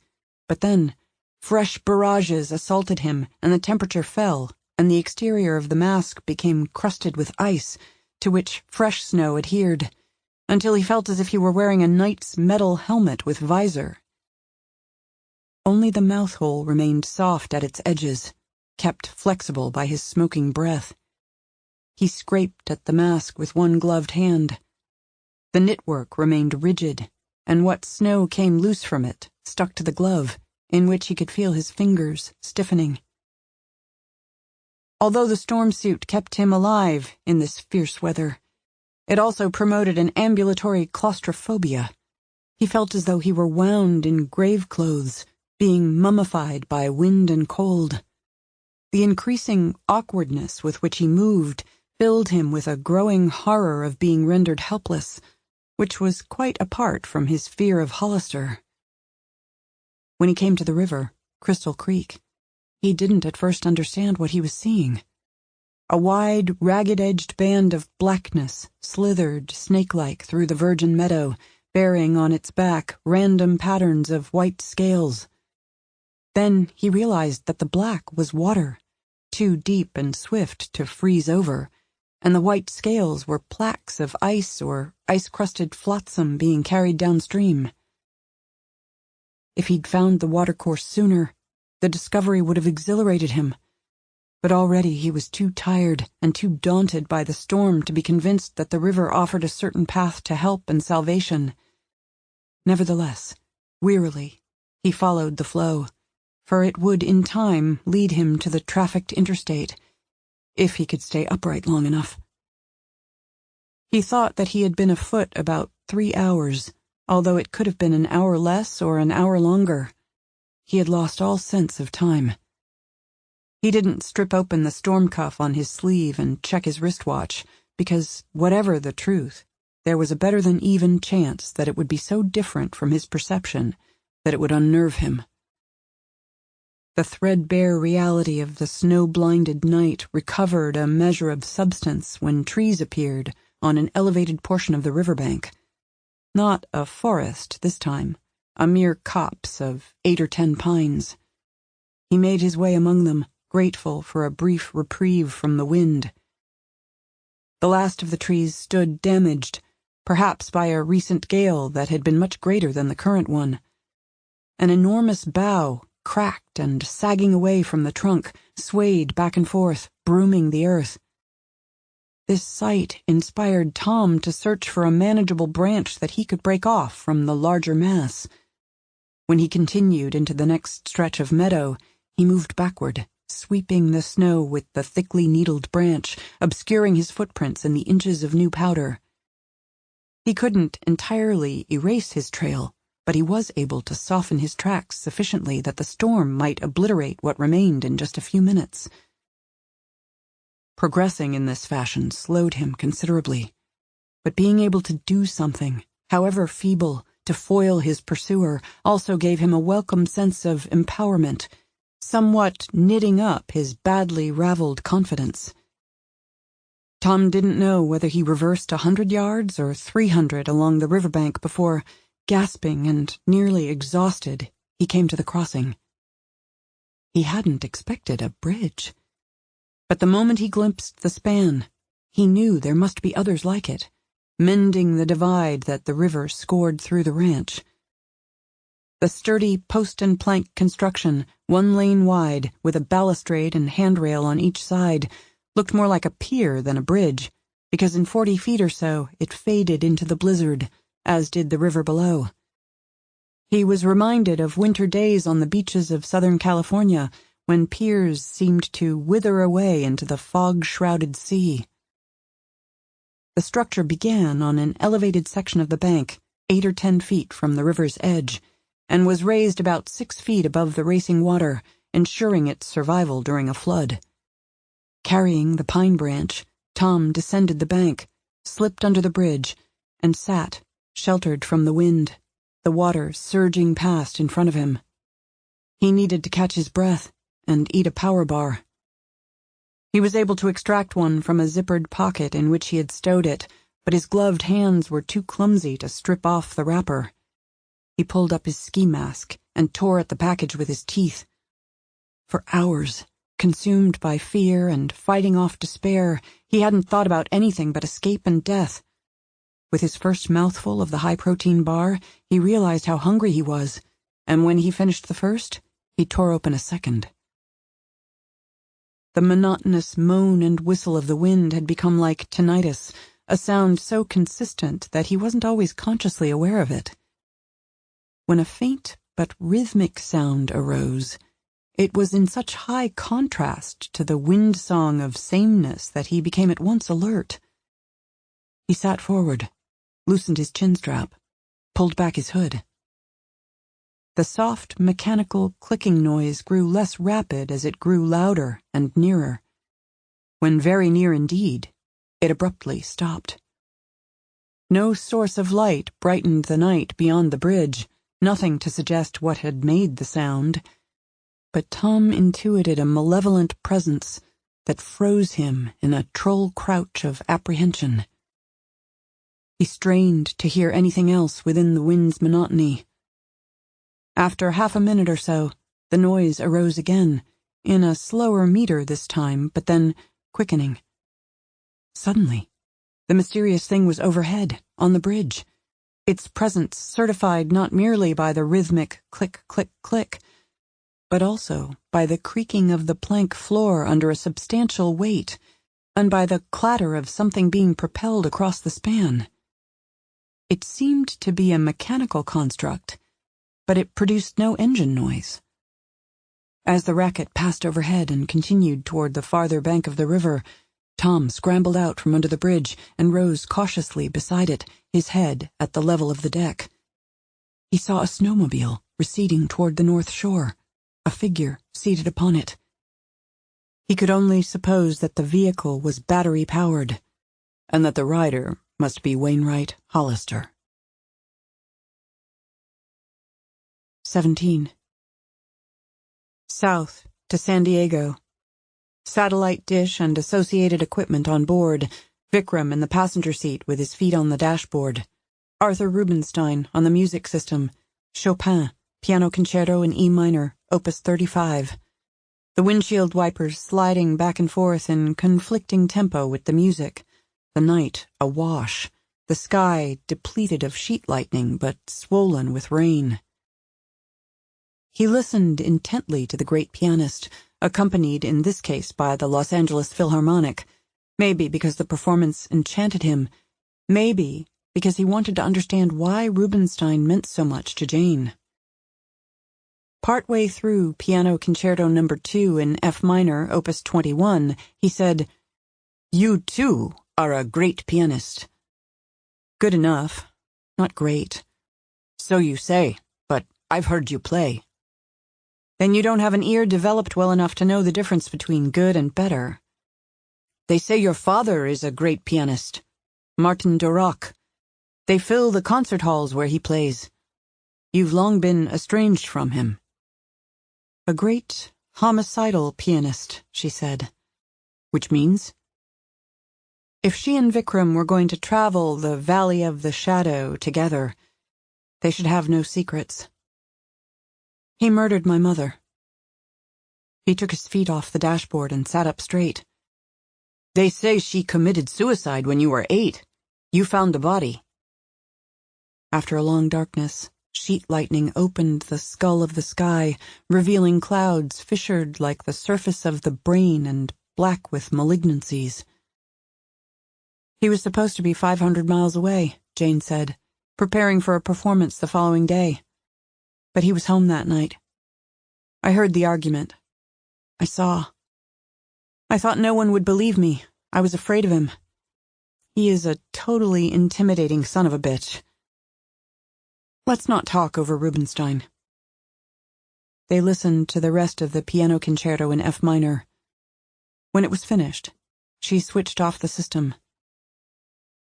After a mutual silence, Vikram said, "You once had a full music scholarship to Oberlin.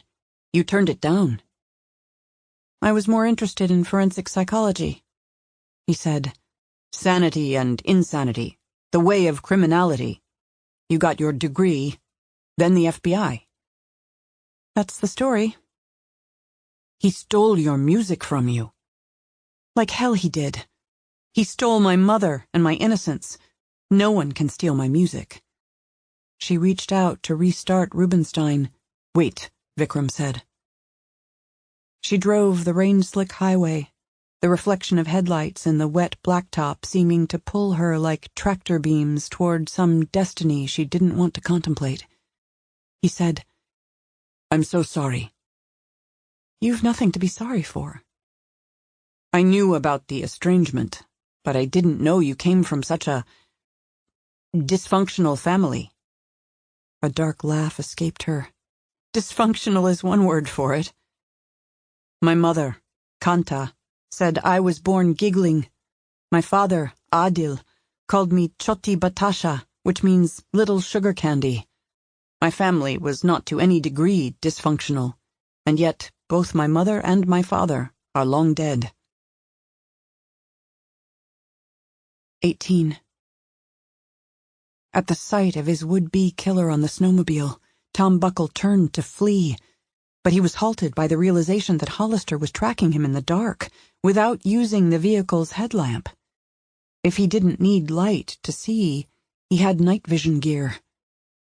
The billionaire's promise to give his quarry a fair chance did not preclude him from using all manner of technological advantages: night vision goggles, a mostly quiet snowmobile, listening stations, and perhaps much more.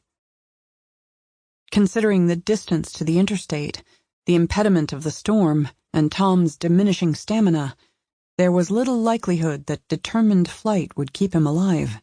In fact, there was no chance whatsoever. He thought of climbing onto the bridge and chasing after the snowmobile and shooting Hollister in the back, but he wasn't sure he could do it. Not in the back.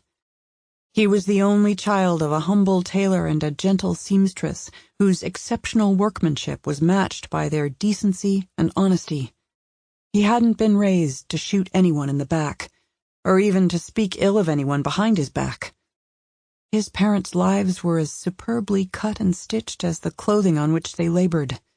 If Tom wanted anything more than he wanted to be a successful director, it was to be worthy of his mom and dad, to honor them by living as they had taught him to live, for he loved them more than life. And suddenly, he knew that trying to shoot his enemy in the back would be as fruitless as it would be cowardly, because Hollister didn't play fair, had never been taught fairness, and didn't take chances. Under his storm suit, his torso would be wrapped in Kevlar. Bet on it. Even his hood was likely to be lined with a bulletproof material, something tougher than Kevlar. For Tom Buckle, only one course of action offered a slim hope of survival. In recognition of it, he returned to the space under the bridge and settled in the darkness on the riverbank. He must shelter from the flensing wind and driven snow, stay warm.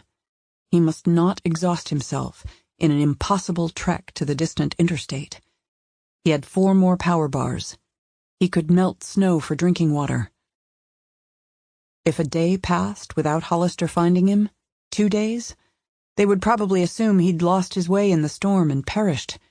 Maybe he had been injured in a fall, or blundered into the river, or been set upon by prairie wolves.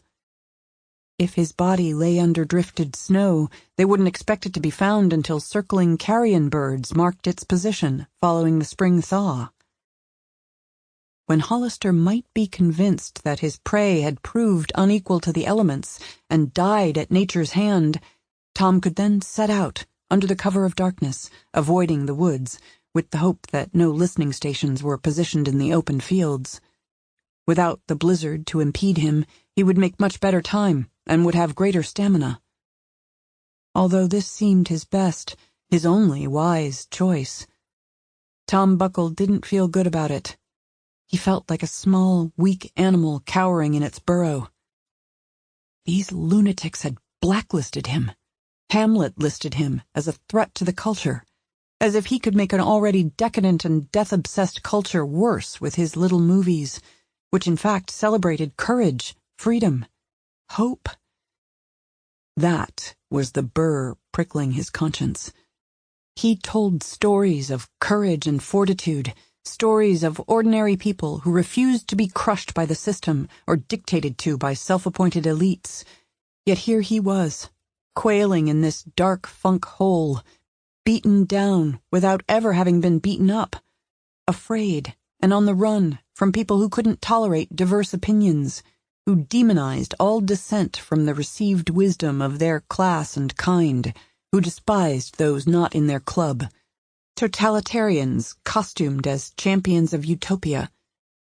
If he cowered from them and did not stand boldly against them, they wouldn't need to kill him to render his work meaningless. He would have done that himself, proving his movies were lies, false art in the service of self-deception. He thought of Jane Hawk, of the vituperation directed at her, the false accusations, the blackest hatred ginned up in the media, the legions wanting to kill her on sight or, worse, inject her with a nanomachine control mechanism, so that the meaning of her life would be theirs to determine, her body theirs to ravage, her mind theirs to oppress. Once in a while, a movie qualified as art because it was about truth. Art was art only if it honored enduring truths. Otherwise, it was pulp or propaganda. It seemed to him now that Jane Hawk was living art, her commitment to truth so profound that she risked her life in the pursuit of it. Tom was 26, not yet of an age to have experienced a satori, a moment of sudden enlightenment so consequential that it changed him forever. But now, a satori shook him to his core. Art made life in a dark world tolerable, but when a declining culture arrived at a critical depth, art alone was insufficient either to restore that culture to health or to prevent its further descent into an abyss. He could make 100 films that moved the mind and heart, but at this perilous moment in history, the only art that mattered was life lived in service to absolute truth, as Hawk was living hers. Having retreated from confrontation with Hollister, cowering here beneath the bridge, Tom Buckle was neither a man nor an artist, nor truly alive. He was a shape without form, as stuffed with straw as a scarecrow of which even crows were not afraid, and if he were ever to like himself again, he had to act.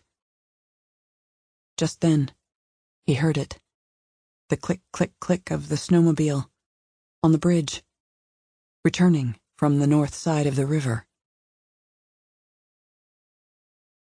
19. Vikram Rangnekar was not one to dwell on loss, because to dwell on it was to disrespect the gift of life and risk becoming obsessed with the fact that all the losses throughout the years eventually lead to the loss of life itself.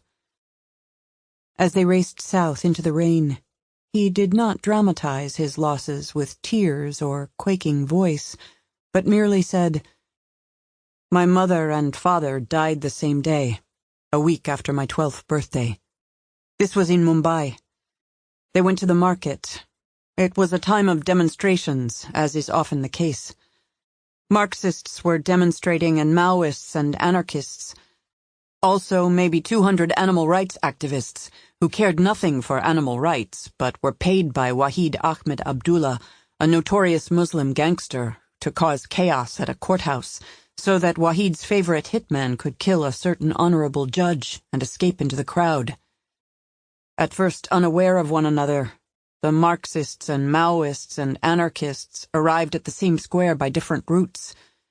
They became enraged by one another, and all three factions were infuriated by the animal rights activists, whom they considered to be shallow political thinkers. There was, as well, an elephant that became dangerously agitated by all the chanting and the shouting. Exactly how it happened, no one could say. But someone fired shots. The elephant stampeded, and the various angry elements in the crowd flung themselves at one another with great fervor, trapping among them innocents who just wanted to go to the marketplace. In the end, many were injured, and 6 died. It tells you much about the tenor of those times that the Marxists, the Maoists, the anarchists, and the fake animal rights activists proudly claimed responsibility for the deaths and dared authorities to prosecute them. Only the elephant did not acknowledge blame. Elephant. Yes. Elephant. Jane glanced away from the rain-beaten highway. Her eyes were gray in the instrument panel light. He wished she weren't wearing contacts. The true color of her blue eyes was quite remarkable. She said, "You made that all up." Not a word. Life is a tapestry of tragedy and comedy, terror and fortitude, despair and joy, and it's routinely more colorful and crazy than anything I, or anyone, could invent. How did you get to America? My father's brother, Ashok, had emigrated years earlier, long before the riots and the elephant. He had attained citizenship. He brought my brother and me to this country. I was naturalized in time, became to the computer what you are to the piano, took a job with the Department of Justice, served my country by doing lawful work, but also unlawful work when ordered to do it. I didn't like making my wicked little babies, even for the boss. When I became convinced you were being persecuted for discovering some truth, I decided to make amends for my wicked babies by helping you. So I stole $15 million from various government agencies to finance this operation, and I am now a fugitive, like yourself. Her smile was uncertain. $15 million? What's the punchline? It's not a joke. It's not a joke, huh? So how did you steal $15 million? Lots of government agencies have lax budget controls. Money disappears all the time. Some call it spillage. I found it easy to backdoor various accounting departments, issue a contract payment for a company I called Spearpoint Consulting, and specify immediate wire transfer to an established bank account. So, basically, a robot comptroller sent me the money. 300,000 here, 500,000 there. It adds up. He seemed to have rendered her speechless, which tickled him. At last she said, "You actually stole $15 million? To help me? Are you out of your mind?" I do not believe so. You do not believe so? I do not believe I am out of my mind. Damn it! You've ruined your life, Vikram. Together, we will prove the cold, hard truth, and you will be vindicated, and I will be totally exonerated because my motive was pure. Pure? You keep repeating things I say, because I can't believe you said them. but I did. Vikram, nobody steals $15 million and is exonerated. Then I will be the first. When working at a computer, Vikram was an obsessive planner, cautious and meticulous. However, in his personal life, he could often be impulsive. He thought this was a good thing because one needed balance. All three of his lovers had been charmed by his boyish impulsiveness. Stealing $15 million was by far the most impulsive thing he'd done, and he was pleased with himself. Jane said, "I didn't ask you to do this. I never would." You didn't need to ask. I knew it was the right thing. Damn. I sense that you want to hit me again. You sense correctly. Hit me if it will make you feel better. She did not hit him. What the hell did you need $15 million for? Equipment. And the motorhome that will be delivered to us in Casa Grande by an employee of Enrique de Soto. Oh my God. And then there was the considerable expense of secreting my relatives, Uncle Ashok, Aunt Doris, my brother, and 4 cousins, where they can't be found for the duration. All in all, I've spent nearly $1 million. The other 14 is for contingencies. Contingencies? Yes. What contingencies? Any that arise. It's difficult to know what contingencies might arise while conducting a counter-revolution against such vicious people as these Arcadians. It would be so sad if we came within an inch of triumph and ran out of funds, failed, and died horribly. Vikram. Yes, Jane? She shook her head. Is something wrong? He asked. I'm afraid for you. I'm not afraid for me. That's part of why I'm afraid for you. She switched on the music, as though to put a period to their conversation. On the pavement, in the headlights, shatters of hard rain glittered and danced, as if the heavens were unleashing a storm of glass needles, and the civilized communities of the coast to both sides of the highway seemed to have collapsed into a dark void that the interstate bridged at the peril of all who traveled on it. Beautiful, he said of the music. More Chopin? Yes. 21 nocturnes. A lot of nocturnes. When you've listened to them, you'll want 21 more. Chopin is your favorite composer? One of them. I like his music for its brilliance, but also because it's the one thing my father can't play well. Chopin wrote with great tenderness. My father is a stranger to tenderness. After a few minutes, he said, "Are you sure you're not mad at me?" "Vikram, I'm not mad at you. I am terrified for you. And I will continue to be terrified for you until you have the good sense to be afraid for yourself. Now let's not talk over Rubinstein. It's like shouting curses in church." In truth, he was a little bit afraid, but he didn't want Jane to know.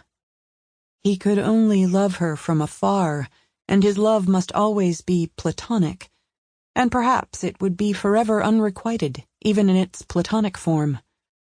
But it was nonetheless love, and a guy did not want the object of his love to know that he was scared.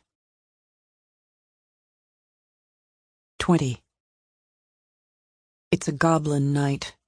Eerie green snowfields, the falling flakes like luminous citrine scales shed by some gathering of dragons in the sky. On the north side of the river, Wainwright Hollister scans the wintry and otherworldly landscape, but there is no sign of Thomas Buckle struggling through the blizzard. On the south side of the river, there were vague footprints for a while, but they vanished a few hundred yards before the bridge. There are none here in the northern fields. He swings the snowmobile around and returns to the bridge. When he is almost to the south side of the structure, he suddenly wonders if the filmmaker, physically unequal to the challenge of the storm, has taken refuge under the plank-floored span. After traversing the remainder of the bridge, Hollister drives about 30 yards farther and pulls to a stop. He takes off his night vision goggles, dismounts, and leaves the snowmobile silently idling. He draws his pistol, fully automatic with a 20-round magazine, and returns on foot along the tracks left by his vehicle, relying on the phosphorus glow of the snowfield that seems to produce this spectral luminescence of itself. The groaning, keening wind will mask his approach. Arriving at the South Pier, he won't announce himself with a flashlight, but will crouch and fire a burst of 10 or 12 rounds into the darkness under the bridge. If Tom Buckle is sheltering there, he'll be taken by surprise and either killed or mortally wounded. 21. The frozen riverbank his floor, the plank bridge his ceiling, this niche of darkness all but blinding. The click and clatter of the returning snowmobile like the centipedal approach of a hungry stalker in a nightmare about grossly enlarged insects. When the vehicle seemed about to pass overhead, Tom Buckle scrambled from under the east side of the bridge. Gloves tucked in a pocket, pistol in a two-hand grip, he rose to his feet and saw that he'd misjudged the snowmobile's speed and position. It was already beyond him, gliding off the bridge. He started up the slope, intent on shooting Hollister as the man motored past, this demon of untruth, this relentless enemy of all meaning and freedom, who meant to erase the past in its splendor and craft a disenchanted future where power was the only truth and slavery was renamed public service. But Tom slipped, stumbled, fell. By the time he thrust to his feet and reached the crest of the riverbank, the snowmobile was about 10 yards away, heading south, fading into the falling snow. Tom hurried forward through the vehicle's tracks, but quickly realized that the distance, the strong wind, and his inexperience with firearms made a successful hit nearly impossible. He staggered to a halt. Out there, at the limits of visibility, the snowmobile seemed to slow. It stopped. Seen through driven skeins in the witchy light of the snowfield, barely revealed by the eerie instrument panel light from his vehicle, Hollister appeared to be dismounting. Either he'd had sudden trouble with the vehicle, or perhaps he meant to approach the bridge on foot, after establishing that he had driven away. Tom didn't know if it might be intuition or survival instinct or inspiration of a higher nature that seized him and flung him into sudden frantic motion. He sprinted back toward the bridge until, glancing over his shoulder, he saw that the storm masked him and Hollister from each other. Then he turned east and hurried along the riverbank for more than 10 yards. He dropped to the ground and, as much as possible, made himself as one with the snow that was drifted against a low palisade of brush. He could no longer see the snowmobile, but then a hunched and bearish figure materialized from that direction and proceeded toward the bridge, fading in and out of the blowing torrents as if it were an apparition haunting a dead world fallen into perpetual winter. Tom's first intention had been to circle behind his would-be killer and take him by surprise, but he kept thinking about the eerie glow of the snowmobile. Wouldn't Hollister have switched off the motor before he dismounted, and wouldn't the instrument panel have gone dark? Unless the battery-powered nature of the vehicle required that it run continuously in cold weather as bitter as this, lest it be difficult to start. When the phantom figure shambled past his quarry at a distance of maybe 40 feet, Tom hesitated, and then got up from the ground. He pocketed the pistol, but didn't take time to pull on his gloves before he hurried toward where he thought the snowmobile would be found. Bent forward, squinting, wishing he could dare the tack light, he almost missed the vehicle's tracks. He followed them away from the river. As the faint radiance of the snowmobile's instrument panel first caught his attention, a burst of gunfire rattled through the night behind him. 22. As one who is reinventing the world, raising civilization out of a sordid past of superstition and rampant self-deception, forcing humanity to become as efficient as a superbly engineered machine, Wainwright Warwick Hollister often feels a fullness of self that suggests a destiny even greater than what he can thus far imagine. A fullness of mind, as though he knows all that needs to be known, and is too wise ever to be dethroned. A fullness of body, so that he believes he could physically crush any opponent. At times like this, in the urgency of the hunt, when he senses that he's closing in on his hapless prey, his manhood is fiercely swollen, throbbing against his abdomen. Nothing enlivens the libido like murder, because it is the ultimate act of resistance to the pathetic fiction that every life has intrinsic value, which everyone of the master class and every honest slave well knows to be a lie. He moves with stealth in the carpet of snow, crouches at the southern pier of the bridge, and hesitates only a few seconds to savor the moment. Then he leans around the base that supports the bridge and squeezes off a barrage of pistol fire.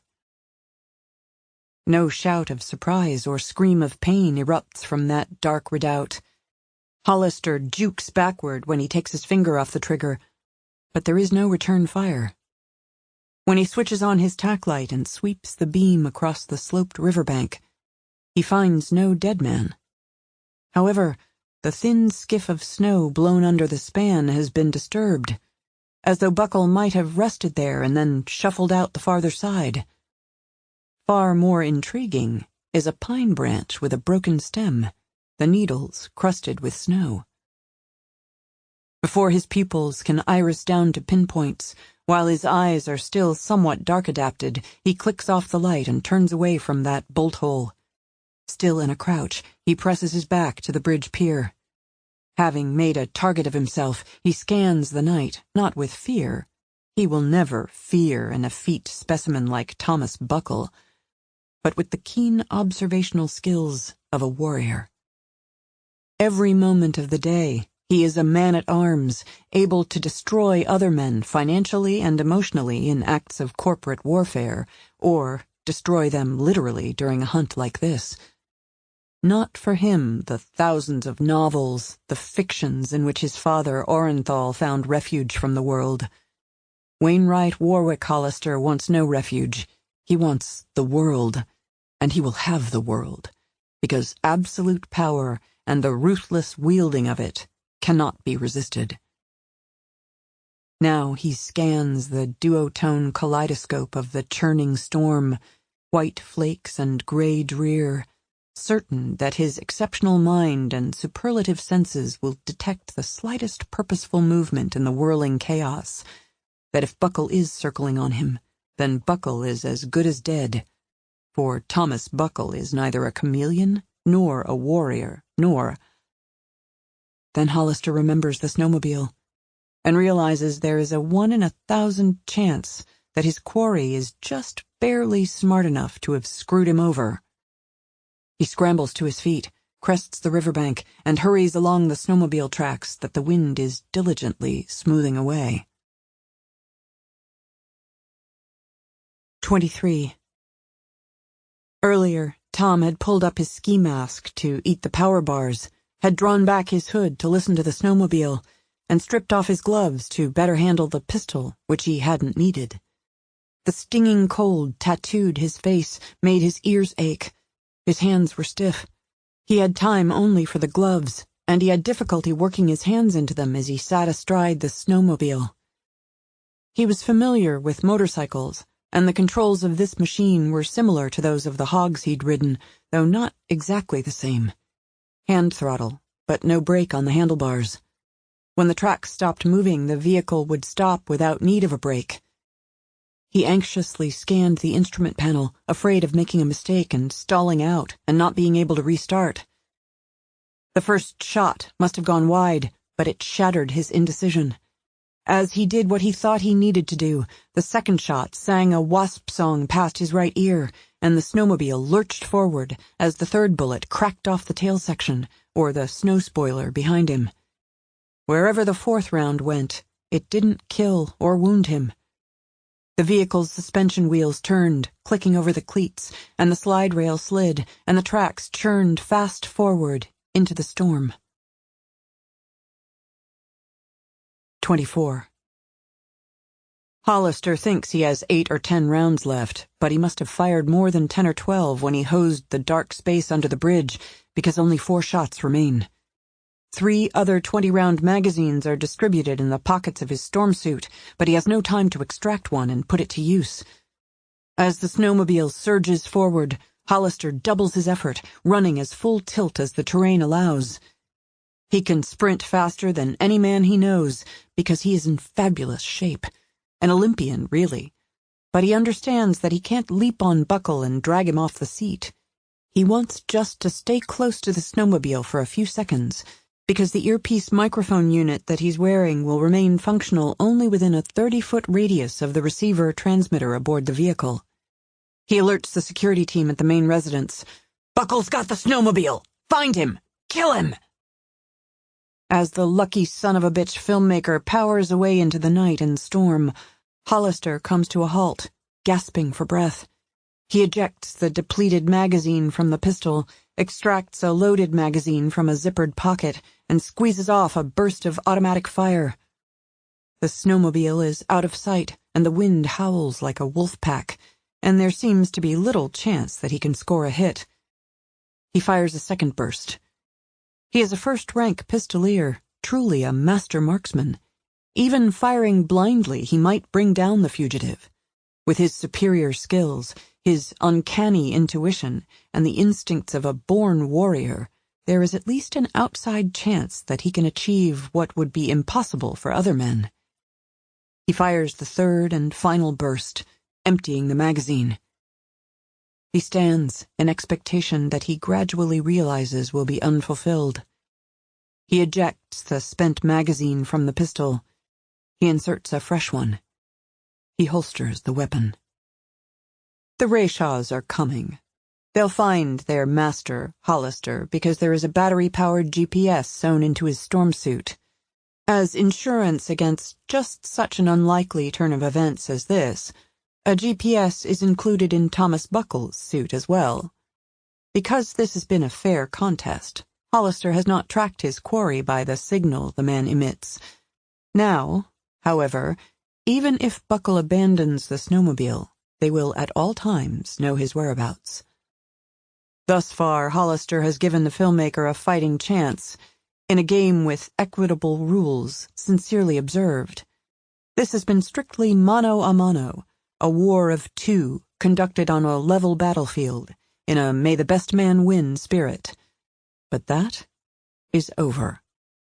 When he has the opportunity, Thomas Buckle doesn't step forward to fight like a man, even though he is armed with a pistol.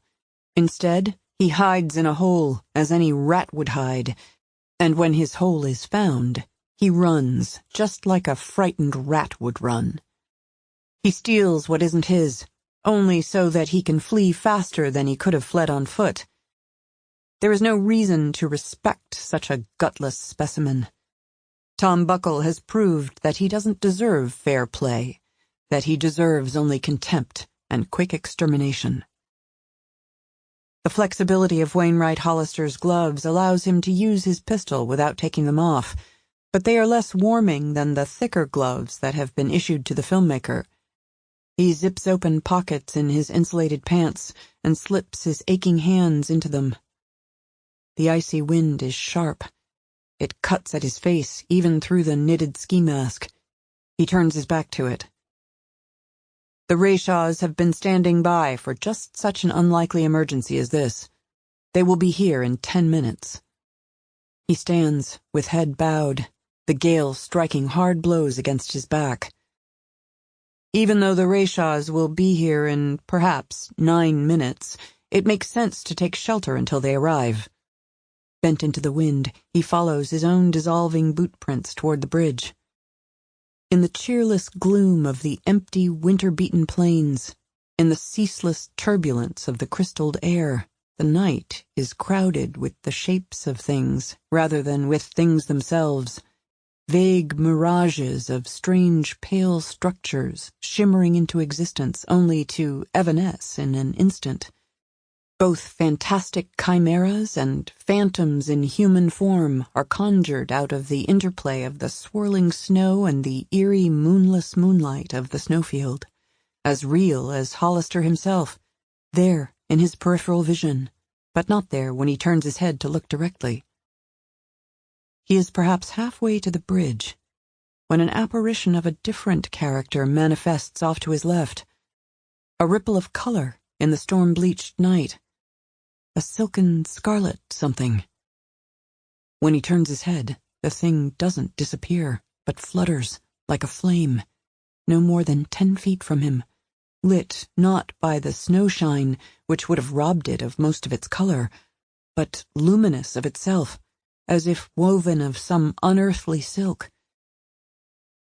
It is the precise shade of the scarf with which naked Mai had covered the pistol in her hand, before biting on the barrel and emptying her pretty head onto the flagstone terrace.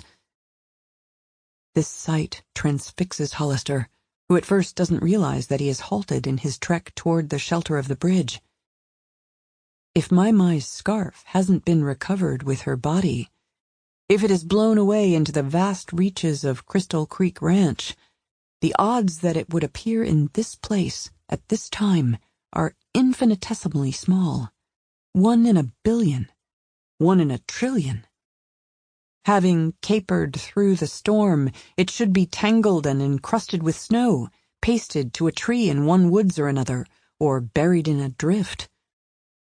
Yet it is as pristine as when it slid from Mai's hand. It should blow away into the blustery night, but it flutters in midair like a flame tethered to a wick and candle, quivering as if in a feeble draught, the storm without effect on it. He stands, agape. Abruptly, the scarf, or whatever it might be, ripples to the ground and billows toward Hollister, at cross-purpose to the wind. It is like some exotic sea creature fluttering across the floor of an ocean, a scarlet manta ray or dazzling jellyfish, and he steps back to avoid it. The thing undulates past him, seemingly as much under its own power as he is, and it vanishes eastward through a southward wailing wind. For a moment, Hollister is unable to move. The scarf seems to have scored a line through the snow before him, a line he can't see, but that he dare not cross. He isn't superstitious. There is no such thing as a ghost, no spirits that might linger after death to haunt a place or person. For there is no such thing as a soul, of which a ghost might be a manifestation. Human beings are brain and body, mind and meat, and nothing else whatsoever. Superstition is the toxin produced by weak minds infected by fantasy and philosophy, and Wainwright Hollister will have none of it. Whether 1 in a billion or 1 in a trillion, the timely appearance of the scarlet scarf is but an example of logical synchronicity in a universe full of infinite possibilities. He feels the cold again, and hears the wind that for a moment had seemed to be silent even as it continued to blow. He crosses the unseen line drawn by the vanished silk, hurrying toward the shelter of the bridge. 25. Wet legions march across the roof. A veil of water glisters past the kitchen window, overspill from a clogged rain gutter. At the breakfast table in the kitchen sits Norman Stein. He is 52 years old, 5'6", too thin except for a little potbelly, with a face that would be suitable for one of those tasteless lawn gnome statues. Most people probably think that he has a sweet quality, but Charlie Weatherwax regards him with disdain, for Stein looks weak, wears thick glasses, and dresses indifferently. He can't fathom why a woman as attractive as Dodie Stein, who is also at the table, would hitch herself to such a man. She is 49, looks at least 10 years younger, and is an inch taller than her husband. With raven hair and green eyes, she has the face of a Ralph Lauren model, the perfect skin of a woman in an Estee Lauder ad, and a body that is pornographic even when she's dressed demurely, as now, in tan slacks and a white blouse. Inexplicably, she is not Norman's second trophy wife. They've been married for 28 years. Together, they have achieved their success in retail jewelry.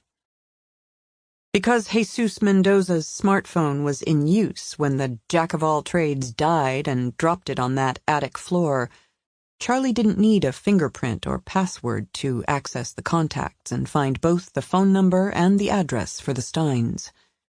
While they fight the city to be allowed to stabilize and save their home, they are renting a house in another upscale neighborhood of La Cañada, Flint Ridge. Although the Steins have been easy to find, getting them to acknowledge their relationship with Vikram Rangnekar has been difficult. As it now seems that Rangnekar is associated with Jane Hawk, the Steins are possible collaborators with the most wanted fugitive in America, whom a grand jury has charged with treason and multiple murders. The Steins pretend ignorance and innocence. They express outrage at Charlie's insinuations. They call his suspicions absurd, bizarre, ludicrous, utter bullshit, and they insist that his intrusion into their home, with his team of 4 agents, is illegal. They want an attorney. They are not going to get one. Even the shrimp husband with the face of a gnome appears not to be afraid. We don't know anyone named Vikram anything, and all we know about Jane Hawk is what we see on TV. So stop this good cop, bad cop routine. We have the right to call our attorney. Charlie and Mustafa have not been playing good cop, bad cop.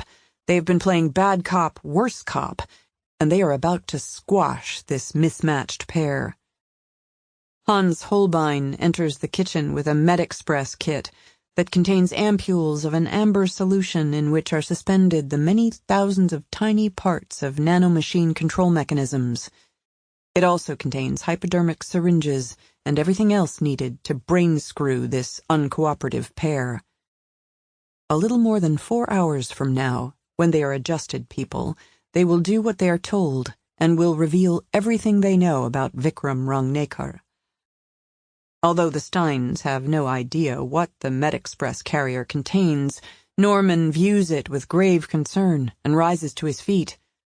Damn you! I'm calling a lawyer. Mustafa Al-Yamani is standing near the jeweler, and he doesn't hesitate to strike out. Get real, Normie. he suggests, and slaps the man hard across the face with the obvious intention of not just subduing him, but also humiliating him. Norman staggers backward, nearly falls over his chair, and collapses into it. Dodie bolts to her feet, a tigress, and reaches for the MedExpress carrier, perhaps intending to sling it at Mustafa. Pulling his gun, giving her a point-blank view of the muzzle, Charlie says, "Back off, bitch, or I'll put a bullet between your pretty tits." For Norman and Dodie Stein, the threat and the crudity of it are the equivalent of sudden immersion in ice-cold water. They are shocked into silence, and she drops into her chair. Even if these invading men are what their Bureau ID claims, it's now clear to the Steins that the intruders must be something more than FBI, something worse, something terrible. Charlie's smartphone rings, and when he checks the caller ID, he discovers that it's the leader of his Arcadian cell. He steps out of the kitchen for the conversation. The leader reports that during a review of the property tax records, it's been found that Chacha Ashok, a limited partnership, is no longer listed as the owner of the house in the slide zone. It is now shown to be owned by the Norman and Dodie Stein Living Trust. Likewise, the voter rolls no longer show Ashok and Doris Rangnekar at that address, but instead Norman and Dodie Stein. Appended to the records in each instance are the words, "You have been Vikramized." The cell leader says, "The little piece of shit hoaxed the data so that it read what he wanted until the third time we accessed it for verification. Then the little scumbag had programmed the records to self-correct automatically, and his snarky little gotcha message popped up." Evidently, Rangnekar had chosen the house expressly because it was condemned and uninhabited. Then he had put together the tableau in the attic, computer, printer, paper shredder, photo of Jane Hawk. He couldn't have known Jesus Mendoza would be there when Arcadians showed up, or that Mendoza would anger Charlie Weatherwax, a man on a mission. The leader says, "The little piece of shit is in the process of pulling one stunt too many. NSA hacker chasers think he's inside the computer system of the ATF right this minute, up to something big." The Bureau of Alcohol, Tobacco, and Firearms? Something big? What's something? We'll know soon.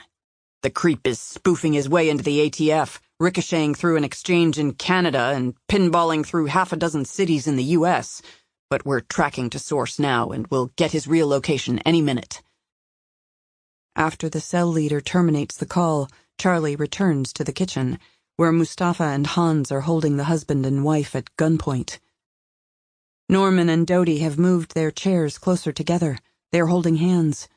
They are focusing on each other rather than on their guards. She is smiling at her husband. The Steins are innocent, and Charlie has no reason to continue tormenting them. However, they have offended him with their arrogant insistence on their rights. He instructs Hans, Pete, and Andy to remain here, inject the Steins, and stay with them until they are adjusted people. After the webs have formed, if the bitch appeals to you, do with her what you want, and make sure that Mr. I'm calling a lawyer sits like a good boy and watches all of it.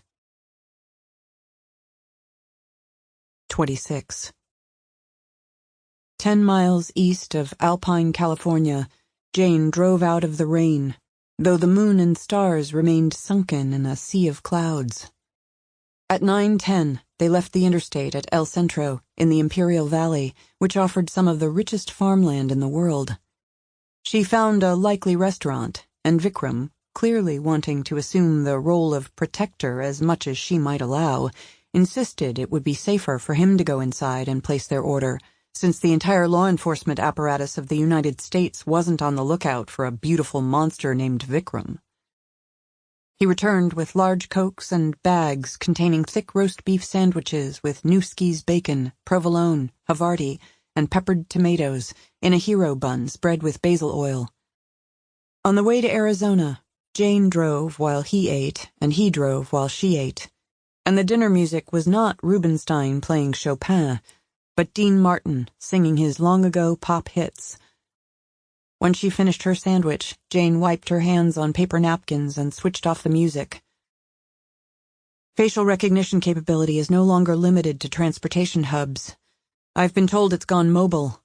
There's now this handheld device linked to camera-equipped eyeglasses. It can hold up to 10,000 faces and recognize a match in 600 milliseconds. Some federal agents already have them. Before long, so will an increasing number of state and local cops. Cool. Not cool. Soon the kind of light disguises I've been using won't be enough to stay safe. Maybe they already aren't. And you aren't disguised at all. I don't need a disguise. Really? In national security circles, you're more famous than any Bollywood star. If they're fans now, just wait till they see my dance moves. She sighed in frustration and for a moment buried her face in her hands. Then she looked at him and said, "Choti Batasha." He grinned. You remembered. Being a little sugar candy now will only get you killed. He shook his head. No. We'll wreck these Arcadians in 2 or 3 days, Jane. We'll soon vindicate ourselves. I need you to understand the risk. I understand. Your life is on the line. So is mine. So what? So what? So what? He said. From the day we're born, our lives are on the line. You never know when an enraged elephant is going to charge through the marketplace. 27. It was only 10:15 p.m. when the last of the lights went out in the Cantor house. Bobby Deacon watched the residents on his TV from the comfort of the Mercedes-Benz Sprinter parked across the street. Scottsdale was a quiet city.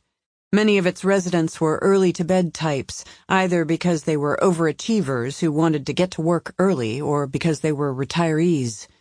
Retirees came from all over the country to live in the sunshine of Scottsdale. Bobby despised retirees and overachievers with equal venom, because most of the retirees had once been overachievers, but were now, in his estimation, living unproductive lives for years and years, for decades, greedily sucking up more than their share of resources. When he wasn't setting up a burglary or committing one, Bobby Deacon didn't want the company of retirees.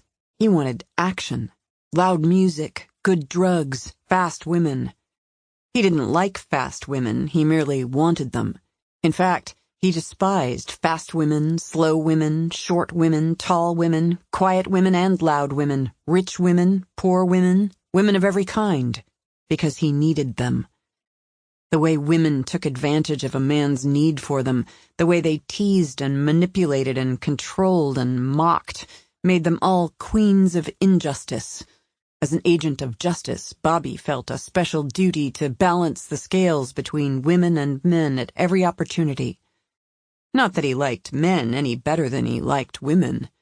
Men who were more muscular than whippet-thin Bobby Deacon had bullied him bluntly or subtly, sneered at him openly or covertly. Weak men assumed he was a loser, like them. Smart men looked at his narrow face and receding brow and thought him stupid. Stupid men insulted him by assuming he, too, was stupid. Bobby liked people in theory, but not in practice, which was their fault, not his. He thought of himself as a champion of the oppressed multitudes, the suffering masses, and outsiders of every kind. He only wished he liked a few of them as individuals. So many held wrong opinions, ignorant beliefs. They were insufferable. But serving as the champion of deserving victims whom he despised was the burden that he must bear. At 11 o'clock, Bobby left the Sprinter and went for a walk in the warm desert night. He was all but incapable of sauntering or strolling. He had the metabolism of a roadrunner, the impatience of a hyperactive cat, and his most casual pace was a few steps slower than race-walking.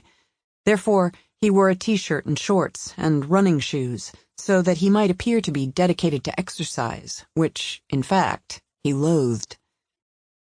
Eventually, he arrived at the Cantor house across the street from his Sprinter. He went around to the back of the residence. He didn't fear the dogs, even though they were big. Except when they were taken for a walk, the German shepherds were kept in the house. Bobby removed the half-inch-thick, quarter-size, semi-transparent microphone that he'd placed in one corner of a kitchen window and continued his pretend constitutional, in time returning to the Sprinter. He drove away from the Cantor neighborhood and returned to the motel where he had been staying under the name Max Schreck, for which he had a credible ID and a working credit card. He showered and put on black silk pajamas with a cool pattern of little red grinning skulls. After snorting 2 generous lines of coke, a stimulant, he poured a double shot of Jack Daniels, a depressant, seeking the balance in his life that he also sought for society as a dedicated agent of justice. Then he set up his laptop and support equipment on the motel room desk. He downloaded the contents of the microphone chip to a CD and labeled it for the historical record because he was confident that the justice he imposed on those from whom he stole would, in years to come, secure for him a reputation as a modern-day Robin Hood. He discovered that he'd captured 3 lengthy conversations between Bernie Rigowitz and the boy. He didn't like retirees, and children were uniquely unsettling because their brains weren't fully developed and they were unpredictable. The prospect of listening to a geezer and a little brat yammering at each other made Bobby want to reach for more drugs. But this was work, and a lot of money was involved, so he had to keep a clear head. Partway through the first recording, a third person joined in the conversation. The unknown speaker's voice was of a deeper timbre than old Bernie's, but it was mellifluous and sweet, as though this mystery person was a child who had grown big but somehow remained a child. The kid with a child's voice was called Travis, and the other childlike person was called Cornell, which meant there were 3 people in the house with the 2 dogs. "Well, this sucks," Bobby said. He was so agitated by this complication that he couldn't sit still at the computer. He got up and went into the bathroom and used the Sonicare to brush his teeth. Bobby Deacon brushed his teeth on average 12 times a day. If he had used a regular toothbrush, he probably would have brushed his gums away and would have seen a periodontist for transplants years ago. He approached dental hygiene with great seriousness, for his smile was his best feature. Women had never complimented him on his good looks, or his hair, or his lean body, but many had told him that he had a nice smile. His teeth were as white as the whitest quartz, aligned in perfect rows. He took considerable pride in his teeth.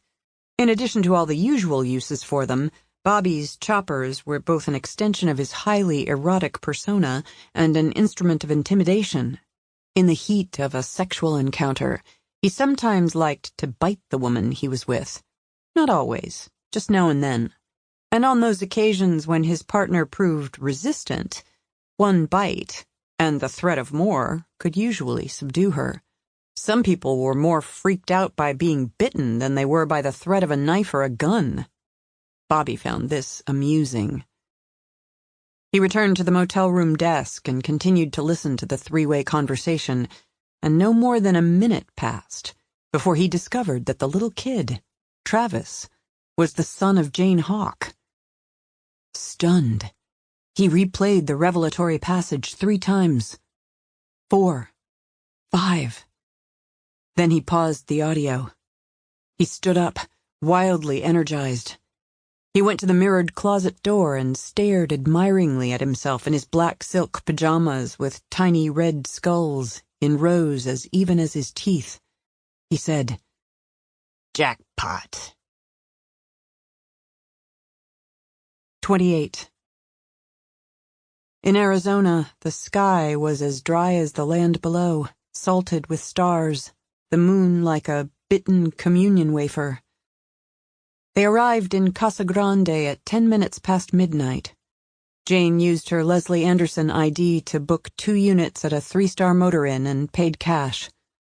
After they quietly unloaded the Explorer and stowed everything in their rooms, she hugged him. "Good night, Vikram. Sleep well." "You too." "No elephants." "No elephants," he agreed. She retreated to her room and into a weariness as deep as any she'd known. This had been a long and eventful day, but it was also emotionally exhausting because of the anticipation of triumph that Vikram had brought with him. The flame of hope that always burned within Jane was low but steady, and it could not be extinguished. However, the hope inspired by Vikram's plan was immediate and bright and exacting. Faith in the eternal demanded no effort, took no toll.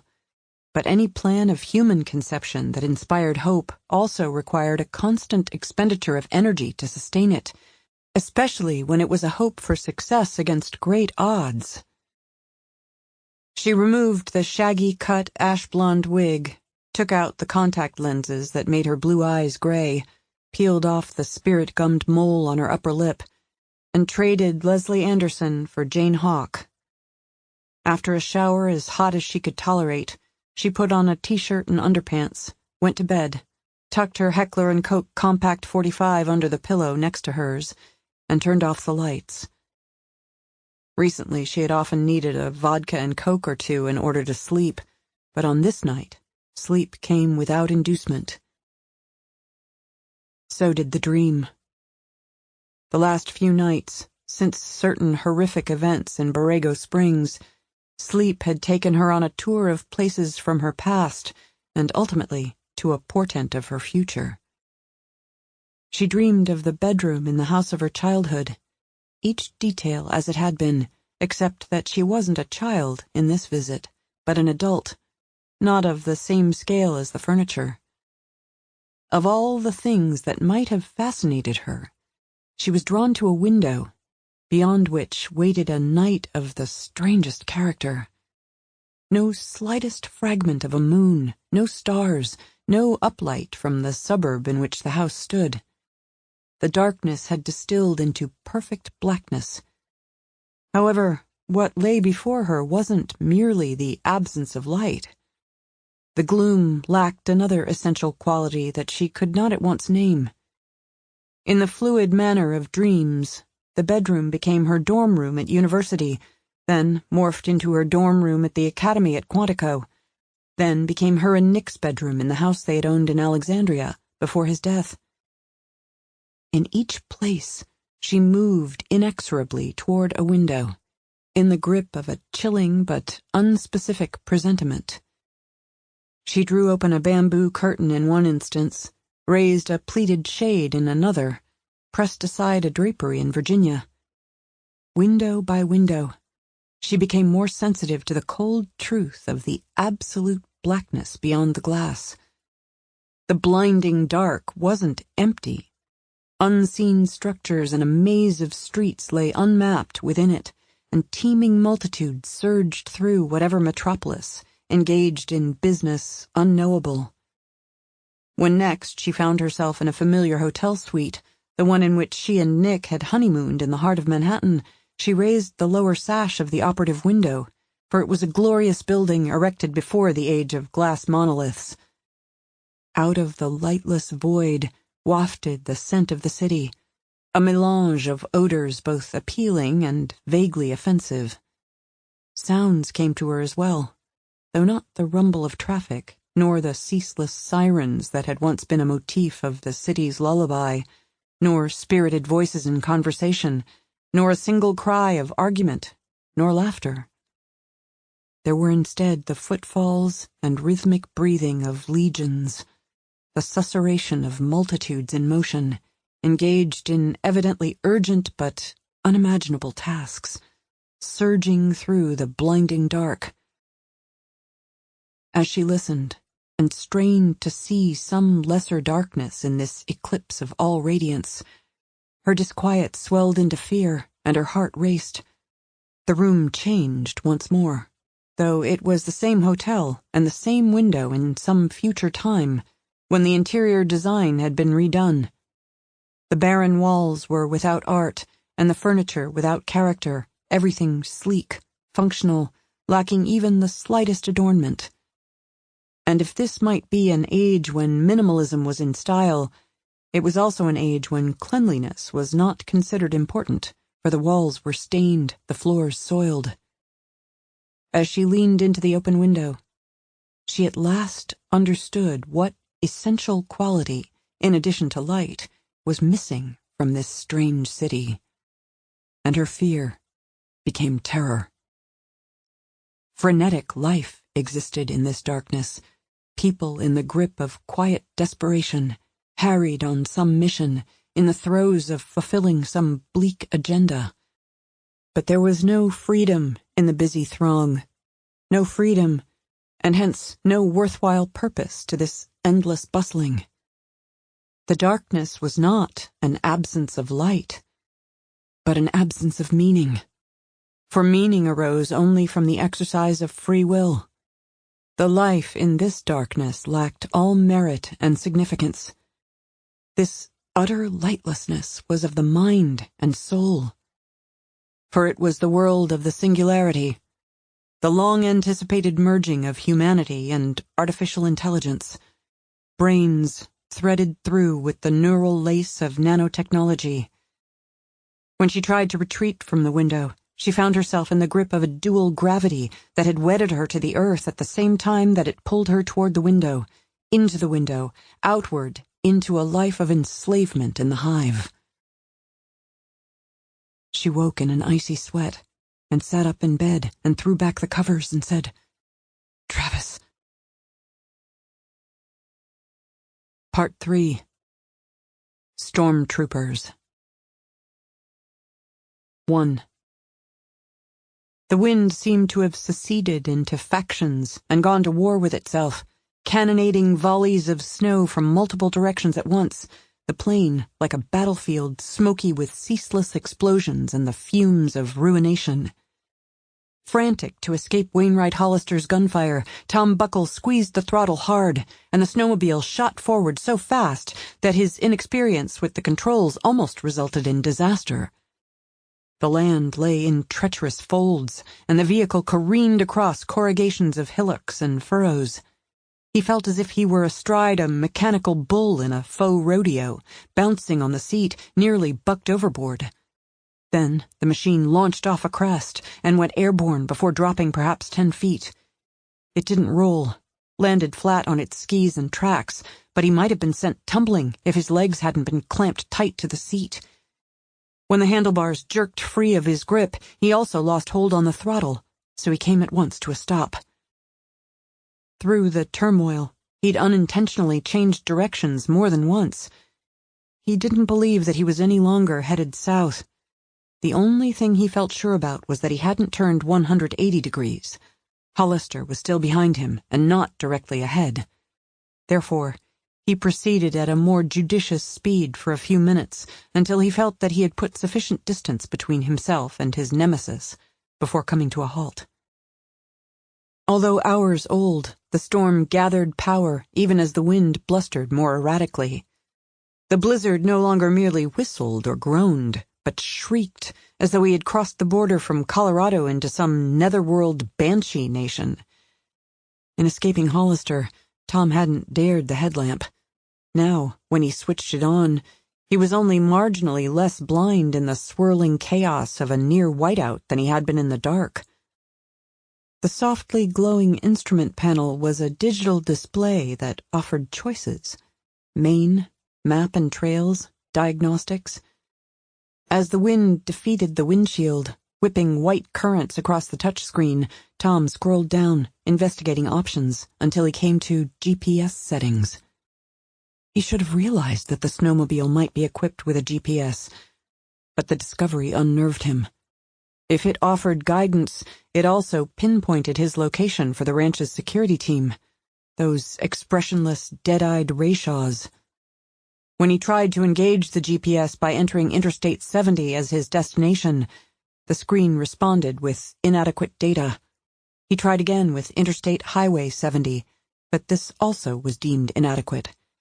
As he tried to think of another way to identify a desired endpoint for this trip, the GPS keyboard disappeared, replaced by the words, "Service unavailable." The storm suit kept him warm enough, yet he shivered within it, and his breath seemed to plume from him in less volume of vapor than before, as though his body must be cooling, his exhalations carrying less heat than they should have. The cessation of GPS service might be a consequence of the extreme weather, or it might mean the Crystal Creek Ranch security force could disable that function at a distance. The latter seemed more likely. But if they could deny him GPS guidance, they might still be able to track him with the same technology. Count on it. They would be on his tail soon, if they weren't already, on snowmobiles and possibly by other transport. He scrolled up and tapped Main. An arc, 0 to 9, spanned the upper portion of the screen, labeled RPM times 1000. Under that, a speedometer window currently registered 0. The batteries were only 32% depleted. The display included a compass. He was currently facing due west, toward the distant Hollister residence. Interstate 70 lay to the south-southeast. If the compass could be trusted, Tom no longer needed to find the river and follow it to the highway. He eased the snowmobile forward into the cold, churning murk, wishing he could make better time, reminding himself that a blind man dared not run. The killers would be coming somewhat faster in his wake. Others would probably attempt to get ahead of him and intercept him before he could reach the interstate and the promise of help that it represented. His memory of the Rayshaws, flat voices, expressionless faces, dead eyes, adrenalized him, and his heart rate spiked. Scrubbed of all memories of their past, their original personalities erased, programmed to be obedient killing machines with no regard for their own lives. They were more chilling than the robots of the Terminator movies. At one time, they were creatures of free will, his brethren in the drama of humanity, and the transformation forced upon them lowered them beneath the beasts of fields and forests. Their souls had not been bargained away in deals with the devil, but had been robbed from them by other men, power-mad men who were in rebellion against their own nature and against all the limitations of the natural order. The Rayshaws didn't eat human flesh, and they didn't shamble through their days in various states of decay, but they were no less the walking dead than were the zombies of countless films and TV programs. If they didn't kill him, they could transform him into one of them, not with a bite, but merely with a few injections. For this new world of radical technology cleaned up the gory horrors of old, making them clean, clinical, and efficient. Gliding through the darkness, through the storm, through this living nightmare of ultimate evil, Tom no longer yearned for a career as a director, no longer wanted acclaim or wealth or the recognition of his filmmaking peers. He wanted only a life and a chance to live it well. 2.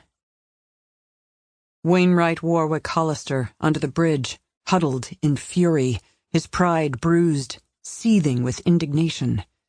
This man of 1,000 winning smiles isn't able to summon one now. He isn't meant for this humiliation, to have been outfoxed by the son of a mere tailor and a seamstress, by a Honda-driving nobody who wears off-the-rack suits and has directed just 2 low-budget films with quaint themes and insipid values. Buckle has earned worse than the death that is the reward for being named to the Hamlet list. His fate is now this: to be injected with the nanoweb control mechanism and transformed into an adjusted person, and then to have his testicles cut off without benefit of anesthesia, rendering him twice a eunuch. Hollister will do the surgery himself. As one who has suffered since childhood to achieve his current position in life, Hollister believes he has earned the authority to teach others the truth, that nothing worthwhile is achieved without pain. When he was but 10 years old, his mother schemed to divorce Hollister's father, Orenthal, and take her son with her. Wanting an heir molded in his image, not in hers, the old man hired a battalion of attorneys and private detectives to defend his parental rights. Nevertheless, there was an intolerable risk that Mother might in the end prevail. Intolerable because, though she would be a rich woman post-divorce, she would have but a tiny fraction of the great wealth of Orenthal, who was even then a billionaire. young Wainwright stole a pack of cigarettes from his mother's supply and a butane lighter from his father's study. Over several days in his room, biting on a rubber ball to stifle his cries, he embellished his fair arms with cigarette burns, treated them with Bactine and Neosporin to prevent infection, and wore long-sleeve shirts to hide the damage. When his arms were proof of horrific abuse, he applied lit cigarettes to his tender, prepubescent groin. Father's estate, at that time, in Connecticut, had a staff of 28. The head housekeeper, Mrs. Ripley, a widow, was a bit of a sadist, although Wainwright didn't yet know that word. What he did know was that Mrs. Ripley took too much pleasure in boiling live lobsters for dinner, grinning fiercely into the enormous pot as the creatures convulsed, that she was hell on the occasional feral cat that wandered onto the property, that she tormented the younger girls on the household staff until at times she made them cry, and that when she pinched him with apparent affection, she pinched too hard and long, her eyes spooky witchy as she did so. Even at 10, Wainwright Hollister had a talent for reading the truth of people, and he approached Mrs. Ripley with little fear that she would decline to conspire with him to ruin his mother, or that she would reveal his treachery to anyone. What he wanted of her was to whip his back with a leather belt hard enough to scar, treat the wounds to prevent infection, and acquire for him the painkillers that would allow him to endure such an ordeal. In return, after she confirmed his testimony against his mother, he would champion her to his father, refer to her as his guardian angel, and pressure the old man to reward her generously. Furthermore, he promised to pay her $100,000 from the first and smallest installment of his inheritance, which he would receive when he turned 18. Whether or not Mrs. Ripley believed he could be trusted to pay off 8 years hence, the numerous burns on his arms and groin were proof of his fortitude and commitment. He secured her agreement to the plot. Even back then, he suspected that the reward to be paid by his father and the $100,000 nearly a decade later were of less importance to her than the opportunity to whip him with a leather belt and destroy his mother's reputation, if not her life. The estate manager, the head housekeeper, and the butler, with his wife, who served as mother's personal assistant, lived in 3 private cottages, each surrounded by a charming garden at the back of the estate. In Mrs. Ripley's private quarters, she whipped young Wainwright with somewhat more fervor than he anticipated, but she proved to be a diligent nurse, especially when treating wounds required the application of a stinging salve. When those wounds scabbed, and when the last of the scabs crumbled away, when the cigarette burns had aged enough to suggest not just recent violence but a history of abuse, the complex divorce proceedings had reached a courtroom. Mother's accusations of serial adultery were countered by father's trumped-up but quite cunningly documented charges of her rapacious embezzlement of funds from family accounts. At that time, Mrs. Ripley approached Orenthal to say that young Wainwright had long adored her and called her Auntie Edna, that they had a special relationship, she and this dear child, that he came to her with all his hopes and dreams and fears. This was the first that father had heard of such adoration, but he listened with interest as Mrs. Ripley told him of the boy's terror of being remanded to the custody of his mother. She said he'd visited her at her cottage in the pre-dawn hours and revealed a dreadful secret that he had kept from her, from everyone. Since learning of Orenthal's infidelities 2 years earlier, Mother had punished the child for the father's sins and had so intimidated him that he dared tell no one until now. After father's physician examined Wainwright and photographed his scars, the boy was interviewed by the judge in chambers, with no one else present except his father's and mother's chief attorneys. Wainwright had rehearsed his testimony for days, spent hours in his room, delivering his lines with varying degrees of intensity and inflection. In front of the judge, he didn't overplay his role. He spoke quietly of fearing his mother, but also, movingly, of loving her, of wondering why she didn't love him. He was not angry, only bereft and confused and beaten down by his experience. When he wept, he did so quietly, sitting with head bowed and shoulders slumped, hands in his pants pockets. With a concealed pin, he penetrated the lining of a pocket and cruelly pierced his thigh.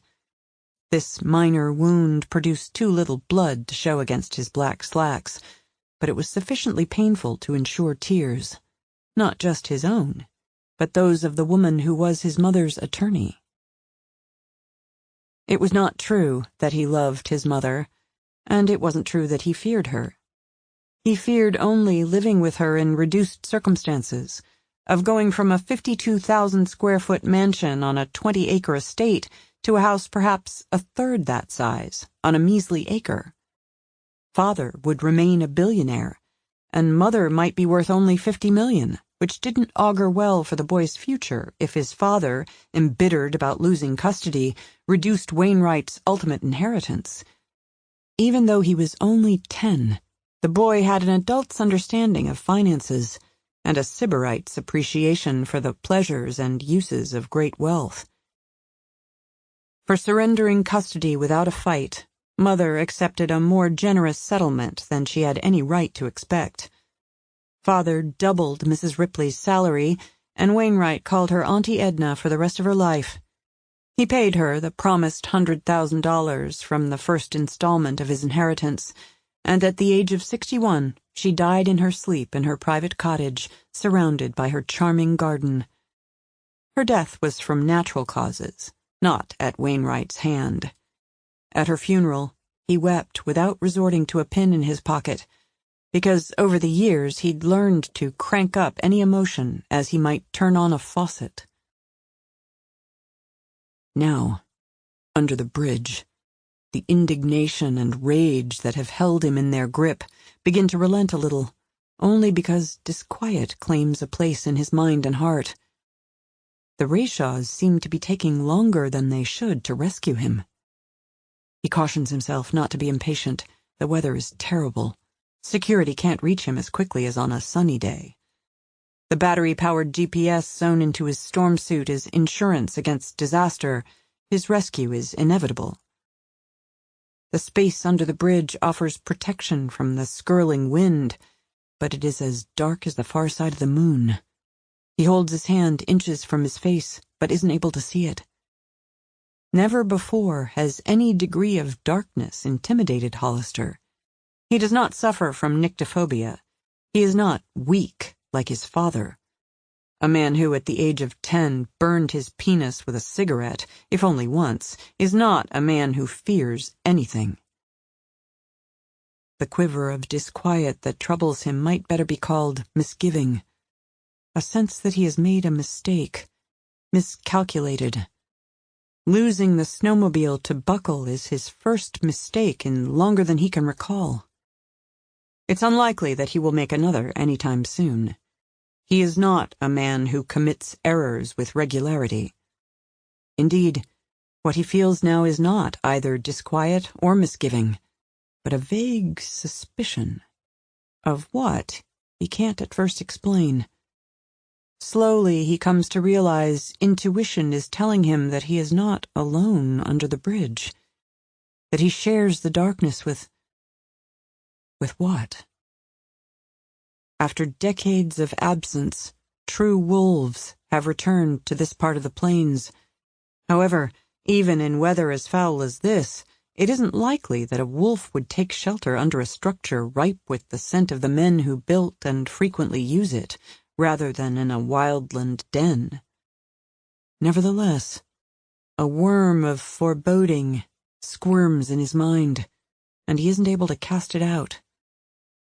To allay his concern, he needs only to scan the space with his tack light, which is when he realizes that he has lost it. 3. With 2 lines of cocaine and 2 shots of Jack Daniels working in his bloodstream, Bobby Deacon was as balanced as the scales of justice and ready to roll. He would not be spending the night in his motel room after all.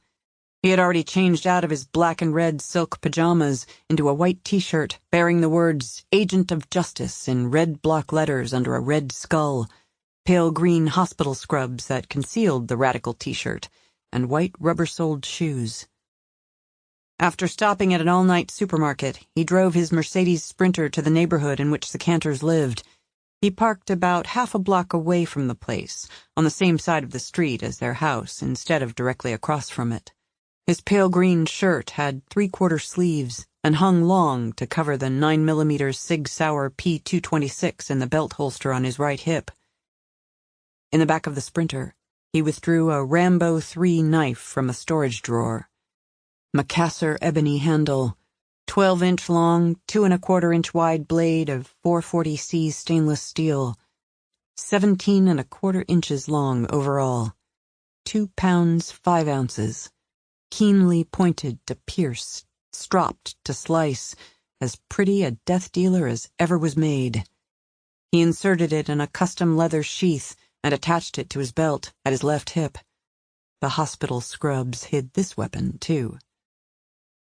Carrying a large white canvas tote bag containing everything else he needed, Bobby got out of the Sprinter and locked it. Your average TV and movie burglar usually dressed head to foot in black, supposedly to blend with the night and slink like a cat through the shadows. Any guy wearing black and slinking through a high-end neighborhood of Scottsdale would be a cop magnet and would end up face down on the ground, hands cuffed behind his back.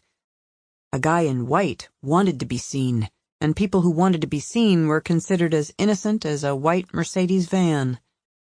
Bobby looked like he was an intern or an orderly coming home from the swing shift, a dedicated and exhausted caregiver. All but one of the houses on the block were dark, the occupants either parasitic retirees dreaming of yet another round of golf in the morning, or greedy overachievers who would be up before dawn and grubbing for the almighty dollar. There was little chance that anyone would be at a window and find Bobby suspicious. Anyway, he needed less than a minute to reach the Cantor driveway, and during that time, no traffic passed in the street. At this hour, timers had turned off the landscape lights. Palm trees and olive trees graced the property, casting moon shadows, but with full confidence in his right to be here as an agent of justice, Bobby moved boldly to the back of the house. On the flagstone patio, by the kitchen door, he put down the tote. From it, he withdrew an automatic lock-picking device, called a police lock-release gun, that he had purchased on the dark web, and he set it aside. In respect of the 2 dogs, he took a tranquilizer dart pistol from the bag and put it beside the lock-release gun. ATN PVS 7-3 night vision goggles, mil-spec Generation 4 gear used by all branches of the military, would make it possible for him to ghost through the house without turning on lights. He strapped on the goggles, but with the lenses tipped up on his forehead for the moment. The last item he extracted from the tote was an illegal radio wave jammer that had been manufactured in Uzbekistan. He had purchased it from a couple in Reseda, California, who supplied a wide variety of useful gear and weapons obtained through their contacts in Eastern Europe and Russia, as well as superb counterfeit ID and documents that they created themselves.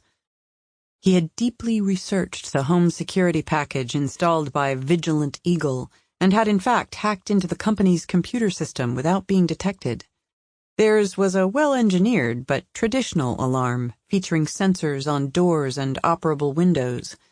After the alarm was set, if a door or window was opened, the affected sensor notified the home base computer somewhere in the house, usually in a closet, and a call went out on a dedicated phone loop, alerting the alarm company's central station, which in turn notified the police. The greatest weakness in the system was that the sensors communicated via radio waves. Having learned the frequency on which Vigilant Eagle operated, Bobby was able to jam it and prevent the sensor from alerting the home base. Recognizing this flaw, a lot of alarm companies had added anti-jamming software to their systems, but thus far, most of it was garbage that didn't defeat the jamming, that only lit a zone fault indicator that no one would notice, without an accompanying audio alert. He slipped the thin pick of the lock-release gun into the keyway on the back door and pulled the trigger 4 times until all the pin tumblers lodged at the shear line. He withdrew the pick and put the device aside. Bobby pulled down the night vision goggles and seated them over his eyes. The gear rendered the world in greens because the human eye was most sensitive to those wavelengths of light nearest 550 nanometers, the green portion on the spectrum. This allowed for a dimmer display that didn't quickly deplete the battery. If the security system included motion detectors, Bobby had no fear of them. They would not have been engaged with 2 dogs roaming the house. From the tote, he removed the deli sausages he had bought at the all-night supermarket and stripped away the packaging. When he opened the door, no alarm sounded. He tossed the 8 sausages into the kitchen and crossed the threshold with the tranquilizer pistol in his right hand. Most German shepherds were by nature diligent protectors of the family. They tended not to sleep continuously through the night, but periodically patrolled the perimeter of the house before returning to bed. In Bobby's experience, upon the discovery of an intruder, they rarely barked or attacked at once, but growled low in their throats as they took a moment to assess the situation. The gift of sausages wouldn't convince a trained attack dog of Bobby's benign intentions, but ordinary house pets were usually at least confused by this ploy long enough for him to pop them with the sleepy time pistol. As he eased the door shut behind him, 2 growling dog shapes with radiant green eyes padded into the kitchen. The scent of the sausages elicited a canine double-take that would have been amusing if they hadn't had such wicked teeth. The meat distracted them just long enough for Bobby to squeeze off 2 point-blank shots. The pistol employed compressed air and made the thinnest whisper of sound. The potency of the tranquilizer was such that the dogs did not have the time or the clarity of mind to address this affront with either a howl or a feeble assault. They mewled and staggered and slumped onto their hindquarters. They slid flat to the floor and whimpered and sighed and settled into sleep. Bobby stood listening to the house. Quiet. The alarm was still engaged, but no call had gone out to the central station. Having successfully entered the house, with the pistol on one hip and the massive Rambo 3 knife on the other, with the 2 big dogs prostrate before him, Bobby Deacon experienced a thrill of power, of extreme potency, and is ready to be all over a woman, as only he can be all over one. As far as he knows, there is no woman here at the moment. Therefore, that desire will go unfulfilled for a while. However, there are people to kill, and a boy who must be worth millions to the right buyer. A lot of fun to be had in the interim. So, sexual gratification delayed will only be sweeter when he can have it. 4. By 20 minutes past midnight Pacific Time, Saturday, Charles Douglas Weatherwax is back in Beverly Hills, in his suite in the Peninsula Hotel, this time in the company of Mustafa al-Yamani. Their cell leader assures them it is indeed Vikram Rangnekar who has for hours been inside the computer system of the Bureau of Alcohol, Tobacco, and Firearms via a back door of his own design. He has spoofed his way there through a Canadian exchange, a Mexican exchange, a Grand Cayman exchange, and an intricate series of U.S. exchanges that has made tracking him to source difficult. However, the best hacker chasers in the National Security Agency are hot on his trail, and soon they will locate him. Because there is every reason to believe that Rangnekar will be found somewhere in Southern California, Charlie and Mustafa are told to be ready to move out at a moment's notice. To pass the time, they sit at a table in the living room of Charlie's suite, drinking black coffee and playing 500 rummy for $10 a point. Charlie places an assortment of 16 vitamin pills beside his coffee and occasionally washes down one of them. By the time he has taken all the pills, Mustafa owes him $3,345. Laying the 2, 3, and 4 of spades on the table, Mustafa says, "In East Egg Village during the summer, Where will I stay in a hotel until I have my own estate? There will be much sunshine. One will need sunglasses. Which will be the most appropriate frames? Those by Giorgio Armani or Gucci? For Long Island, I once would have said Prada, but no more. Tom Ford. Tom Ford frames? Not perhaps Garrett Late? Tom Ford, Charlie insists as he draws a card from the stack. Maybe Dior Homme. Perhaps in a few years. Now, Tom Ford. I've worried a lot lately about swim trunks, says Mustafa. For East Egg. That is correct. For the beach and pool parties. There won't be pool parties of the kind you mean. Déclassé. But there will be the beach. You want Missoni swim trunks. I thought perhaps Neil Barrett. Not the worst choice, but not the same statement as you'll make wearing Missoni. When Charlie places 4 aces on the table, Mustafa expresses his consternation by saying, Your mother kisses little girls on their pee-pee. No doubt true. All those years she was a school principal, then superintendent, she had many opportunities to do as you say. Drawing a card from the stack, Mustafa says, If someone were to insult my mother, I would slit his throat. They wouldn't approve of that in East Egg Village. Charles, may I ask, what is your problem with your parents? By their actions, they taught me to despise phonies, which they are. Every random act of kindness they committed was meant to shine their apples so that no one would suspect they were siphoning federal grants into their own pockets. They made me into a 40-year-old Holden Caulfield. That is a reference to the lead character in The Catcher in the Rye, is it not? Yes.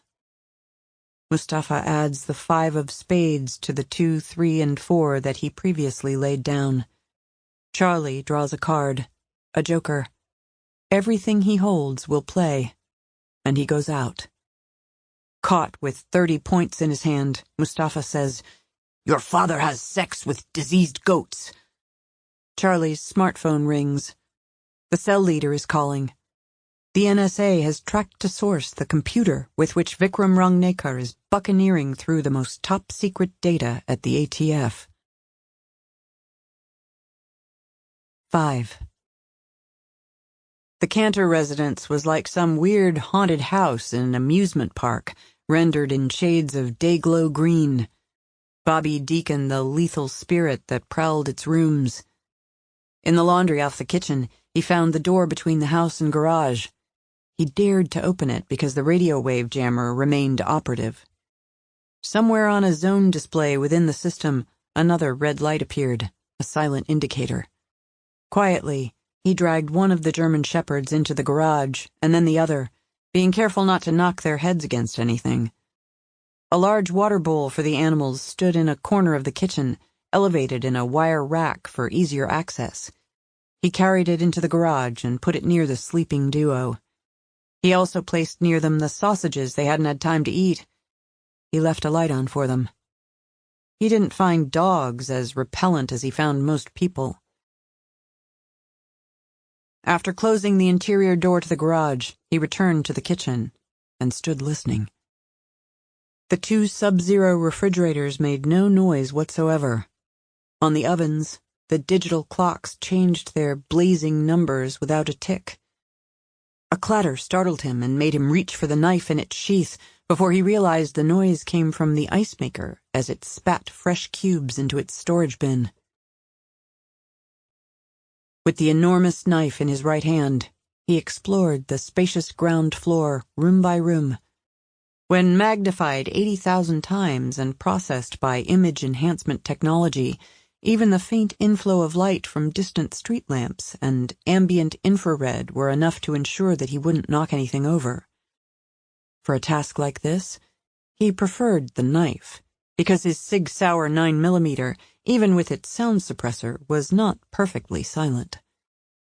His whippet form served him well as he swiftly climbed the stairs. Not one tread creaked underfoot. On the upper floor, a door stood open. Beyond, The master suite.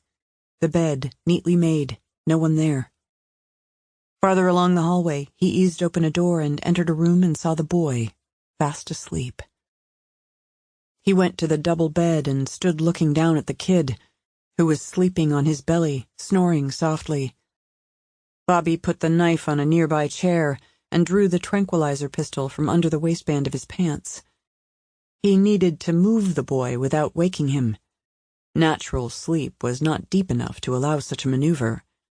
Travis weighed probably 50 pounds less than one of the dogs, so Bobby hoped that the dose of sedative in the hypodermic dart wasn't large enough to kill him. Jane Hawk's brat might be worth millions alive, but he wasn't worth beans if dead. He squeezed the trigger. The kid let out a thin cry of surprise or pain. He raised his head from the pillow and seemed to blink in bewilderment and said, "What?" Then he collapsed and began to snore again. The moment was like something in one of those fairy tales that Bobby found so putrid when he was a kid.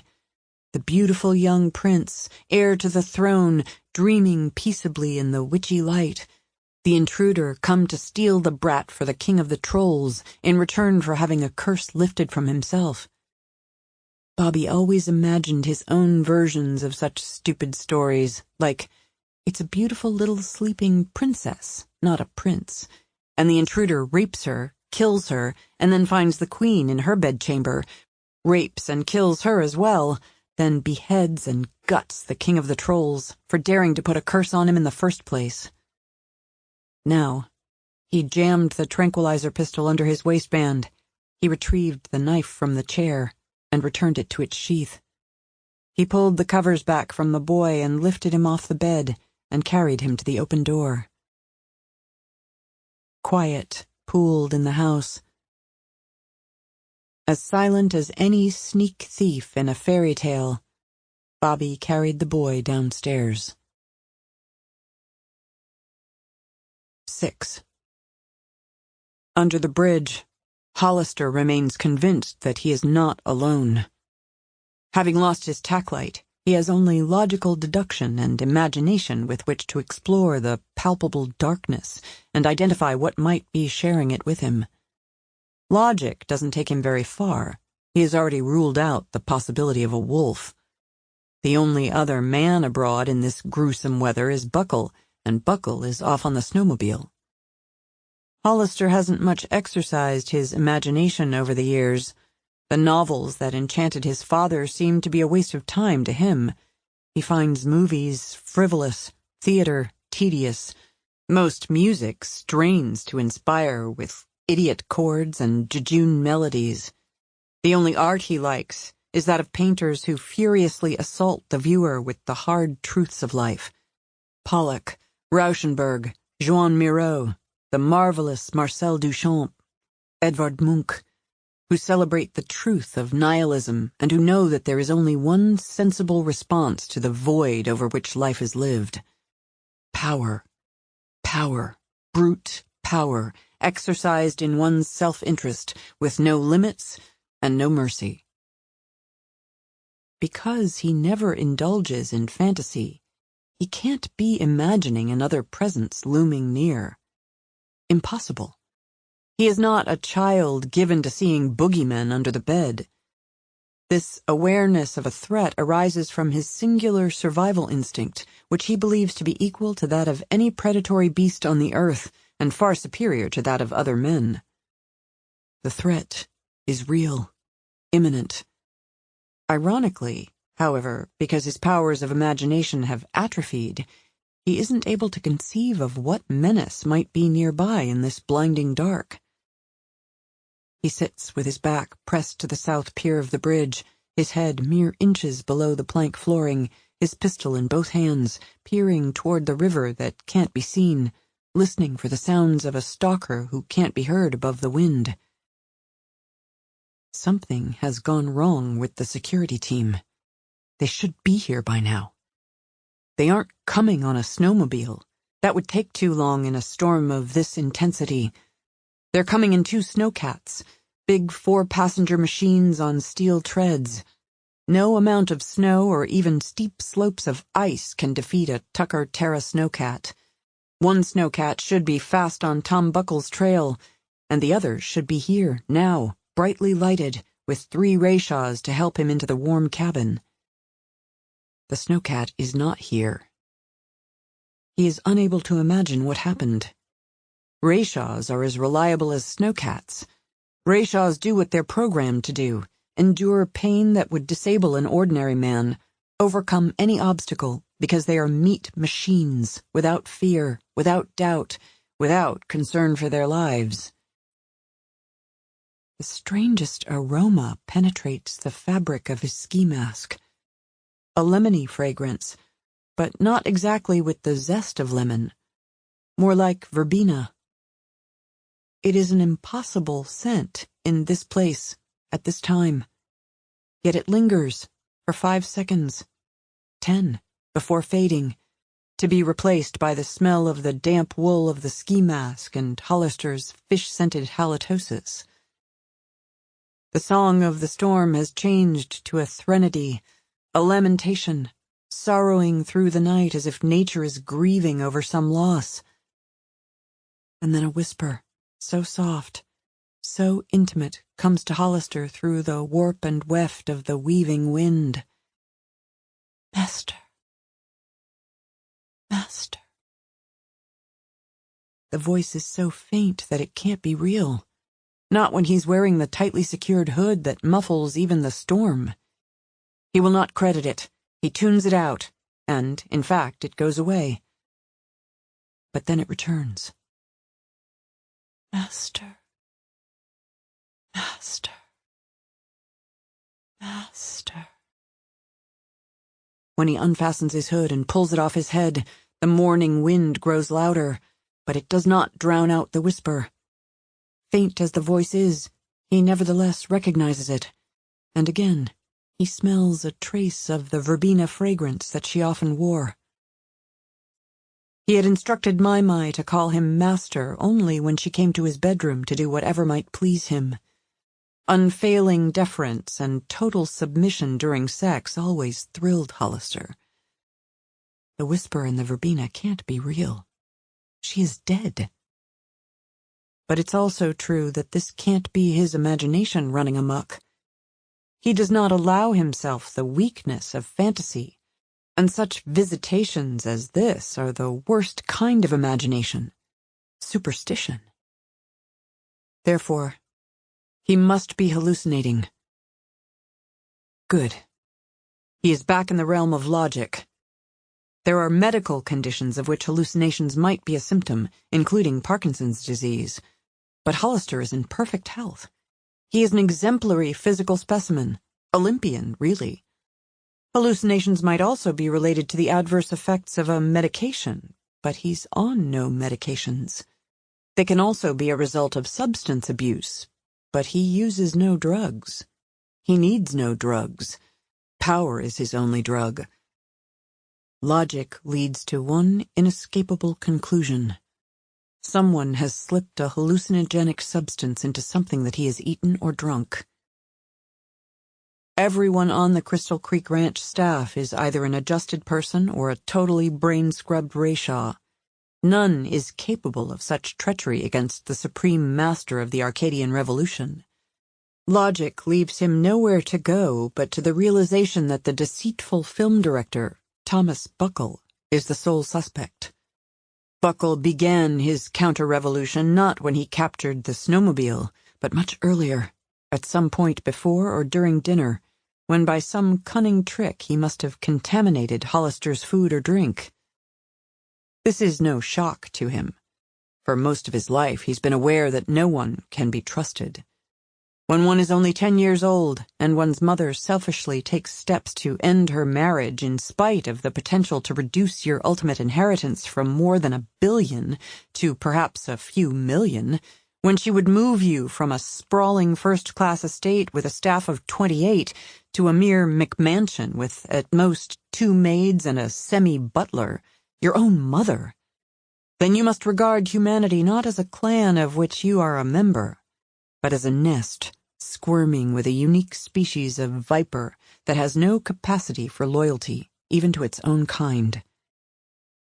Thomas Buckle has proven to be a particularly vicious snake, coming from California with the belief that Hollister is going to fund his pathetic films with millions of dollars, and yet he doses his benefactor with a hallucinogenic substance. Hollister's anger at this treachery and at the helplessness that has been imposed upon him grows until it is as intense as any rage he has ever known. It is worse than what he felt toward his mother when she raised the issue of divorce. Indeed, it is as bad as the even greater fury he had felt a year prior to the prospect of divorce, when she had given birth to Hollister's brother, Diederik Deodatus Hollister. Even before Mother had schemed to reduce her first son's inheritance by leaving his father, she'd plotted to halve his future prospects by bringing his sibling into the world. That first threat to his wealth was more easily dealt with than the second. A private moment with the 2-month-old baby at 3 o'clock in the morning, the gentle application of a pillow to his face. A while later, the night nanny discovered Diederik lifeless, a tragic case of sudden infant death syndrome, which takes the lives of fewer than 2 infants per 1,000.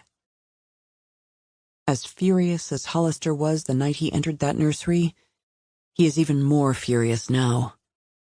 Like Diederik, Tom Buckle has earned his death.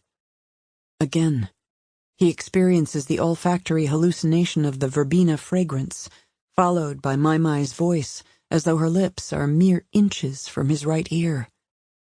Master. Master. Master. Where is the damn snowcat? 7. The 4-billion-year-old moon in a slow, silent descent.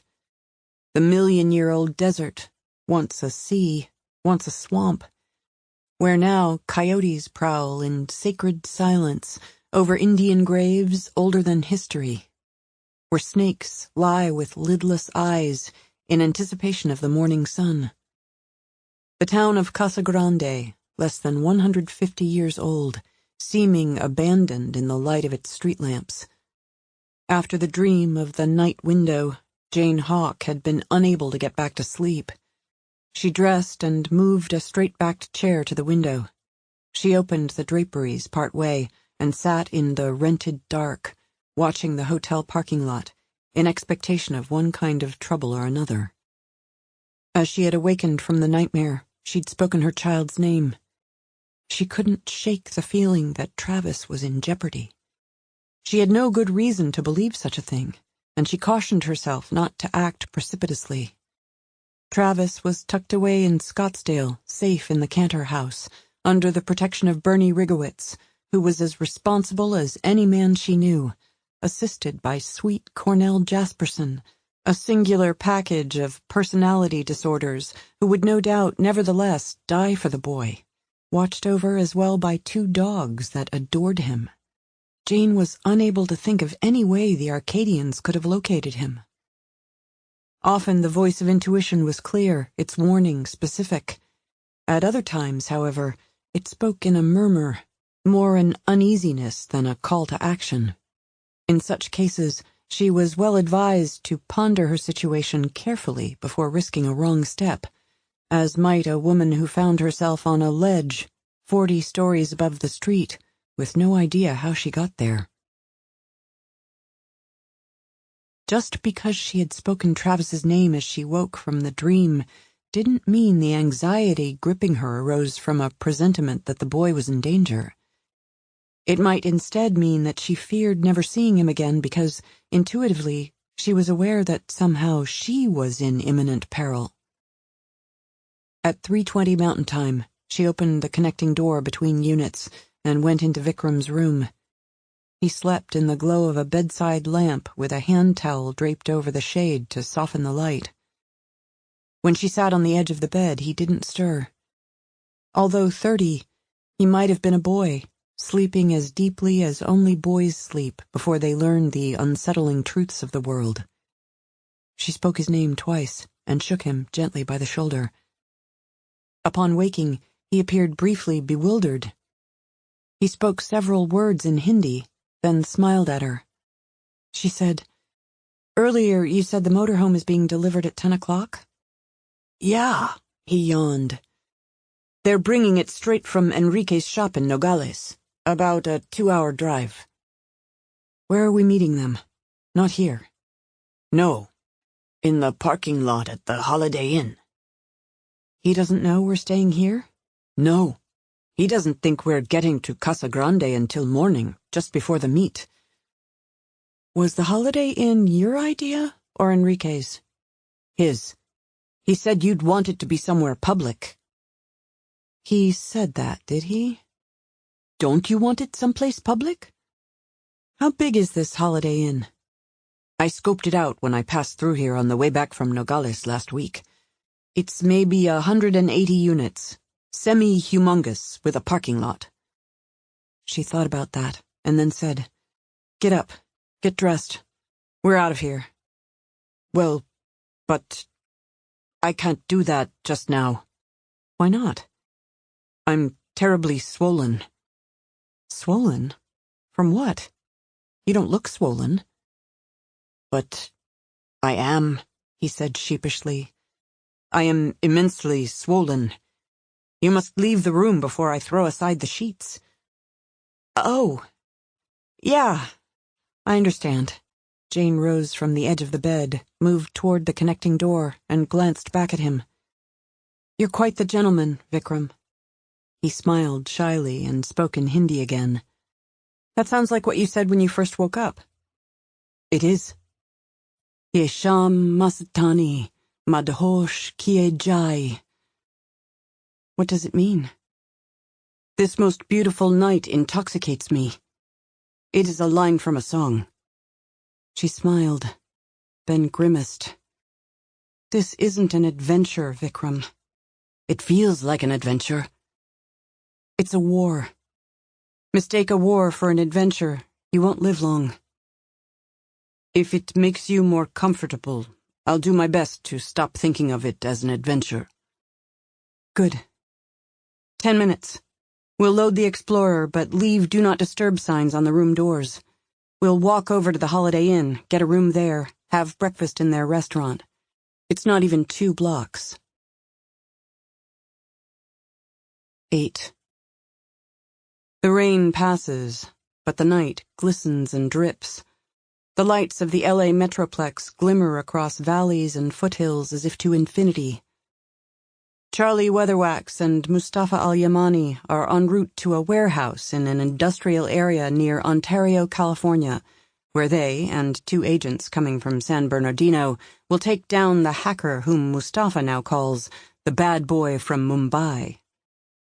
According to the National Security Agency, the back door into the computer system of the Bureau of Alcohol, Tobacco, and Firearms was created by Vikram Rangnekar, formerly of the FBI, and was only discovered the previous afternoon. For the past several hours, the Fox has been raiding that chicken coop, sucking sensitive data out of egg after egg, looking for failed and even illegal operations that, if made public, will embarrass the ATF and result in several of its higher-level bureaucrats winding up in jail. They have allowed Rangnekar to continue his thievery so that they might have time to track to source the computer he is using. This has proved to be a monumental task, as he has entered the ATF system by way of the most elaborate spoofing exercise anyone has ever seen, not just ricocheting through a long series of telephone exchanges, but also, in the process, pausing to use back doors that he has previously established in certain telecom companies, setting ticking clock system failures that shut down those organizations in his wake. He is responsible for telephone service interruptions in 7 smaller U.S. cities, from Buffalo to Nashville to Sacramento, lasting as little as 40 minutes and as long as 2 hours.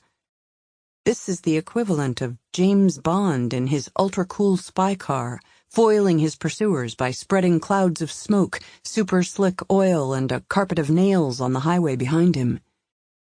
The corrugated metal walls of the large warehouse stand on a concrete foundation. Small windows are set high under the eaves, and pale light rises to them from a source deep in that cavernous space. A chain-link fence surrounds the property. In contradiction to the light inside, a for lease sign on the gate indicates the building is between tenants. Mustafa parks across the street from the target, in front of what might be a factory of some kind that calls itself Quick Quack, where 30 or 40 vehicles suggest a night shift at work. Here they will await the arrival of the agents from San Bernardino. Having settled the issue of swimsuits over a game of cards at the hotel, they have en route had a discussion of the proper beach blanket, sun umbrella, and insulated cooler with which to outfit that portion of the exclusive East Egg Beach to which one has staked claim, and Mustafa now raises the most difficult issue of sandals.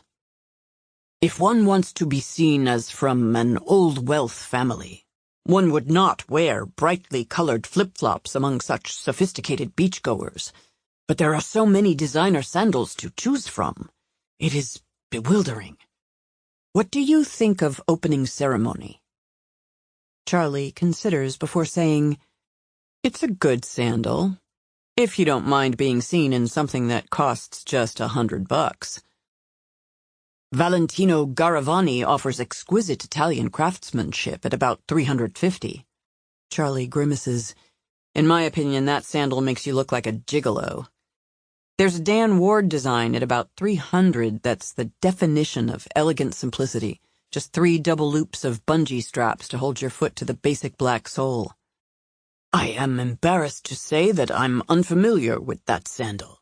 Really, Charles, you're an invaluable source of information and advice in these matters. Early on, I learned from my parents what's most important in life, and I've kept my head on straight ever since. The agents from San Bernardino arrive in a black Dodge Charger, a basic vehicle that indicates they are young, relatively new to the revolution, and have not yet earned much in the way of perks. That is good. Hungry for success, they will take instructions dutifully and be as ruthless as the situation requires. The Dodge parks in front of the Mercedes G550. Charlie and Mustafa confer with the new agents between vehicles.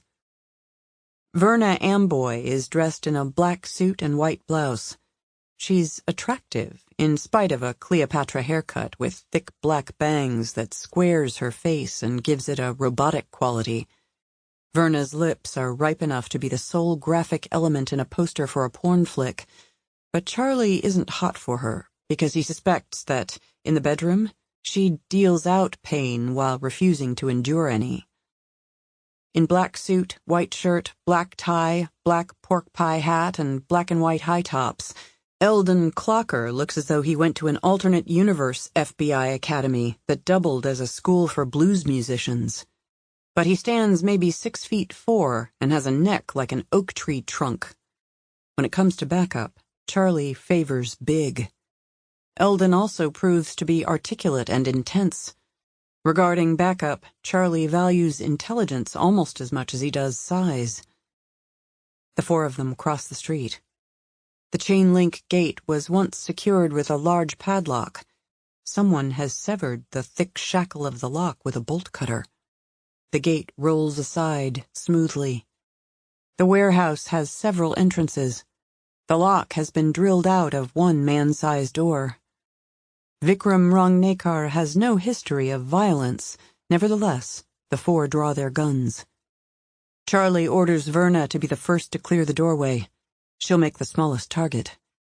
We want him alive, he reminds her, because when he'd first issued that instruction on the other side of the street, she had seemed to frown with disappointment. 9. At 4 o'clock in the morning, Jane as Leslie Anderson and Vikram as Vikram were seated in a booth, in the quietest corner of the restaurant in the Holiday Inn, among only 6 or 8 people having breakfast at that hour. Thus far they had received no food, just coffee. After sleeping maybe 2 hours, Jane needed the brew black and in quantity. She took a small bottle from her purse, a pill from the bottle, and washed the pill down with coffee. "What's that?" he asked. Acid reducer. If I'm lucky, I can avoid a bleeding ulcer until I'm 30. Listen, when Enrique's guys get here, it isn't going to be what it looks like.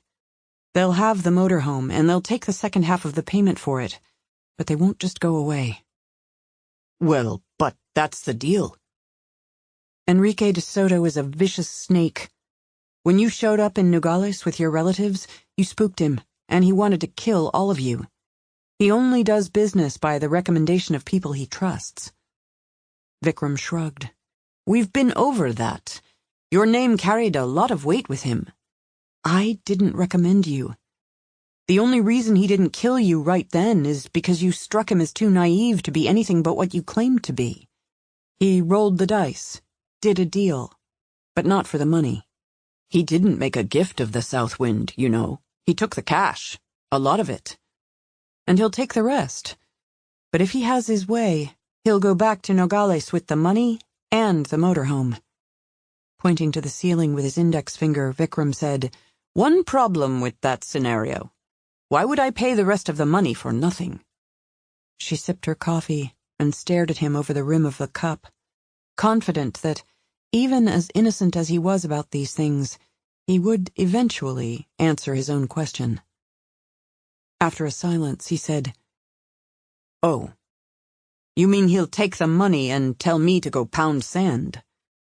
Not quite. The waitress arrived to pour more coffee and report that their orders would be ready in a few minutes. When Jane and Vikram were alone once more, she pointed to the ceiling with both index fingers and said, 2 things, before folding her hands around the warm cup. First, he considers you and your relatives a major loose end. A risk worth taking, but a loose end nonetheless. Along with your money, he'll take you and torture you till you tell him where to find your brother, uncle, cousins. Then, he'll kill all of you. Vikram looked dubious. That seems extreme. Not to Enrique. Maybe you misjudge him. And maybe I'm a purple possum. You said 2 things. He's going to take me out along with you. He's overdue for trying it. He doesn't want business as high profile as mine. Vikram shook his head. He likes you. He's hot for me. Not the same thing as liking me. I doubt Enrique likes any woman for other than one reason. He spoke so admiringly of not just how you look, but of what he called your take-no-prisoners, kick-ass spirit. Women don't say no to Ricky. Not twice, anyway. I've said no to him several times, with attitude. I hoped I'd never have to go to him again for anything. He's a super macho, thin-skinned sociopath, eager to put me in my place, which he thinks is tied and spread-eagled to a bed, naked, under him. He'll use me for weeks, then kill me, or figure out how to get a big payday by giving me to the Arcadians. Vikram was adamant. No, impossible. You don't truly believe such a thing can happen. That can't happen. Why can't it? Well, because you're who you are. I'm no superhero, sweetie. If Ricky comes here with enough of his men, and if we don't play this smart all the way, we'll be in that south wind and on our way to Nogales shortly after 10 o'clock. But we're meeting in a public place. He knew you'd want it in a public place. The moment you said he made an issue of that, I was sure he's going to jack us. He's trying to make me think he knows the rules he has to play by and he's cool with them. Did he also make a point of introducing you to the men who'll make the delivery? This guy named Tio will drive the motorhome. Short dude, about the size of a jockey, Jane said, with a welt of scar tissue across his throat. Yeah, that's him. And this other guy named Diablo will follow in a Porsche 911 Turbo S so he can take Tio back to Nogales. That's it. Just the 2. And if you think Diablo's some Terminator type, he's hardly any bigger than Tio. Jane smiled thinly. A mongoose is a small animal, but in a fight, it'll kill a poisonous snake every time. Anyway, the fact that Ricky told you there would be 2 and introduced you to the smallest guys on his crew means there'll be more than 2, maybe 4, most likely 5, and the others will be headbuster types. But it's a busy parking lot. People coming and going right next to a busy street. A lot of people would see. All they need is a distraction. What distraction? Maybe something blows up. Blows up? The waitress arrived with their orders. A cheese omelet for Jane, no potatoes, no toast, a cheeseburger with no bun. For Vikram, 2 eggs over easy with bacon and home fries. What could blow up? Vikram asked. A car? Maybe part of the hotel? You're serious? Or maybe one of Ricky's guys steals a truck, plows it into some cars in the intersection, gets out, shoots a few people, and fades away in the chaos. Vikram gaped at her as she forked up a mouthful of the omelet. I understand the tactic of distraction, but shooting people just for that purpose? Ricky's guys aren't exactly human rights activists. But then, what are we gonna do? The only thing we can do now that it's come to this, be very careful. He lowered his gaze to his food. I've lost my appetite. She said, when I'm done with this, I'll take your plate, but not the home fries. They'd go straight to my hips. 10. The main room of the warehouse is cold and damp and dark, but for one bank of fluorescent fixtures suspended on chains. A search has confirmed that whoever was here earlier is gone.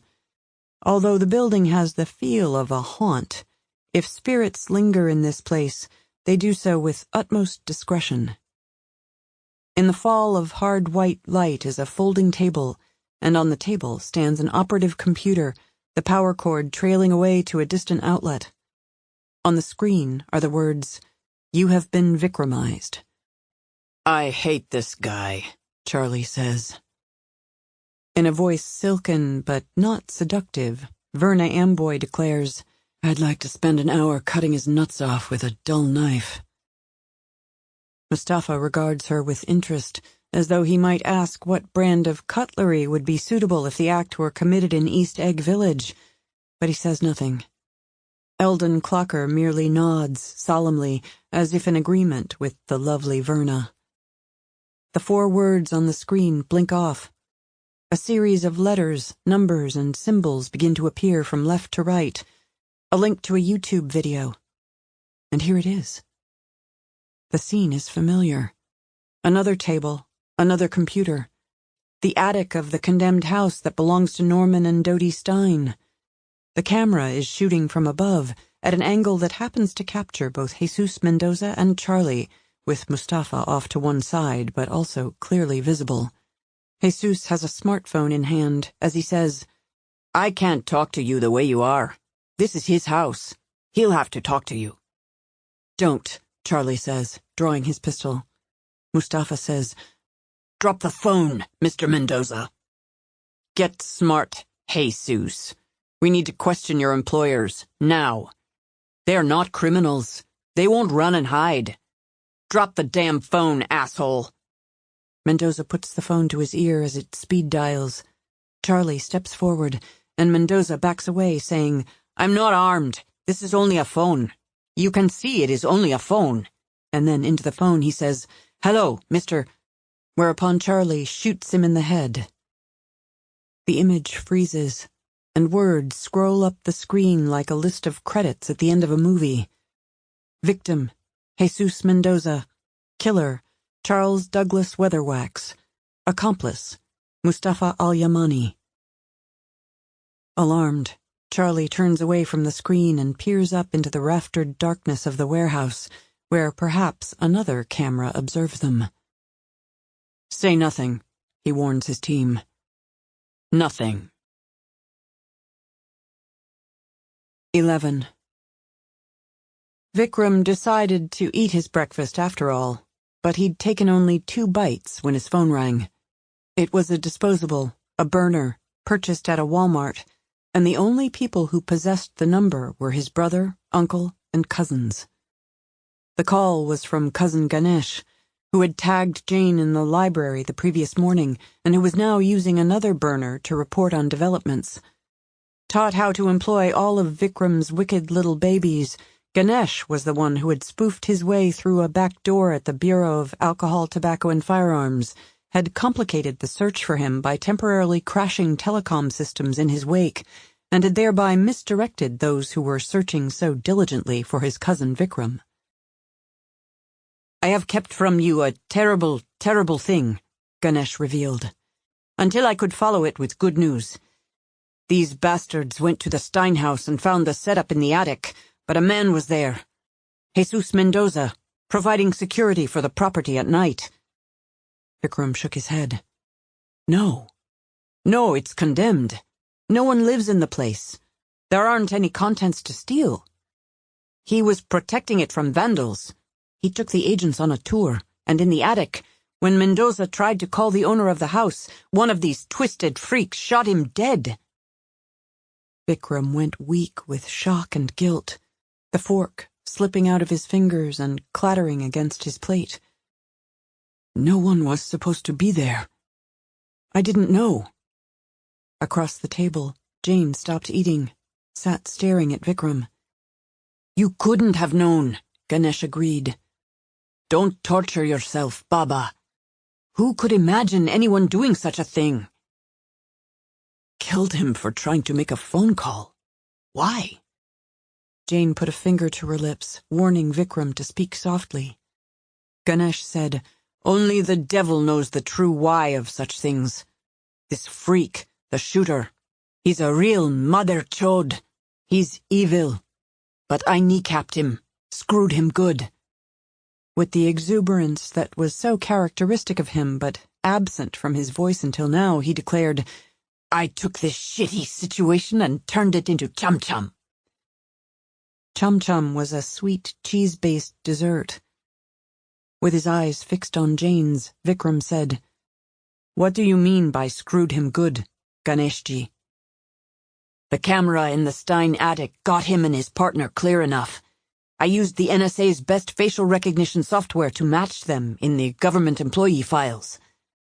In disbelief, Vikram said, "You backdoored the National Security Agency system for this?" "Like you taught me so well. Then I edited a little video of the murder, identified everyone in it, and uploaded it to YouTube."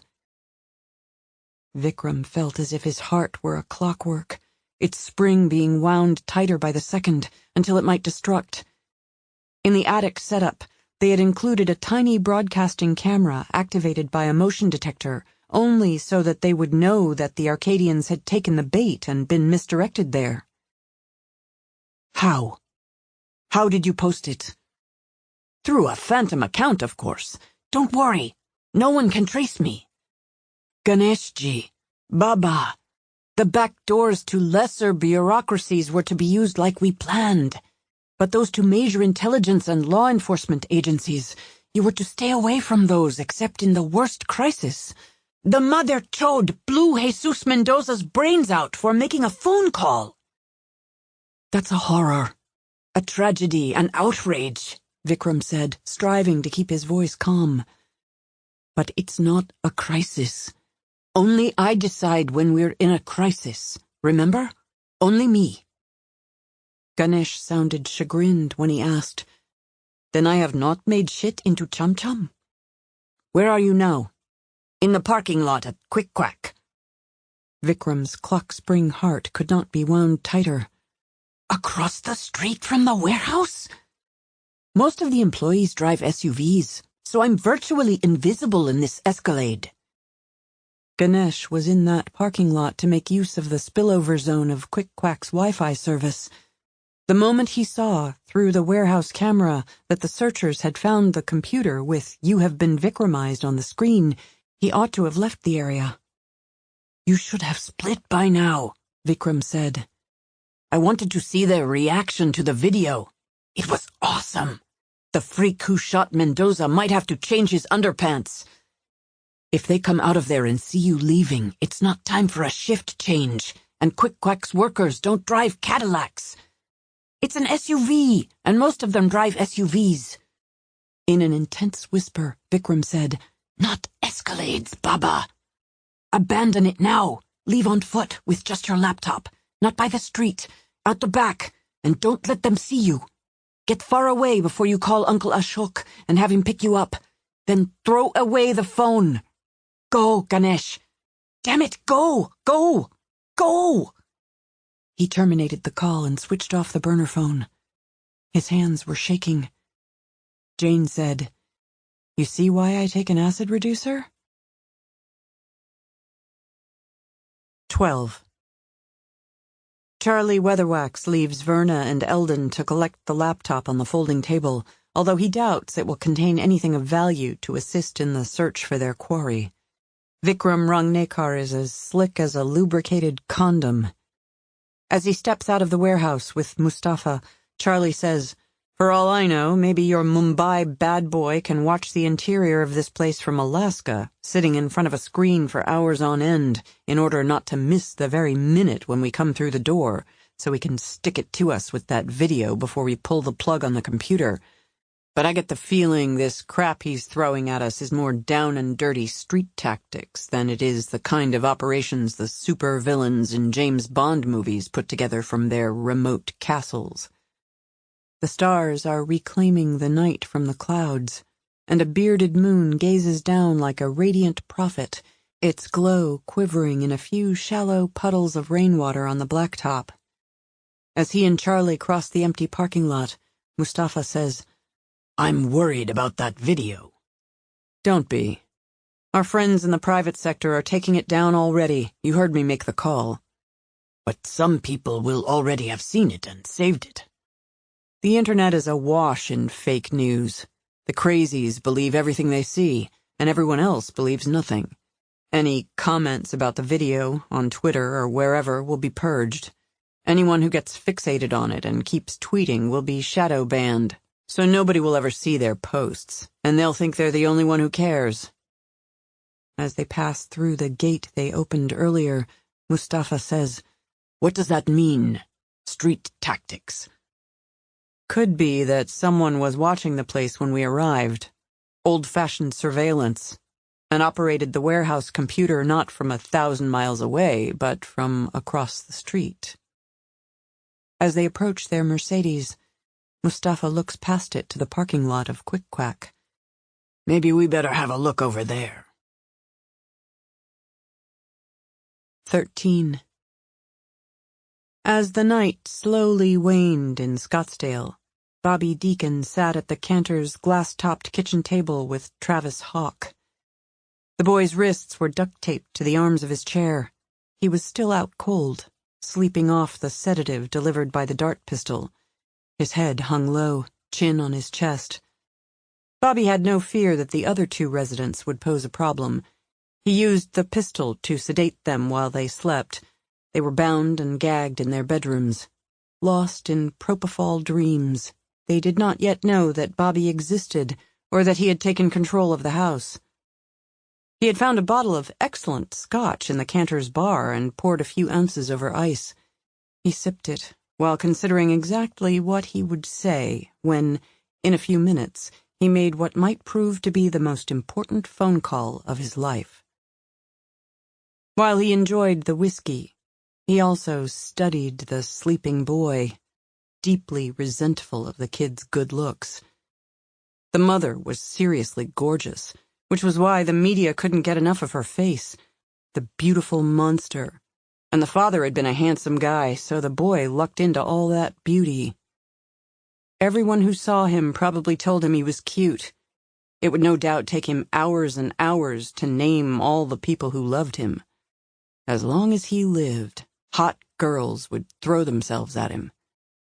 Beautiful people had so many unearned advantages, privileges, that there ought to be camps where they were sent to be made plain or even hideous. As an agent of justice in this raw deal world of countless injustices, Bobby Deacon wanted to draw his knife and balance the scales by carving a little ugliness into the kid's flawless face. He restrained himself because Travis Hawk was a valuable asset and might decline in value if he looked like a junior version of Frankenstein's monster. At last, using a burner phone, Bobby entered the Las Vegas number for Carmine Vestilia, through whom he fenced such stolen merchandise as high-end jewelry and a variety of rare collectibles. A Viagra addict, Carmine slept from noon till 6 and spent the rest of the day doing business and hookers, whom he called showgirls. Apparently, between showgirls, Carmine took the call. Yeah? They didn't use names on the phone for the same reason they didn't advertise their occupations in the yellow pages. Bobby said, You know who this is? Am I a mind reader? Give me a little more to go on. Because he took pride in his voice, which he believed to be mellifluous enough to have made him a recording star if he'd had the looks to match his pipes, Bobby took offense at Carmine's failure to identify him from just 5 words. This had happened before, so it might mean only that Carmine had a tin ear, but it was nonetheless annoying. Bobby sang the first 3 lines of Bridge Over Troubled Water. Carmine said, Hey, how you doing, pal? As good as anyone can in such an unjust world. Ain't that the truth? Listen, I got a delicate thing here. Put it back in your pants, Carmine said. You're about as funny as diarrhea. Let's play a name game. Hit me with it. You remember that showgirl you were so hot for you thought maybe you'd ask her to marry you? Come to my senses just in time. You ought to see the bitch lately. She blew up like the Michelin tire man. I'm thinking of her first name, Bobby said, because the name had been Jane. Got it, Carmine said. Now you remember we were talking Western movies that time, and the one that was your favorite was my number 2? You almost got good taste. The director of your number 1. You take the S off it and put it with your Michelin tire bitch, and you got a major name. The movie had been Red River, directed by Howard Hawks. Carmine said, You got my attention. Now do something with it. Easter's coming in a few weeks, Bobby said. So you want to color eggs together or something? When you were a kid, did your folks buy you Easter candy? They didn't like buying what they could find a way to get for nothing. Well, what was your favorite Easter candy? Chocolate bunnies, chocolate eggs full of coconut cream? Carmine said, Shit, I don't know. I guess maybe them eggs, but with peanut butter inside. Coconut gives me hives. My favorite Easter candy was those little yellow marshmallow chicks. You know what I mean? I'm not some Jersey bozo, pal. I know what little marshmallow Easter chicks are. I already got myself one this year. It's cute as hell.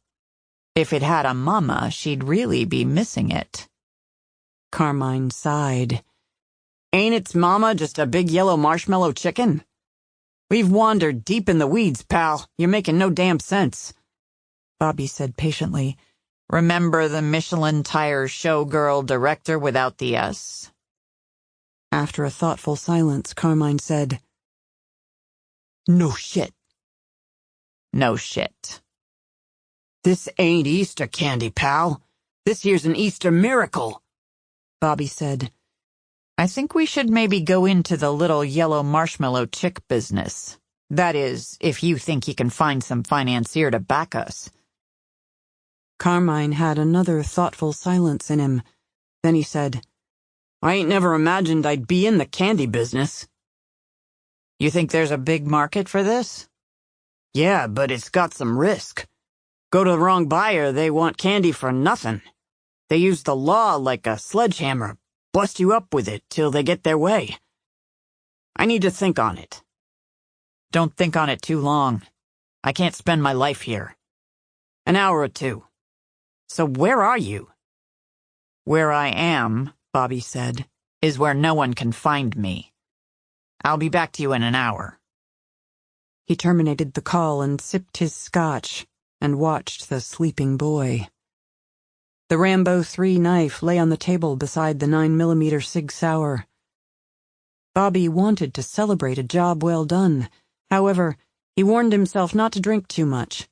Sometimes, when he drank, his impulse control suffered grievously. It could happen suddenly, between one sip of whiskey and the next, whereupon he went from whippet to wild dog. Too much was at stake here to allow that to happen. He looked from the boy to the knife to the boy, and he dreamily considered the possibilities, all the many ways that a measure of justice might be meted out. He didn't actually need to do anything. Imagining patterns of disfigurement was sufficiently satisfying. 14. In the manner of 21st century American corporations, the name is cute hip, while conveying little or nothing about what product or service the company might provide, and the spelling, Quick Quack, Q-U-I-K-Q-W-A-K, strikes a blow against the oppressive tradition of clarity in language. Although the first word is almost surely pronounced quick, Charlie Weatherwax doesn't know if the second is quack or quake, or if it rhymes with squawk. This does not annoy him. On the contrary, as a missionary for random acts of cruelty, he approves of anything that, in however small a way, contributes to societal chaos. Hondas, Toyotas, Chevys, and Fords fill the parking lot at Quick Quack. Therefore, the one Cadillac Escalade is an object of interest. Mustafa notices that affixed to the lower right-hand corner of each vehicle's windshield is a decal, a pair of linked cues that evidently signifies the right to park in the employee portion of the lot. The Cadillac has no such decal. The vehicle is unlocked. Charlie opens the driver's door, leans inside, and says, "What's that smell?" At the opposite door, Mustafa peers into an open takeout food container on the passenger seat. "Not much left, and rather common fare, I'm afraid. Judging by the vinegar smell, I'd say it's beef vindaloo." "What restaurant?" Mustafa shuts the hinged lid of the container and reads what is printed on it. "Pride of India." Standing erect beside the open driver's door, like an Art Deco masterpiece by the sculptor Paul Manship, after whose work he styles himself, Charlie surveys the parking lot. He speaks one word, as if it is a synonym for Satan. Rang Nekar. 15. As if Earth had deviated from its historic orbit and swung beyond the warmth of the sun, the night grew colder and the wind more bitter even as dawn was near, the falling snow hardening from flakes to spicules. Infinite white veils conferred upon the once simple plains a new mystique, so that through the billowing layers the eye glimpsed, or the mind imagined, a realm of strangeness and menace that might at any moment manifest in the fullness of its terror. Tom Buckle's ice-crusted ski mask was as solid as a plastered death mask. A chill crept across his face, though it didn't yet press a numbness into his features. Hollister had not provided him with goggles. The air stung tears from his eyes, and in spite of the salt content, they crusted into frost on his lashes. Purblind and blinking ceaselessly, he navigated through the blizzard by the instrument panel compass alone, unable to make good time because the plains, for all their flatness, were treacherous enough to wreck a fast-moving machine and leave him stranded. He thought not at all about his career or about his future, not even about survival, but only about his past. Memory resurrected so many moments with his beloved mom and dad. And there had been a woman named Jennifer, whom he had dated and with whom he'd broken up. She had seemed too far removed from the film business to be the right fit for him, a young director on his way up. But now, he recognized what he'd been blind to then, that she would have been a faithful lover and a stalwart friend, that she would have steadied him, that with her he would have found greater intellectual and emotional depths in himself than he would ever discover alone. He dared hope for another chance. When pale shimmers of light rippled left to right through the sea of snow ahead, like schooling lanternfish quivering radiantly through oceanic depths, he was so exhausted and disoriented that he thought he must be hallucinating. The storm drowned the light for a minute, but then it came again, this time slightly brighter than before. He was perhaps as little as 1 mile from the highway, the slow-moving westward shimmering headlights of traffic in the nearer lanes suggesting that Interstate 70 remained open but allowed travel only at a much reduced speed. For an hour or more, in spite of every effort to remain upbeat, Tom had allowed a gray despondency to color his thoughts, and though he held on to hope, his grip had grown feeble. Now, his spirits rose, but not so fast and high that he felt sure of escape. Whether guided by a lingering thread of discouragement or intuition, he turned to look behind the snowmobile and saw the high-set floodlights of some tall vehicle coming overland, maybe a mile or two away, approaching at a speed that seemed impossible in weather as bad as this, and over terrain drifted deep with snow. 16. The crisp scent of verbena in the dark beneath the bridge. The voice of dead Mai beseeching, "Master, Master." A sense of something fluttering against the eye and mouth holes of his mask. A supple, silken something that is not there when he raises a gloved hand to strip it away. Yet it returns, soft against his lips, and though he can see nothing in the gloom, he knows that this insistent veil is scarlet. He curses Tom Buckle for slipping LSD or some similar drug to him, and he squeezes off 6 shots, swinging his pistol in an arc as he fires, in case the phantom lover has more substance than is usually the case with hallucinations. Impacted by at least 2 of the rounds, something reverberates like a large gong. A distinctly metallic sound, which at once rings away Hollister's fear of an ambulatory dead woman and engages his keenly analytic mind.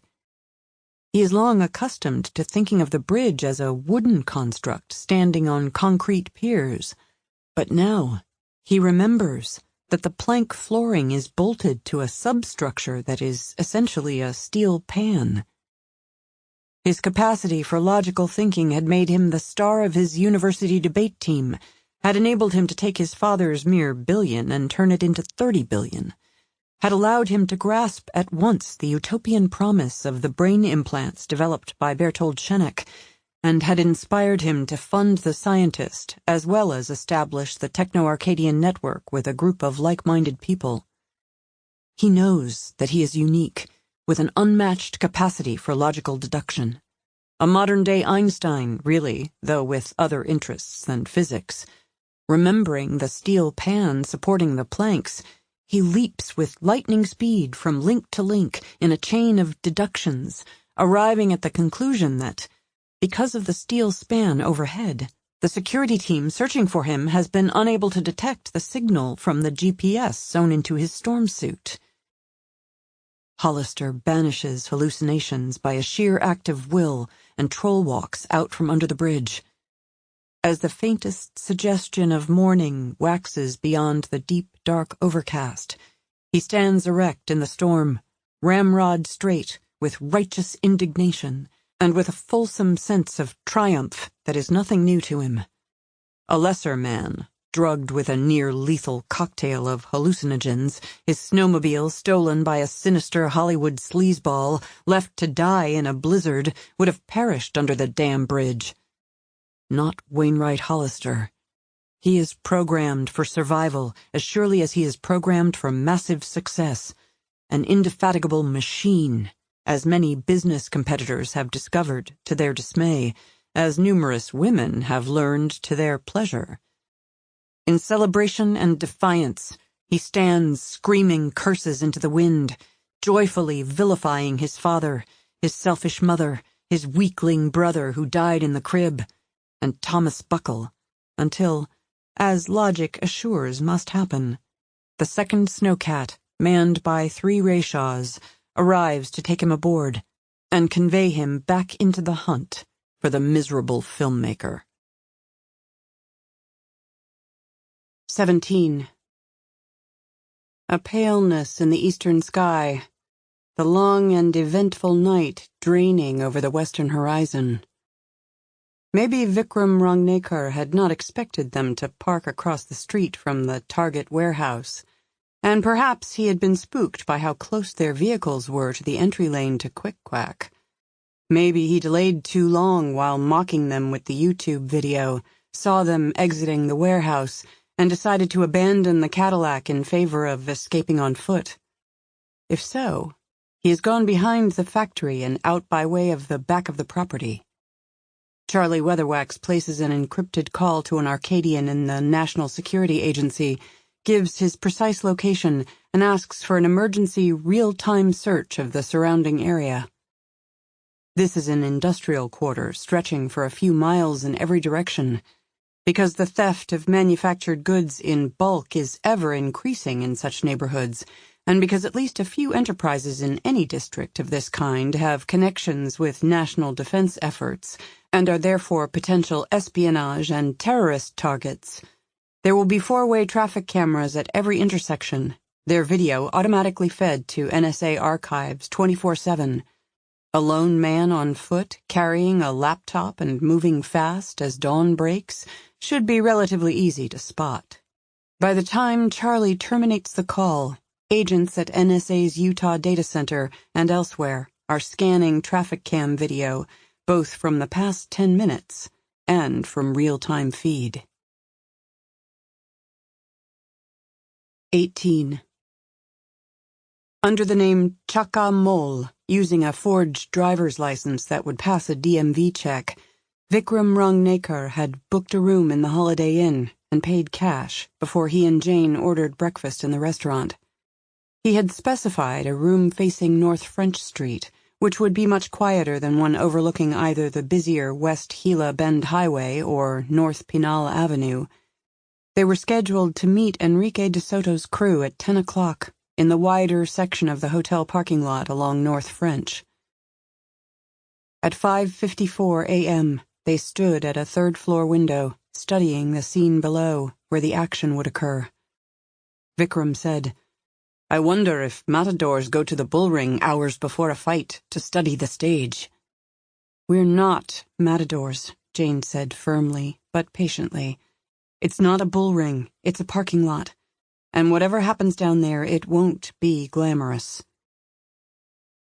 In the early light, as would be the case in the glare of 10 o'clock, there wasn't much to see.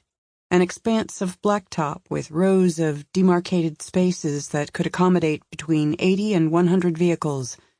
Ragged, bent, stunted palm trees struggling in desertscape planter beds of yellow-brown pea gravel, like abstract representations of tormented souls in hell. And to the south, a narrow strip of real grass. Currently, there were 30 vehicles in this portion of the lot, perhaps some belonging to staff. The number would likely drop as the morning waned and guests began to check out. She said, "They expect us to come in from the street on wheels. We'll walk out from the hotel instead." "You'll be relieved to hear," Vikram said. "I have a gun in my luggage." "Leave it there." "Well, but I know how to use it." "Yeah? Where did you learn?" "From Mike himself," he said with evident pride. Mike himself? Never heard of Mike himself. Mike, at Mike Bernal's gun shop and shooting range. Scanning the parking lot, thinking about how it would go, she said, "Leave it in your luggage." "But you said there'll be at least 4 of them, maybe 5. If I had a partner trained at Quantico, I'd like the backup. Otherwise, it's a distraction.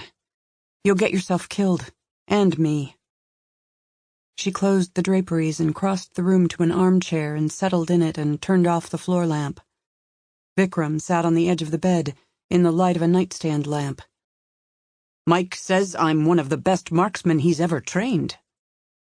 The way this is going to go down, marksmanship isn't the most important skill. You already know how it's going to go down? 90%. You can never be 100% sure. So how will it go down? What will they do? What will you do? What should I do? Succinctly, she told him.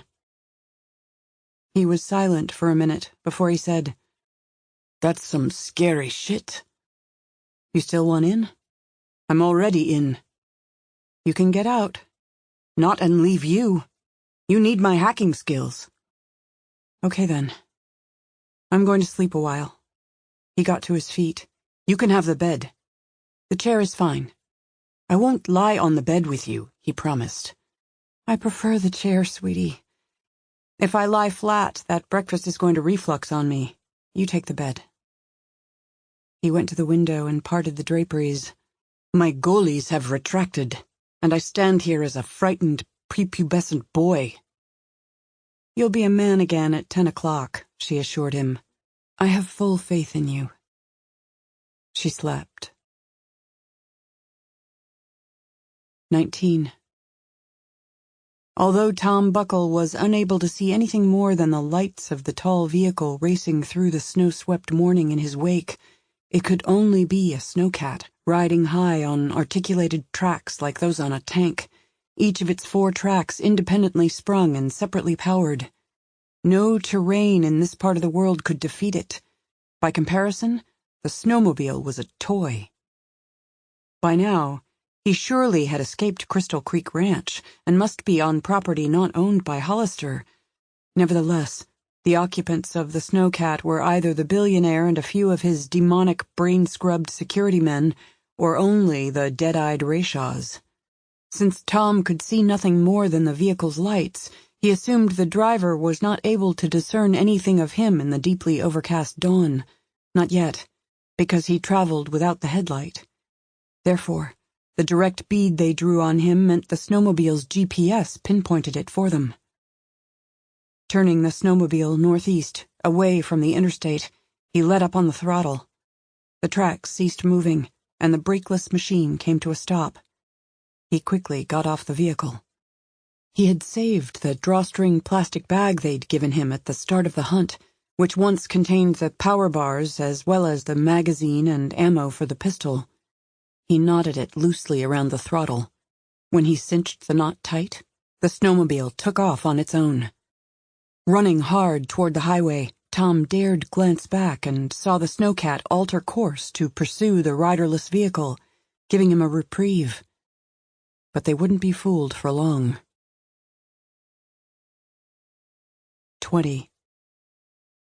Carmine Vestilia owned 5 legitimate businesses in Las Vegas, including a pawn-it or sell-it shop that occupied half a city block and dealt in everything from rock-and-roll memorabilia to rare coins and stamps. A third of the basement was walled off from the rest and accessible only through a concealed door. In that secret space, he received stolen goods from the likes of Bobby Deacon. He stored the items there till he could sell them to one of the many passionate collectors on his list of top customers nationwide, or, in the case of jewelry, until he broke the necklaces and bracelets down to sell the untraceable stones. Or he waited until enough time passed for hot merchandise to cool. Carmine was a very patient man. In the first hour of light, Saturday morning, Carmine met with Sutcliffe Sutty Sutherland, not at the pawn shop or any of his other businesses, but in Carmine's 16-room apartment, which occupied half of the 18th floor of a luxury high-rise. The space was a wonder of golden marble and polished black granite and stainless steel, with carpets by Tufenkian, sleek modern furniture by the likes of Roche-Beaubois and Fendi and Visionaire, and heroic-size stainless steel sinuous abstract sculptures by Gino Miles. Frameless, insulated sliding glass doors formed an entire wall that rolled aside at the touch of a button, allowing a seamless continuity between the vast living room and a deep wraparound deck. Although the apartment's state-of-the-art electronics included an automatic daily sweep for listening devices, Carmine preferred to have this conversation outside. High above the street, they were not in danger of having a directional microphone aimed at them from a standard surveillance van. Hotels and other high-rises rose in their line of sight, but some stood at too great a distance to concern Carmine. As for the few buildings from which a high-gain shotgun mic might pick up incriminating words, he had friends among the bellmen and security staffs who, for a few hundred cash now and then, would let him know at once if the kind of people who had subpoena power started setting up a listening station there, with his apartment as the target. He and Suddy Sutherland faced each other across a lacquered metal table with a glass top, on which the housekeeper had set a breakfast of fresh fruit and crusty, sugared morning rolls with rich veins of cinnamon paste. A pot of coffee stood on a warming plate.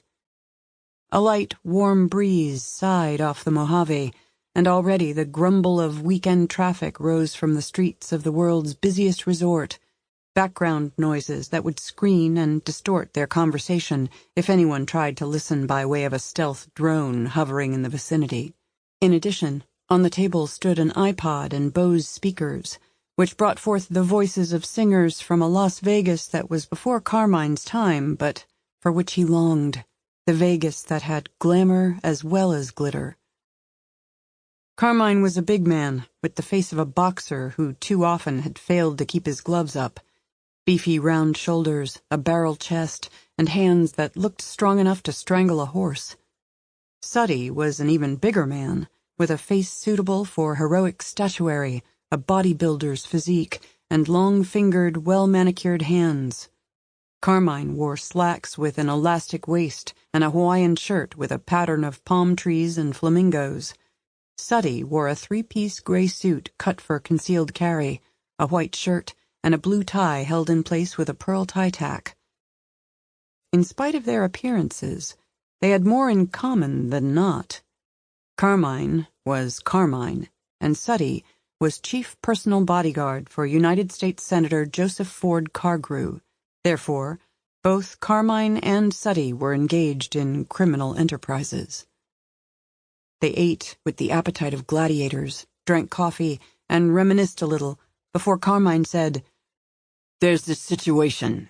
It sounds like bullshit, but I got no reason to distrust the guy who brought it to me." "So tell me," Suddy said. "I didn't come for the morning rolls, though they're almost better than sex. My mother's recipe. Anyway, it's a what-if situation.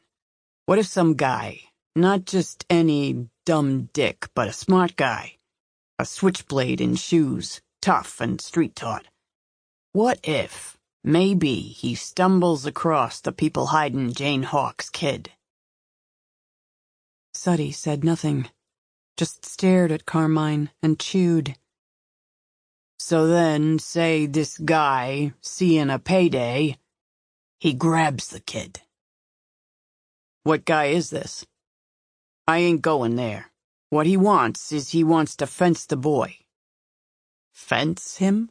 Suddy said, as though repeating a word in a foreign language that he didn't understand. "This guy, he can get in any house he wants, slick as a snake swimming up a sewer line, coming out in the toilet. He don't smash no window, don't bust no lock, takes what he wants and slips out like a spider through a keyhole."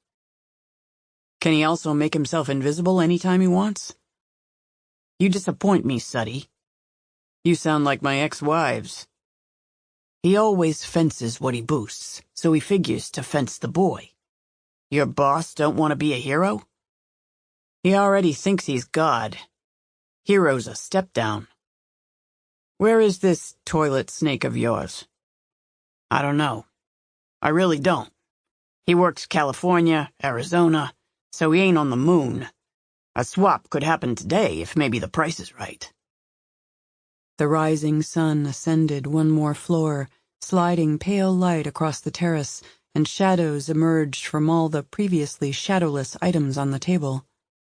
Suddy said, "Carmine, if this turns out to be a scam, but even if it turns out to be true, either damn way, it could be a shit bomb that neither of us would survive if it blew up in our faces. It ain't a scam, And as for shit bombs, you think I got where I got without risking it all sometimes? A large blackbird flew under the terrace of the apartment above and hovered nearby on a warm thermal. Both men stared at it until they were sure it was a real bird, and even though it seemed to be only what it appeared to be, they waited until it flew away before they continued their conversation. How much money are we talking about? Suddy asked. Whatever's true about Jane Hawk, Carmine said, it's sure not what's in the news. It's something bigger than all the shit in the news. A lot of you people have such a crazy hate-on for the bitch, you must be pissing blood. 20 million cash. The senator is going to say we don't pay ransom. Think of it as a reward. It's too much, Carmine. Where would we get that much on short notice? It's the damn government, not you and Senator Cargrew. Some years back, the president, he flew $1.5 billion in cash off to Iran to get some hostage freed. $1.5 billion. At least me and my client, we ain't gonna give none of our money to crazy terrorists or build a nuke with it. Suddy pushed his chair back from the table. This will take time to put together, if it can be done at all. You don't got time, Suddy. Say you come back here with some law, or just some muscle, figuring to cut out of me where my client is. All you get is his name, or what name he goes by with me. I don't know his location. Suddy took the linen napkin from his lap and threw it on the table. Carmine said, One more thing. This guy who has the kid, he's high-strung, and he has this thing about pretty people. What thing? He don't like them. And that boy, he's about as pretty in his own way as his mom. You stretch this out, you try to sweat my client, he's liable to go off on the kid and then just split. When he's on the job, he's used to sliding in and sliding out. He don't know how to bide his time. This has to be fast. As Suddy got to his feet, so did his host. Coldly, the senator's man said, But 20 freaking million, Carmine. Government must be spending that much every week just trying to find the bitch. Relax, Suddy. I done a lot for the senator over the years. We done a lot for each other. You get this boy, you put it on TV that you got him, and his mother, she's gonna melt. She's gonna know what you can do to him, and all the fight is gonna go right out of her. Maybe not, Suddy said. Maybe there's no fight that can go out of her. Maybe she is fight. 21. Overweight, out of shape, carrying a laptop, on the run, wishing he hadn't eaten the beef vindaloo. Ganesh Rangnikar, son of Ashok and Doris, knew he was smart, very smart. But he also knew that he wasn't as intelligent as his cousin Vikram, and furthermore, he understood that in spite of being smart, he sometimes lacked common sense, a fault that he attributed to the thousands of hours he had wasted playing video games. The more you played a game, the more the world of the game seemed real, but it was the furthest thing from reality. Game worlds rewarded magical thinking, although the real world was deeply mysterious and riddled with strange coincidences. Magical thinking in this one true life led to disaster sooner or later. Sitting in the Escalade, in the Wi-Fi overspill of Quick Quack, watching events in the warehouse on his laptop, Ganesh had felt like a wizard, and the government agents had seemed to be just a squad of clueless orcs. Until they weren't. He had been getting out of the Cadillac SUV when he saw Weatherwax and Al-Yamani exit the building on the farther side of the street. With the sun below the horizon and the faint glow of the coming day fanning slowly over the crests of the dark eastern hills, Ganesh ran behind the factory. Chain-link fencing enclosed a storage yard. A vehicle gate stood open.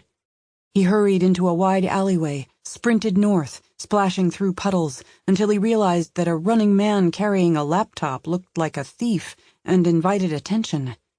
He slowed to a walk. There were night shifts at some enterprises, but others were quiet. A Peterbilt at a loading dock, men driving forklifts, operating hand trucks. Farther along, 3 men taking a cigarette break behind a building. The alleyway led to a street without sidewalks, the street to an intersection, where he turned left onto a major thoroughfare with walkways. But he felt naked on this wider avenue, in the blazing searchlight of the ascending sun, just then painting a first fiery arc above the hills. He darted into another alley, mazing his way through this industrial district with its assembly lines and machine shops, boiler works and gas works and iron works, with its forges and foundries, all of it mysterious, and much of it suggesting malevolent forces bent on wicked tasks. Even the shadowed alleyways with structures hulking to both sides soon ceased to feel like adequate cover. A pair of early crows were picking at the carcass of a rat with such intensity that they ignored Ganesh as he approached. One protuberant eye of the rodent, swollen from its socket and glazed red by sunlight, regarded him as if with recognition, as if the rat, though dead and beak-torn, were possessed by some unclean spirit dispatched to track him through the eyes of whatever creatures it could inhabit.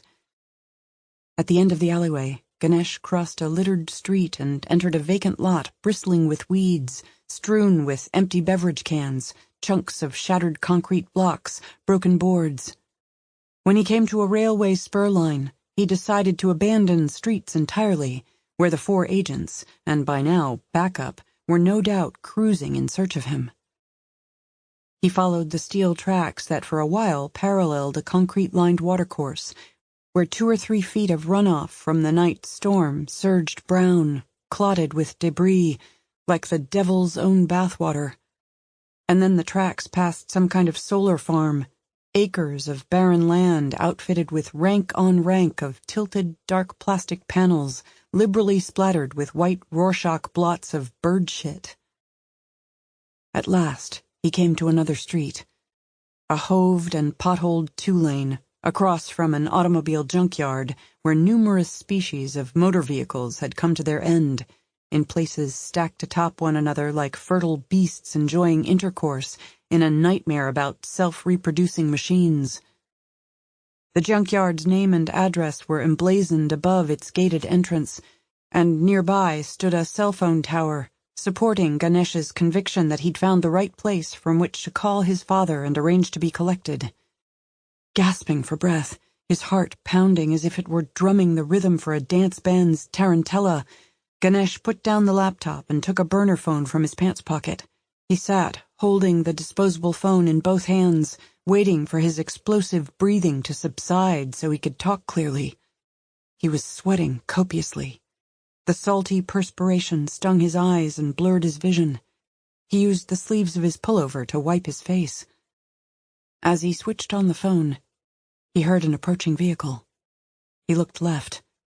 An SUV was speeding in his direction, traveling much too fast for the crumbling 2-lane, veering back and forth across the center line as the pavement tested the driver.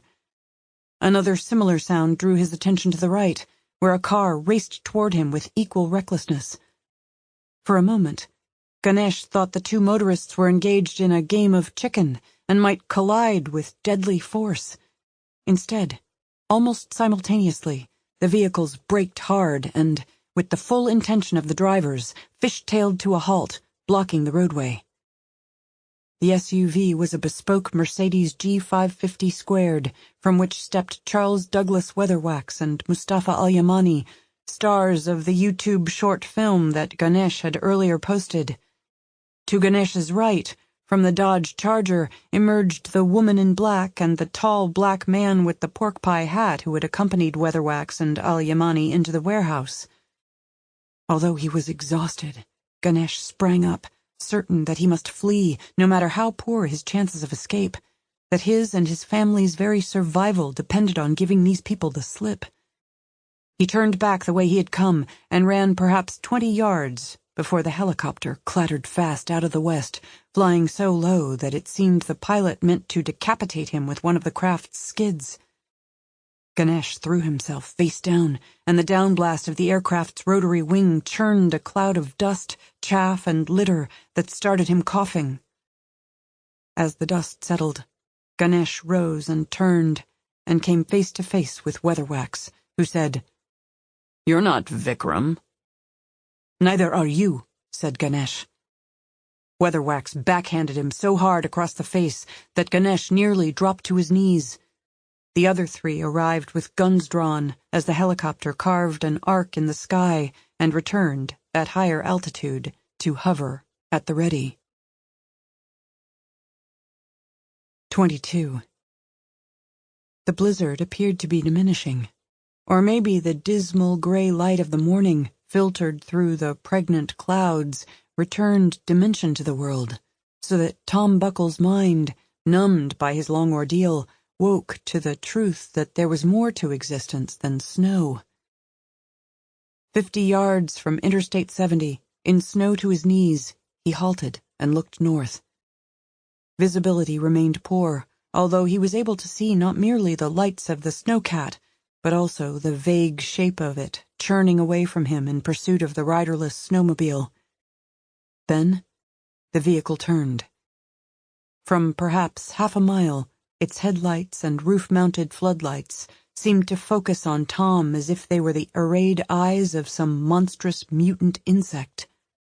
At that distance, in this weather, he was a small figure to them, if they could see him at all, which most likely they couldn't, considering that his storm suit was mostly white, with blue design elements. When the snowcat began to move again, however, it came straight toward him. If the snowmobile emitted a signal by which it could be traced, why not Tom himself? Could a battery-powered transmitter have been sewn into the outfit they'd given him? Maybe they had gotten close enough to the snowmobile to see that it carried no one, or maybe they had begun to wonder why he was racing away from the highway that offered his best, his only hope.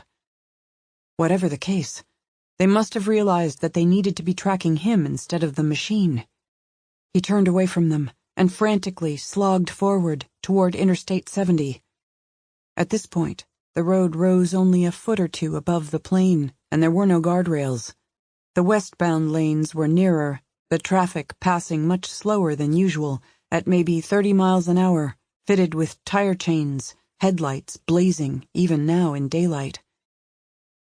As though harking back to childhood, when the thing under the bed would not harm him as long as he didn't lift the overhanging covers and come eye to eye with it, he dared not look north again. He reached the shoulder of the interstate and pulled back his hood and stripped off his ski mask. If some kind of locator had been hidden in the storm suit, it was probably in the jacket. He zippered it open, shrugged out of it, and felt a suspicious shape, small but hard, sewn in the lining of the collar pouch into which the hood could be stowed when not needed.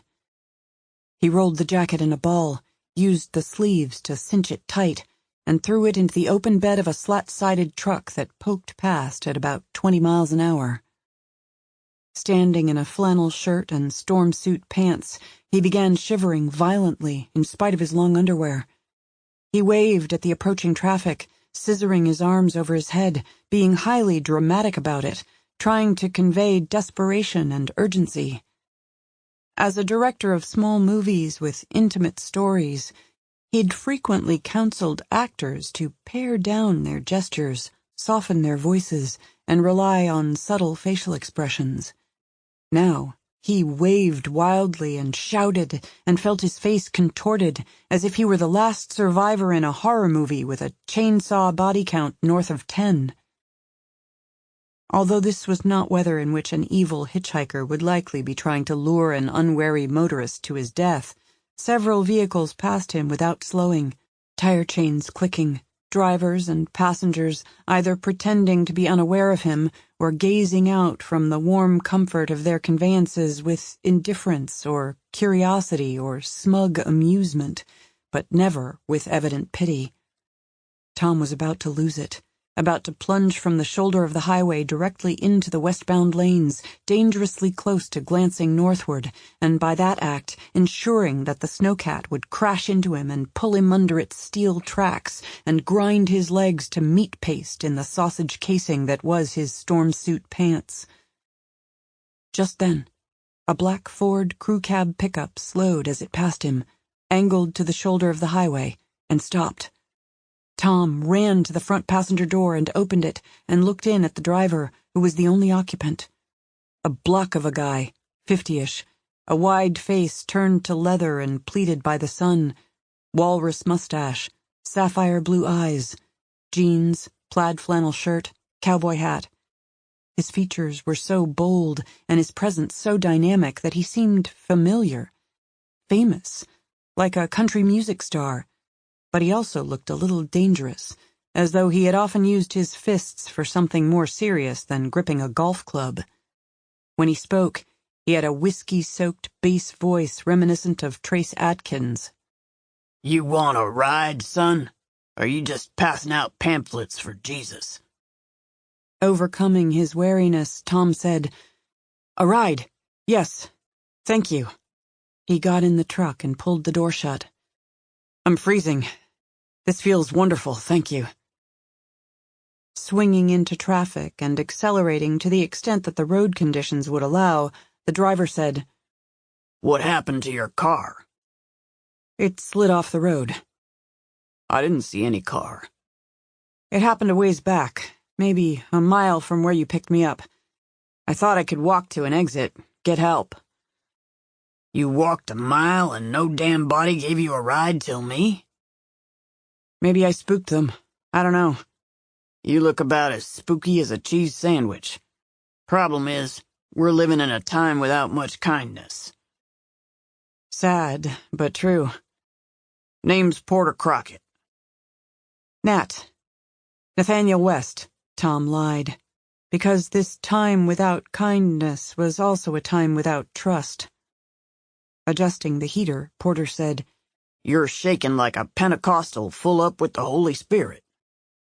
"I've never been so cold." "Weren't there a jacket to go with those ski pants?" "Wasn't wearing it when I went off the road. The car rolled. When I crawled out, I was rattled, dazed. Walked away without the jacket." "They got a service station a couple exits up ahead, Nat. I can drop you there." "Won't do me any good. The car is racked up bad. Anyway, it's a rental. I'll call the company, tell them where to find it. If you're going farther, like to Denver, that would be great." "Well, I'm going only the 2 exits. Coming home. Been over to Kansas to see my daughter and find out if her new hubby is treating her like she deserves." Tom made the grave mistake of looking at the passenger side view mirror, whereupon, of course, the boogeyman jumped out from under the bed, figuratively speaking. The big snowcat, at least 100 yards back in the murk, but identifiable by its 3 over-the-cab floodlights that were higher than the roofs of intervening vehicles. Although it seemed unlikely that the searchers had been near enough to see what vehicle had given Tom a lift, he said, "Can't we go any faster?" Porter smiled and shook his head. "You young folks, you're always in a giddy-up to get somewhere. You got to learn. Nowhere is somewhere worth dying to get there. We're in a plow through here in maybe an hour, maybe 2. Snow drifting over in places, compacting into ice. It's half a miracle traffic's still moving at all." The side view mirror again. Back there in the swirling mists, the snowcat swung out of the extreme right lane to pass another vehicle. On its steel tracks, it was making better speed than Porter. "You got family in Denver, Nat?" When with some effort, he tore his attention away from the mirror and looked at Porter Crockett, who in a most responsible fashion fixed his gaze unwaveringly on the treacherous road ahead, Tom saw a good man, a caring father. He no longer had any sense that Crockett might be dangerous. With his white walrus mustache and face hammered by experience, he resembled that wonderful character actor Wilford Brimley, or the late great novelist Jim Harrison. What am I doing? What have I done? Tom knew the answer to that question, knew exactly what he had done. In his terror, in his desperate need to escape, he had put at risk an innocent man, a father, maybe a grandfather, maybe a widower, certainly a good Samaritan. He'd put Porter Crockett's life in danger, and he'd done so with lies. "Family in Denver?" Tom said. "No. No one in Denver. I'm from California. My dad's a tailor in a dry cleaning shop. My mom's a seamstress in a department store. I should have married a wonderful girl, Jenny, just a wonderful woman. But she wasn't in the business. She was real estate sales, but going to build houses one day as well as sell them. I thought I should be with someone in the business. I'm a film director, or was, and my name isn't Nathaniel West. He wrote The Day of the Locust. My name is Tom Buckle, and I'm in deep shit. I can't jive you anymore. It's not right to use you without telling you what the stakes are. These freaking insane people are after me. Fanatics. They kill people. Lots of people. They're behind us, even now in a big damn snowcat. Whether they know where I am or not, I can't say. I don't know. But they're behind us. They even zombify people and make them kill themselves with brain implants. Nano-machine brain implants. It's like Jane Hawk's husband. It's the whole Jane Hawk thing. But not the way we've been told to think about it. About her. He ran out of breath. At last, Porter Crockett looked at Tom, but only for 2 seconds, just a beat, during which their eyes met. He returned his attention to the highway beyond the whisking windshield wipers, but then he glanced at the rearview mirror and at the driver's side view mirror, at the steadily gaining snowcat, before focusing on the road again. He didn't say anything for a moment, as though he might be assessing the mental stability of his passenger, deciding whether to put him out right away or risk taking him as far as the next exit. He said, "Never saw any snowcat on the interstate before. Never knew any man to say he lied without him first being called out on what he said. But you plain up and volunteered the truth, crazy as it sounds. Always thought the Jane Hawk thing was more bullshit than gospel, but never thought I'd pick up a hitchhiking movie maker who'd say as much. Looks like it's a day for firsts, and not done yet." Traffic slowed, and Porter let the pickup's speed drop. "What's this now?" Tom glanced from the side view mirror to the road ahead and saw a second snowcat coming east in the westbound lanes, all its lights ablaze.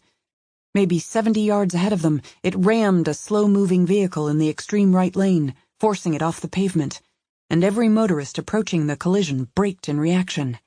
Some braked too hard, too abruptly, so even tire chains didn't prevent them from sliding. Suddenly, half a dozen cars and SUVs were angled to a stop every which way across the westbound lanes. The vehicle that had been rammed off the interstate was the open-bed, slat-sided truck into which Tom had previously tossed his storm-suit jacket. 23.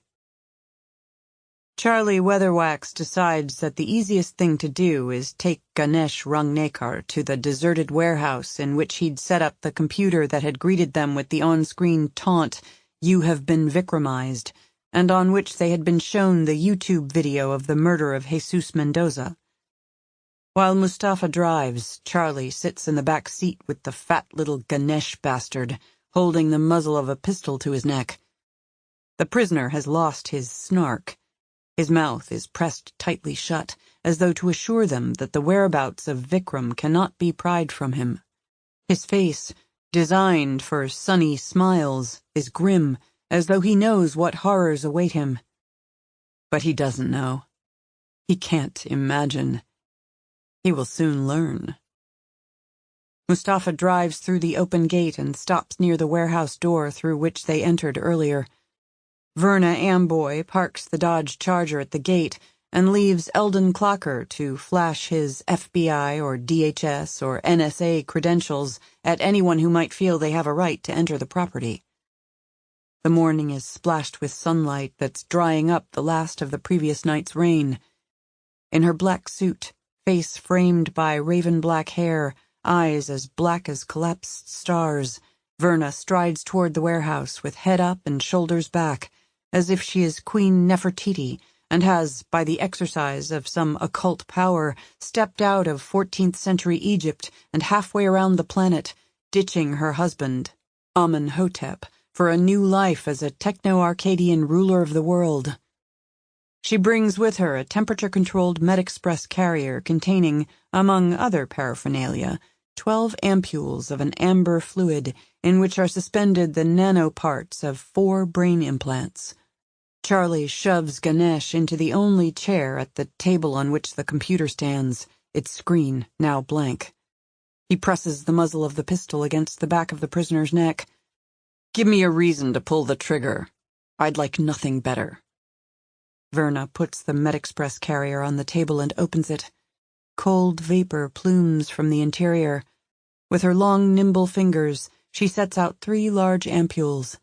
She produces a hypodermic syringe, a cannula, a length of rubber tubing to be used as a tourniquet, and an antibacterial wipe in a foil packet with which to sterilize the injection site. Watching this with evident alarm, Ganesh says, "Truth serums don't really work. Not well. The accuracy of information obtained with their use is notoriously poor." No one bothers to tell him that this is not a truth serum. Mustafa works the right sleeve of Ganesh's pullover up his arm to reveal the crook of his elbow. "I don't know anything anyway," Ganesh says. "I don't know where Vikram can be found." No one bothers to tell him that he does not lie convincingly. Mustafa ties on the tourniquet. He extracts the wet wipe from the foil packet and scrubs the skin on Ganesh's arm directly over the most prominent vein.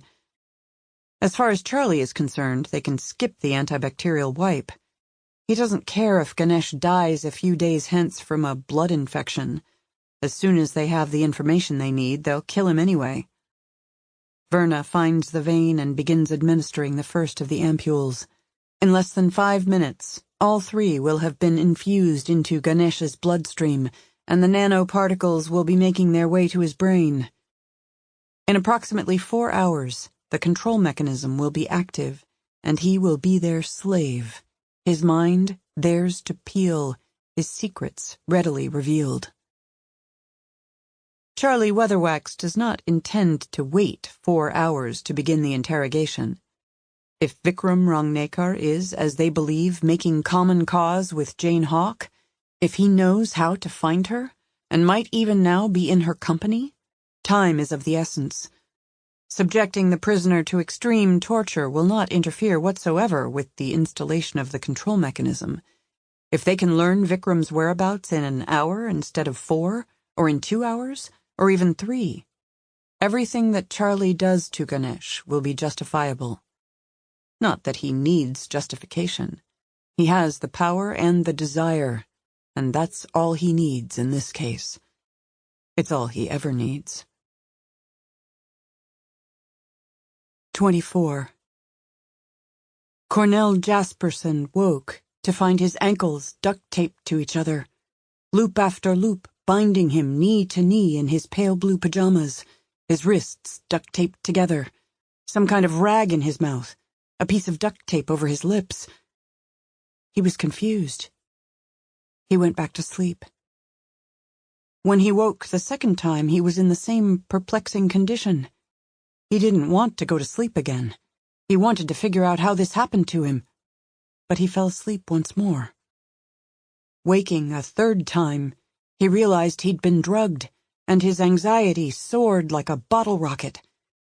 He went a little nuts for a while, though not because he'd been drugged, and not because he was restrained hand and foot. Cornell didn't look like a man who would be afraid of anything. 6'9", long-boned, knob-jointed, with misshapen shoulder blades that reminded him of certain versions of Godzilla, with large hands that appeared strong enough to crush a human skull. He had frightened more than a few people who'd come upon him unexpectedly, though he had never intended to scare anyone. Oh, some people said his milk chocolate brown face was as sweet as that of any baby Jesus in a Christmas creche, but he figured they were just being kind. When he looked in a mirror, he never knew what to think, except that he certainly never thought, "Look, it's Jesus." Whether his face was sweet or just ordinary, it was not charming enough to win friends easily or attract women. Which was just as well, because of all the things that Cornell feared: the collapse of civilization, loud noises, crowds, cities, being too sad, being too happy, onions, just to name a few. The worst was being touched. He'd been diagnosed with Asperger's and various forms of autism, which might or might not be the case. Whatever the definition of his condition, when another person touched him, it was like being wounded, a psychic wound. Blood didn't erupt from where he had been touched, but he felt as though the contact sucked from him a portion of his mind and soul. He feared that by one touch and another, people would drain Cornell Jasperson out of himself, leaving a body that was only a mindless husk, and he would be no more. That was why, lying in bed, he went nuts for a little while when he realized he'd been bound and gagged in his sleep, because that meant whoever had done it had touched him. He lay breathing like a marathon runner, each inhalation and exhalation whistling through his nose, the gag now sodden in his mouth, trembling, sweating.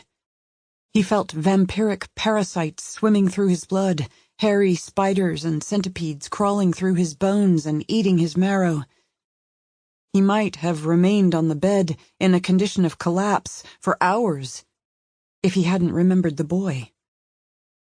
Travis. What happened to Travis?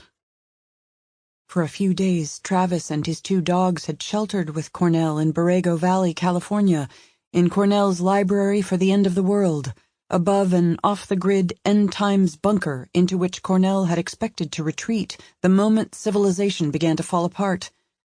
How the boy had gotten there and how the 2 of them had ended up here in the Cantor house in Scottsdale, well, that was quite a story in itself, one that Cornell found hard to believe, even though he had lived through it. The dogs. What has happened to the dogs? When the boy had first come to Cornell's secret retreat, he brought 2 big German shepherds, Duke and Queenie. The dogs had belonged to Cornell's cousin Gavin and Gavin's wife Jessie, who had been hiding the boy for Jane Hawk. Something bad had happened to Gavin and Jessie. Cornell still didn't know what had become of them, except he assumed they were dead at the hands of some wicked people. At first, he had been afraid of the dogs, fearful that maybe they would bite him, but mainly that they would touch him. You could tell people not to touch you, that it made you crazy, and nearly all of them would respect your wishes. But dogs wanted to touch you and be touched all the time, and they didn't know about personality disorders. Cornell had expected the shepherds to touch him into a permanent state of complete collapse. Except it didn't happen. He discovered that being touched by a dog didn't affect him the same as being touched by another person. The dogs liked him, and he liked the dogs. No, by now, he loved the dogs. He loved the boy and loved the dogs, and that was the biggest surprise of his life, because he couldn't say that he had truly loved anyone before them. He hadn't known that he had the capacity. He'd liked some people well enough, but as it turned out, liking and loving were different feelings, and he liked the feeling of love. Maybe someone has taken the boy. Maybe he's gone forever. Maybe the dogs are dead. Maybe the boy is dead. Cornell was bleeding from psychic wounds, while imaginary pestilential hordes crawled over him and within him, spinning webs and laying eggs and eating his flesh, all because he'd been touched in his sleep by a stranger. But at the thought of the boy dead, such self-disgust overcame him that he screamed into the duct-taped wad of soggy cloth that filled his mouth. "Damn you, Cornell! The boy needs your help!" When he had learned he could love, he had also learned that with love came a sense of responsibility for the people he cared about so deeply. People and dogs. Love could hurt as much as hate when you thought you might lose who you loved. In Borrego Valley, when it had been just him and Travis and the dogs, Cornell feared that something he might do or something he failed to do would get the boy killed. That terrible fear had made it possible for him to overcome one of his attacks of the heebie-jeebies, to stop thinking about flukes swimming in his blood and spiders weaving webs inside his bones, to settle his nerves and get off the floor and get on with taking care of the boy. If he had done it before, he could do it again. After 32 years of living with himself, Cornell still did not understand himself, but he knew he could do this again. In spite of his condition, he had the tools to take care of people. He was highly intelligent. He had money. He'd gotten very rich by sitting alone in a room, developing apps that millions of people found beneficial. He had capacity, all kinds of capacity, to love, to make money, to think his way out of tight places like this one.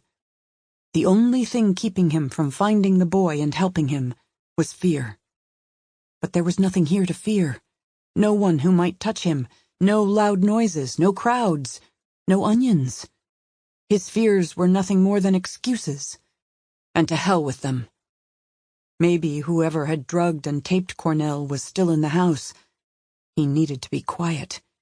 He was clumsy. He couldn't help it. Clumsiness was built into his misshapen body. He rolled onto his side, swung his legs off the mattress, and sat on the edge of the bed. Because of the tape around his knees, he couldn't bend them. He sat with his legs thrust out in front of him. In expectation of a national or even planetary catastrophe, he hadn't merely designed and financed an elaborate secret bunker on the edge of the Anza Borrego Desert. He had also researched and learned all kinds of survival techniques that might help him live through the chaos between one civilization and the next, including 2 ways to free himself in the event that someone restrained him with duct tape. 25. Struck by the big snowcat, the slat-sided truck slid sideways across the highway, and the right rear fender slammed into one of 2 poles supporting a large highway sign. The impact spun the truck perhaps 120 degrees before it skidded off the road and rolled almost in slow motion onto its port side, as if it were a tired beast lying down for the night in mounded pillows of snow. "I threw my jacket in the back of that truck," Tom told Porter Crockett. "Some kind of locator was sewn into the lining. They were following me by its signal." "Son, your story becomes a bigger mess of strangeness with each new detail." "But you still believe me?" Tom worried. "I'm a believin' kind of fella." Having entered the interstate going the wrong way, the snowcat now came to a stop astride the extreme right lane, as though the driver operated on the highest authority or didn't give a damn about traffic laws. 2 men in storm suits jumped down from the vehicle and hurried to the overturned truck. At this distance, Tom couldn't be sure, but they appeared to be carrying guns. "If they're law, they're the lawless kind," Porter said. He reached under his seat, withdrew a pistol, put it in his lap, and drove forward. "I've been licensed most of my life. You got yourself a pacifier?" Tom zippered open the pocket on the right leg of his pants and withdrew the 9mm Glock. "Not licensed to carry. It's a long story. Be nice if we live for me to hear it." Porter threaded the pickup among the several whipsawed vehicles littering the highway, moving into the extreme left lane to pass as far as possible behind the snowcat and the overturned truck. Other drivers began to swing toward the west and find their way forward in the ill-defined lanes. No one seemed of a mind to help the people in the battered truck.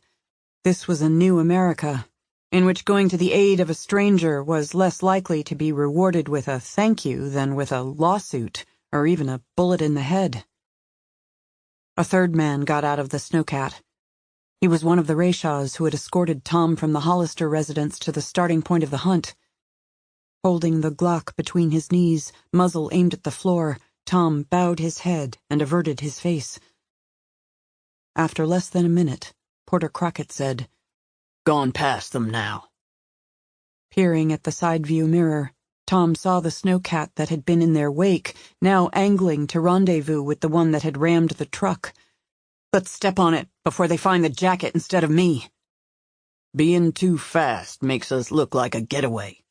Let a couple other folks move out ahead, so we just seem to be dawdling along with the herd." Maybe 2 inches of well-worked snow, accumulated since the most recent plowing, groaned softly under the tires, as though the fallen body of the storm suffered their passage.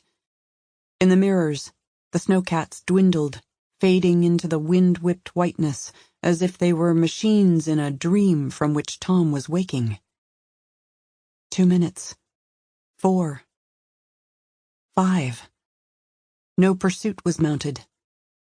They topped a gradual incline as the falling snow abruptly thinned. Perhaps a mile away, beacons pulsed in the morning, the light bars of police vehicles parked across the westbound lanes. "Roadblock," said Porter, easing up on the accelerator. Tom said, "Maybe they'll look like police, but they won't be." "An even bigger mess of strangeness," Porter muttered, though he expressed no doubt about his passenger's veracity. "Don't have an exit here, but we're going off-road just a bit." 50 or 60 yards past the crest, he piloted the big pickup off the highway, down an embankment, out of sight of the roadblock. "I know things hereabouts. Nice little state route just ahead." They came to a highway, 2 lanes better plowed than the higher road they'd departed. Porter turned left. They passed under I-70, heading south. Flanking the road were leafless cottonwoods, tall and dark and funereal in this last whiteness of a late winter. "Best we hole up for some breakfast," Porter said. "Let them run their roadblock till they decide there's no fun in it anymore." "I'm sorry I got you into this," Tom said. "Weren't you got me in it. Done the deed myself. Anyway, nothing's been this interesting since Afghanistan, back in the long ago." "Afghanistan?" "Never a dull moment in Afghanistan." "How long were you there?" "Long enough to be ready for home." 26. Cornell sat on the edge of the bed, his long legs sticking straight out, taped at ankles and knees, as if he were some half-wrapped mummy. He stared at his large hands, which were bound firmly at the wrists. Whoever had secured him had done so with his forearms pressed together, most likely with the notion that this further restricted him, though, in fact, it helped facilitate escape. The tedious way to free himself from duct tape was to find something with a 90-degree angle, the leading edge of a wall, the corner of a piece of furniture, such as the top of the nearby nightstand, and work it with a sawing motion until the tape finally parted. This could take 15 minutes, half an hour, even longer, depending on the quality of the tape. Cornell felt too great an urgency to try this approach, and he hoped the other technique he had learned would work as well as when, in the past, he'd practiced it after being repeatedly taped by a survivalist trainer who was careful not to touch him. Even the strongest of men, finding themselves bound in this manner, were helpless for 2 reasons. First, they strained against their bonds, confident in the power of their muscles, but it wasn't strength that could defeat duct tape.